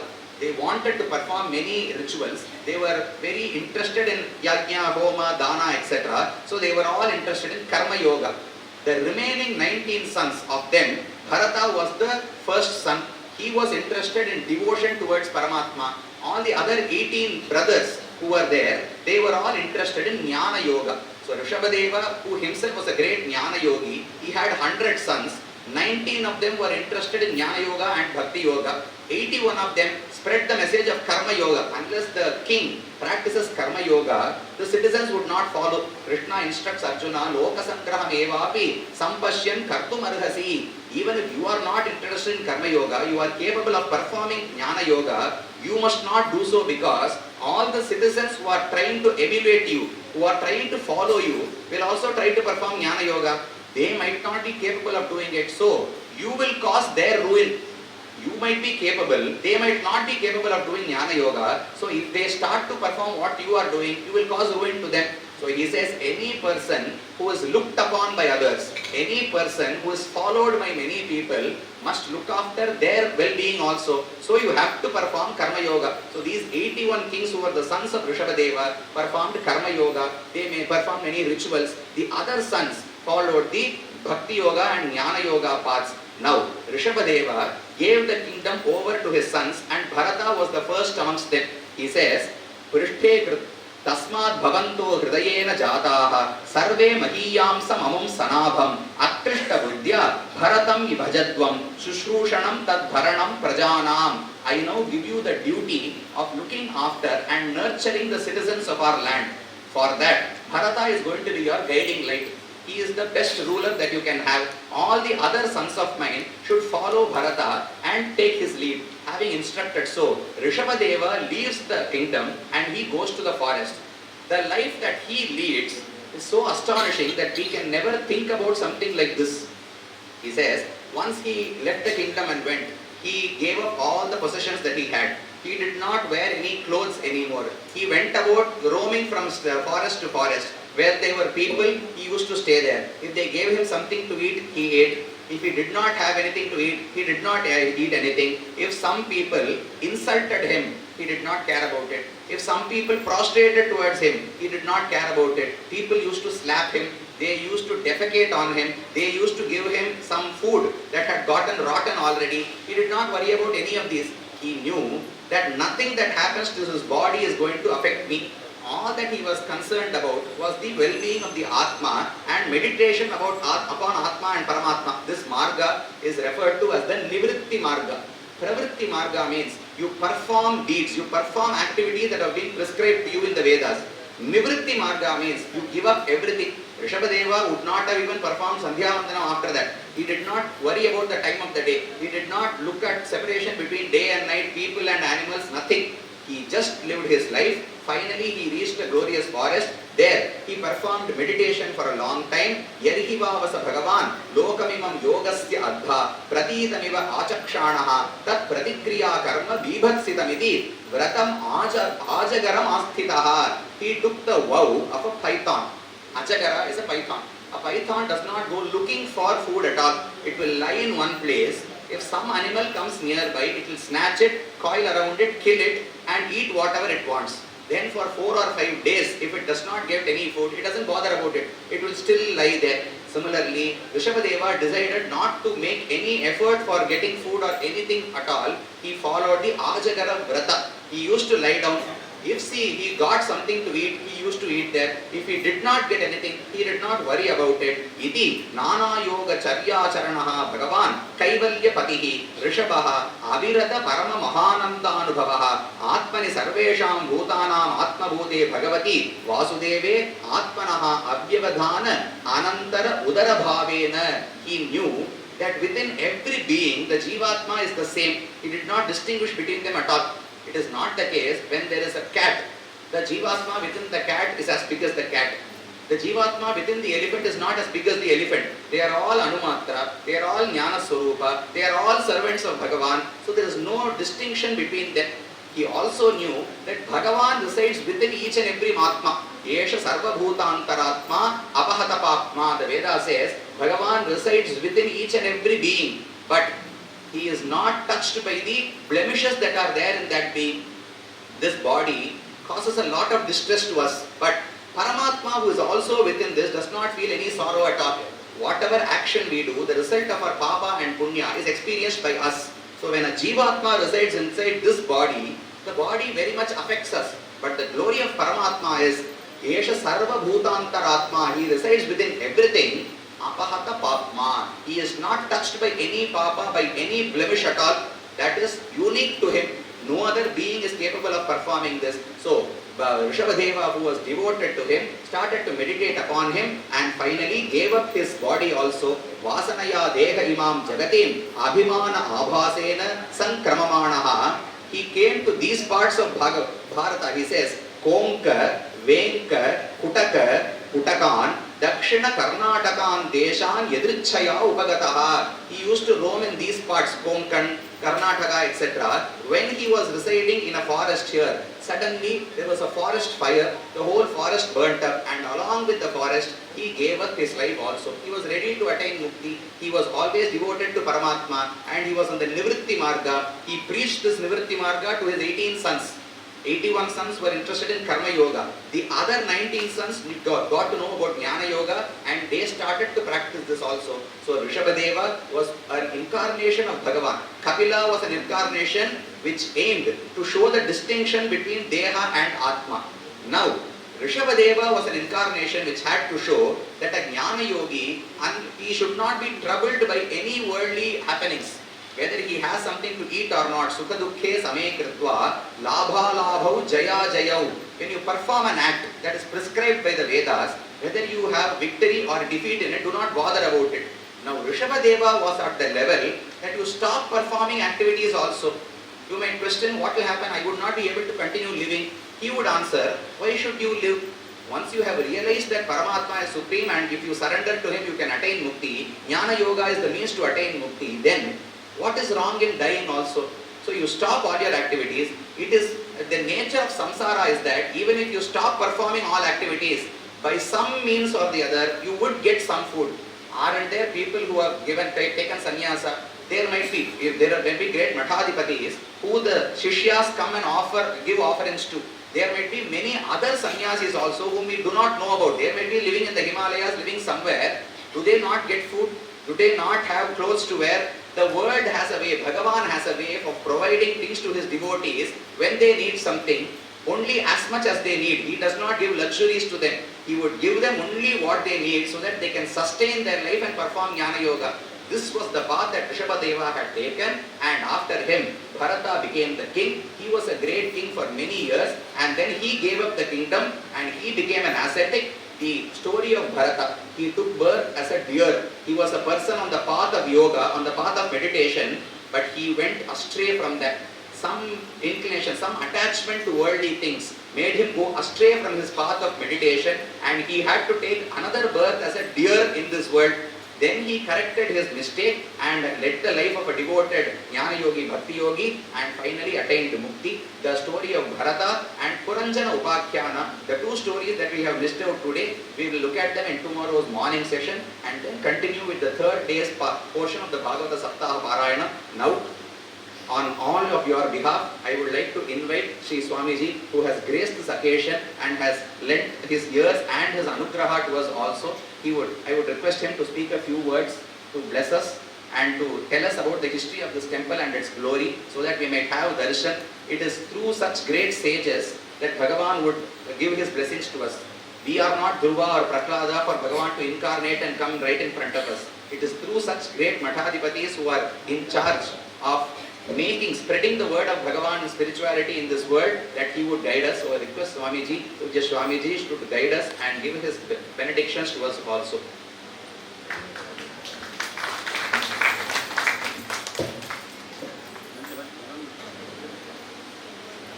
Krishnaya Vasudevaya Haraye Paramatmane Pranata Kleshanashaya Govindaya Namo Namaha Vyasaya Bhavanashaya Srishaya Gunarashaya Hrutyaya Shuddhavidyaya Madhvaya Namo Namaha Pratamo Hanumannama Vitiyo Bhima Yevacha Purna Prajnaha Tritiyastu Bhagavat Karya Sadhakaha Buddhipadam Yashodhairyam Nirpayatvam Arogata Ajadyam Vakpadutvancha Hanumasparnatave Apadamodi Paryantam Guruna Makasim Smare Yena Vigraha Pranashanti Satyanti Cha Manoratha Sri Gurubhyo Namaha. Today we are very glad to have all of you here in Gita Mandir and also Sri Krishna Mandir. We are very glad to notice that all of you are listening to Sri Krishna Katha from Bhagavata in Krishna Sannidhi. Along with you, Sri Krishna is also hearing this Katha. We may hear Bhagavata Katha in other places where Krishna may not be there. But here we are hearing the Bhagavata Katha along with Lord Krishna. That is why we are very glad to notice the Bhagavata Shravana here from our Bhagavan Dangana, the Sannidhanam of Lord Sri Krishna.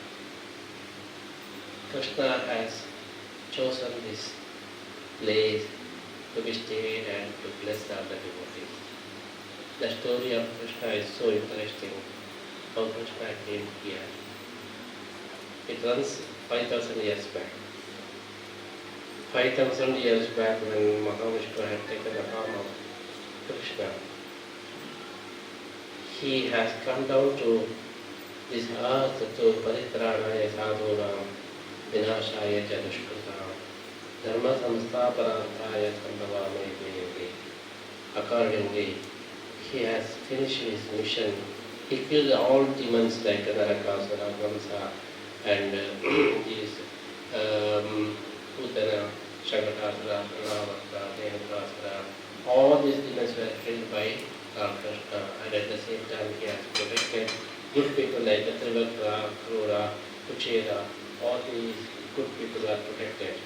And in the battlefield of Kurukshetra, he massacred all Kauravas and established Dharma. He preached Bhagavad Gita. After that, he has taken ERS, retirement. After fulfilling the big task, he went to Dwaraka, where he was enjoying and he was leading his retired life with along with 60,000 wives. And in that time, one day he saw his mother, Devaki, was very upset. Then Krishna asked her, why are you so upset today? Then she replied, all people, they praise you like anything. Whenever I hear your stories, then I will be upset. Krishna, he was surprised. If you hearing my story, why should you be upset? Why should you worry? Then Devaki said, see what they are narrating, they are describing your stories all the time. Then they say, you have showed many leelas to your mother, Yashoda. You did like this, you did like this, like that. They are describing your Bhagavata. Whenever I hear this word, you have showed this leela to your mother Yashoda, it pinches me like anything. Because I am your real mother, but you didn't show any leela to me. But you have showed all leelas to that lady who is not at all your mother, who is an artificial mother. But you have showed all the leelas to her, but not for me, who is real mother. That is why whenever I hear your Bala Leela, I will be very upset. What is the use of being your mother? That is the nature of all mothers. The happiest time for them is watching the times of their kids. Wherever they go, they watch their kids, how they are playing. So I missed all these things. Though I am your real mother, I could not see any leela of you, Bala Leela. You didn't show any leela because that day when you born, you went to that house.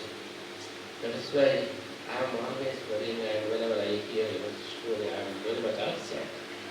Then Krishna, he said, I never knew that you didn't express this kind of grievance. I told that Matradeva, one should please their mothers, but I could not because I didn't know that you didn't express this.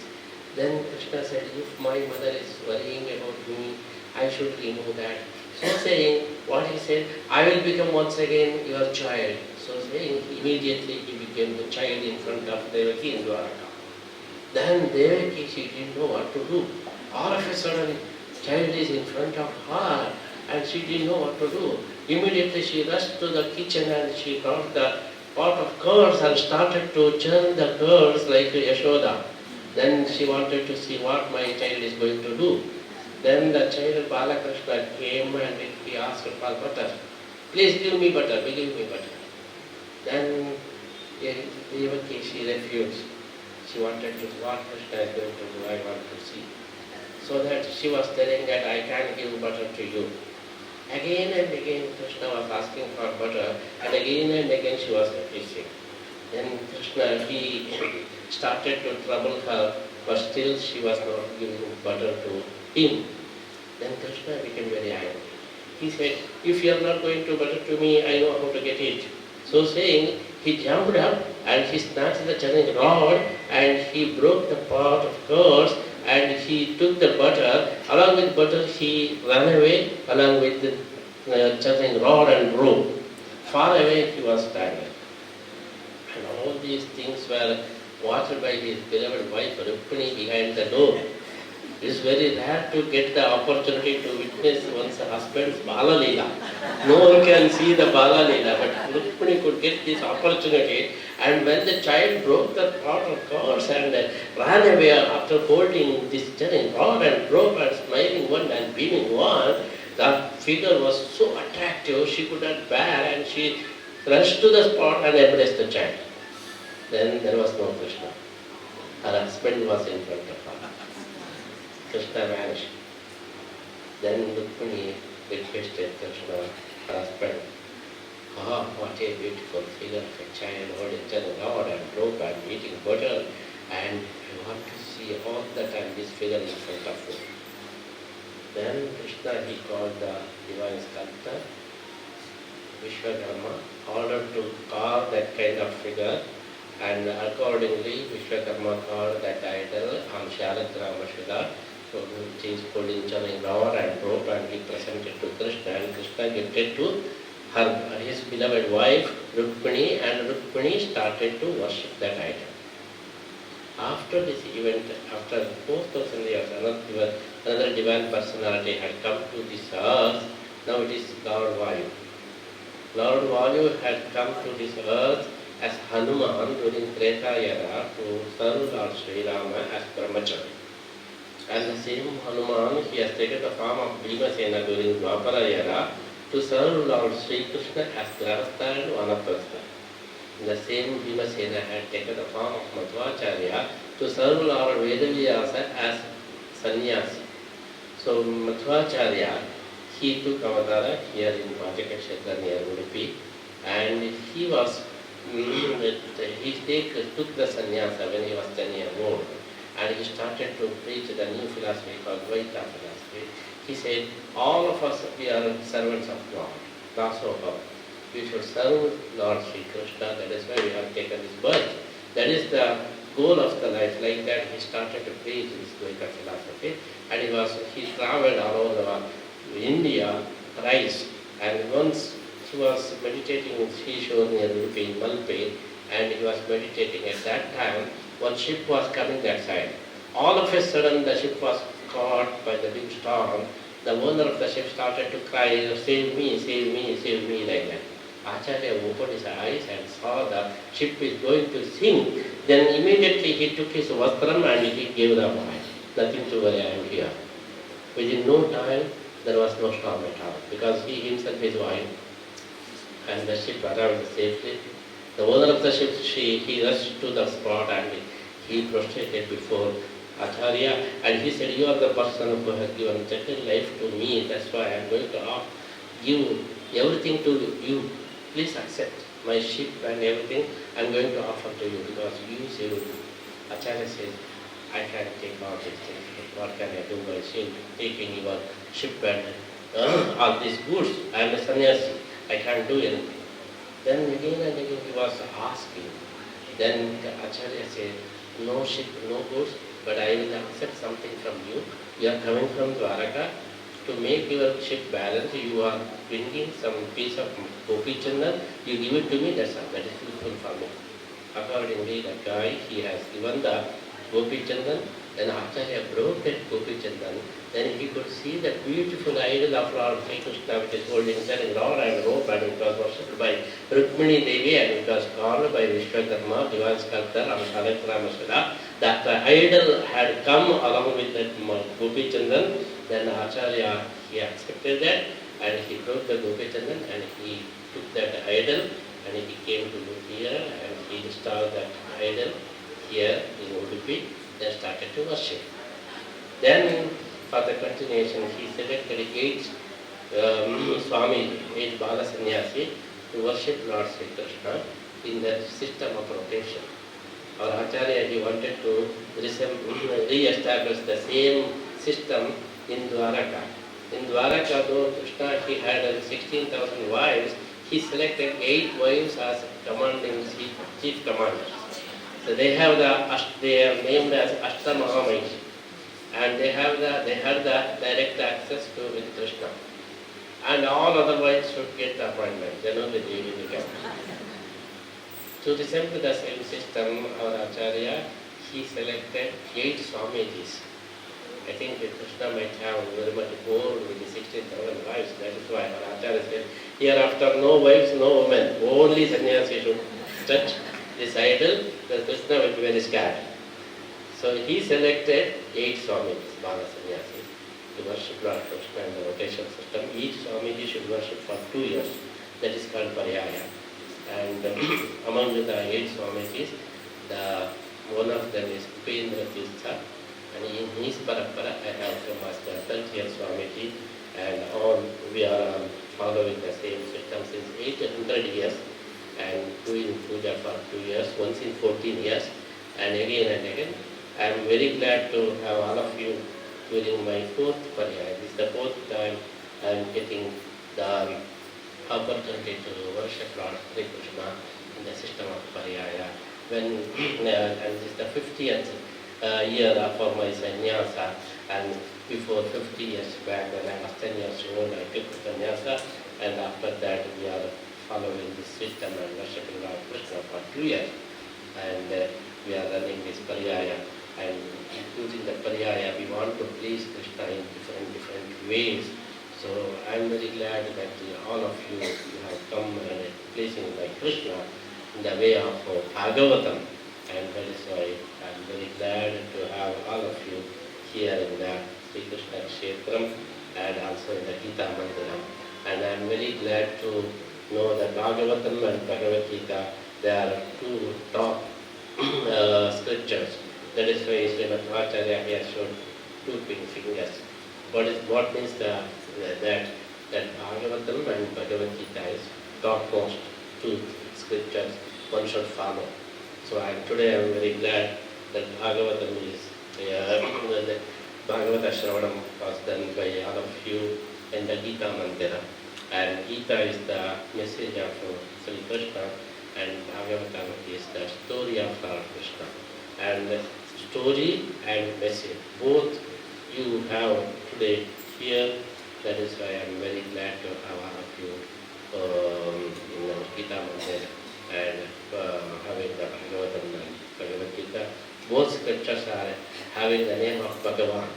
Bhagavatam means which is taught by Bhagavan. Bhagavad Gita means which is taught by Bhagavan.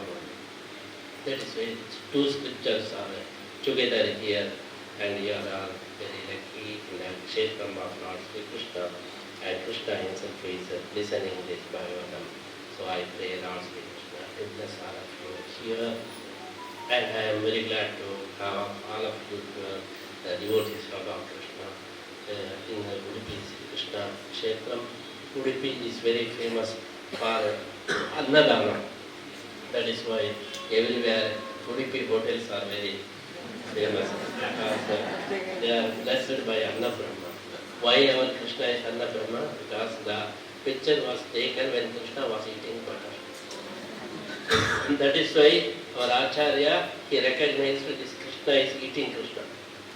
That is why the name Krishna here is Anna Brahma. So if you feed him more and more, he will give more blessings.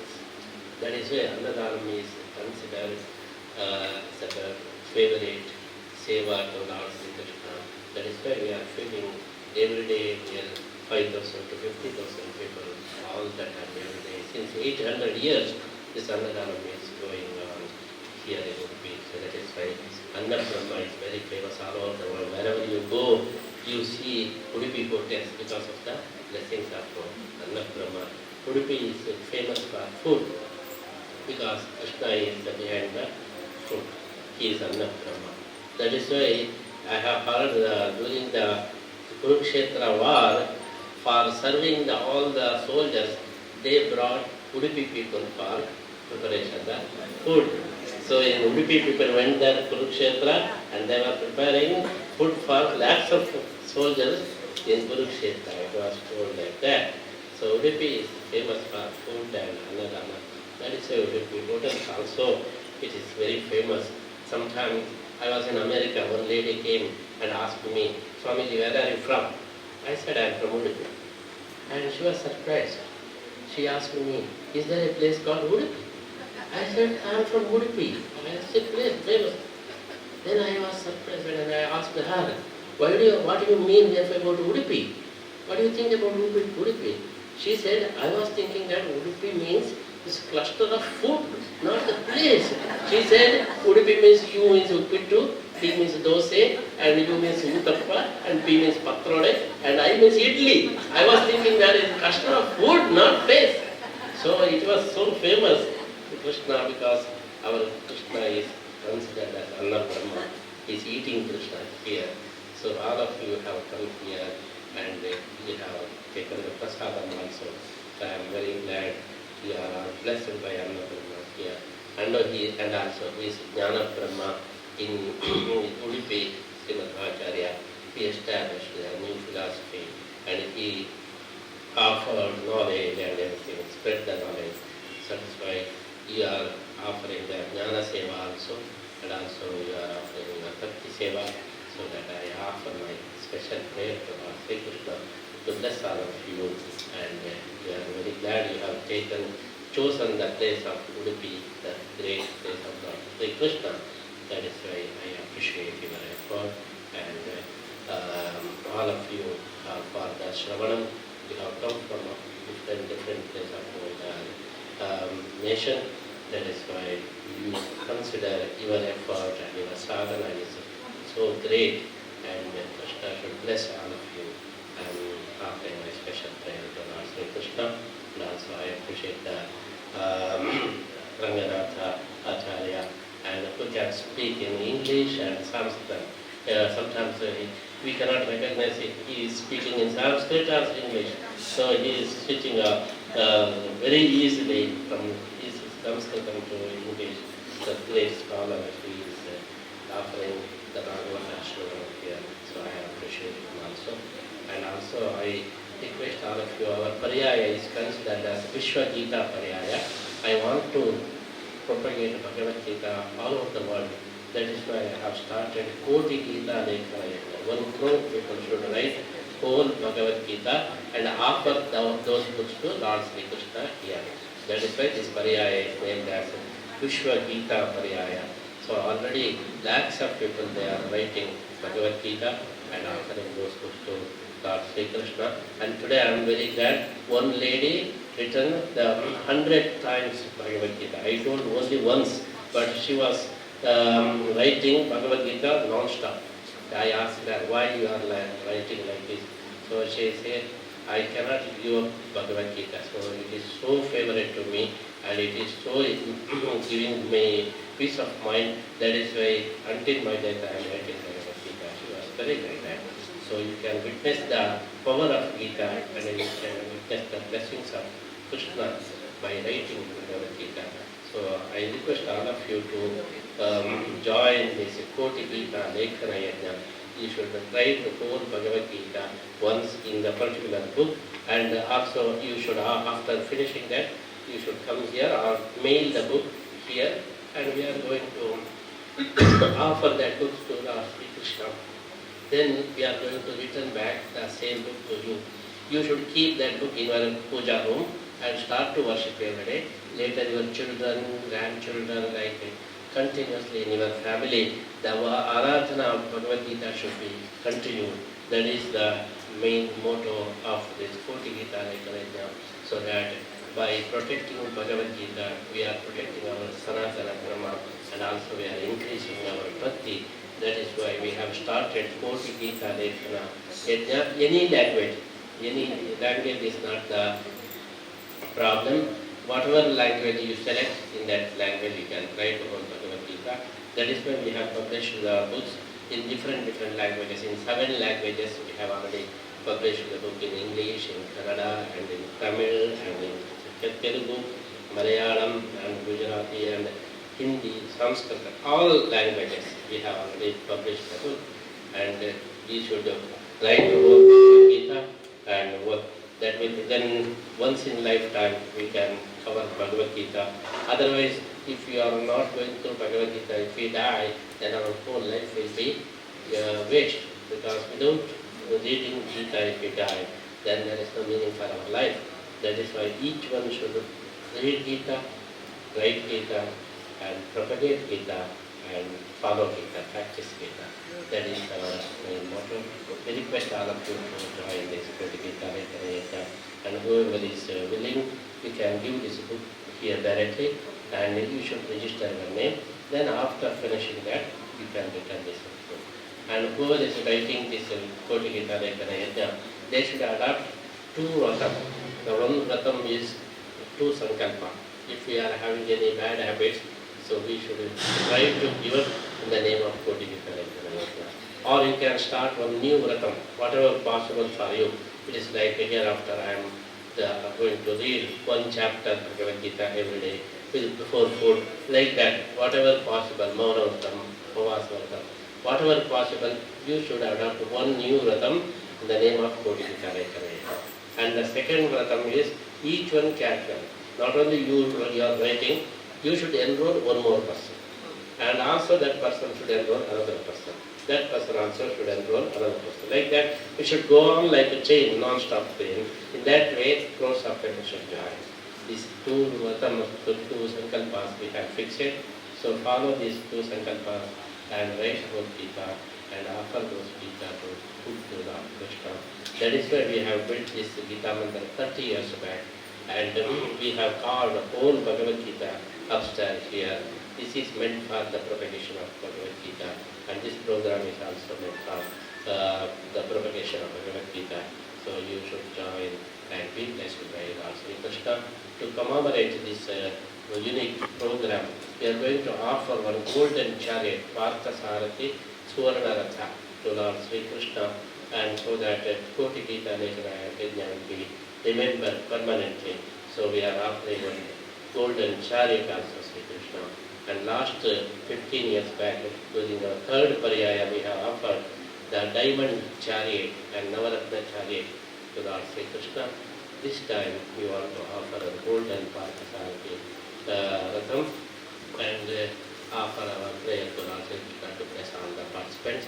And I am very glad all of you should join this Jnana Yajna also and be blessed by Lord Sri Krishna. Once again, we pray Lord Sri Krishna to bless all of you here. And tomorrow we are visiting our Mula Ashrama in Suvarna, the bank of Suvarna River, and you can see the Suvarna Darshana, also Narasimha Darshana. So we welcome all of you and pray Lord Sri Krishna to bless all of you.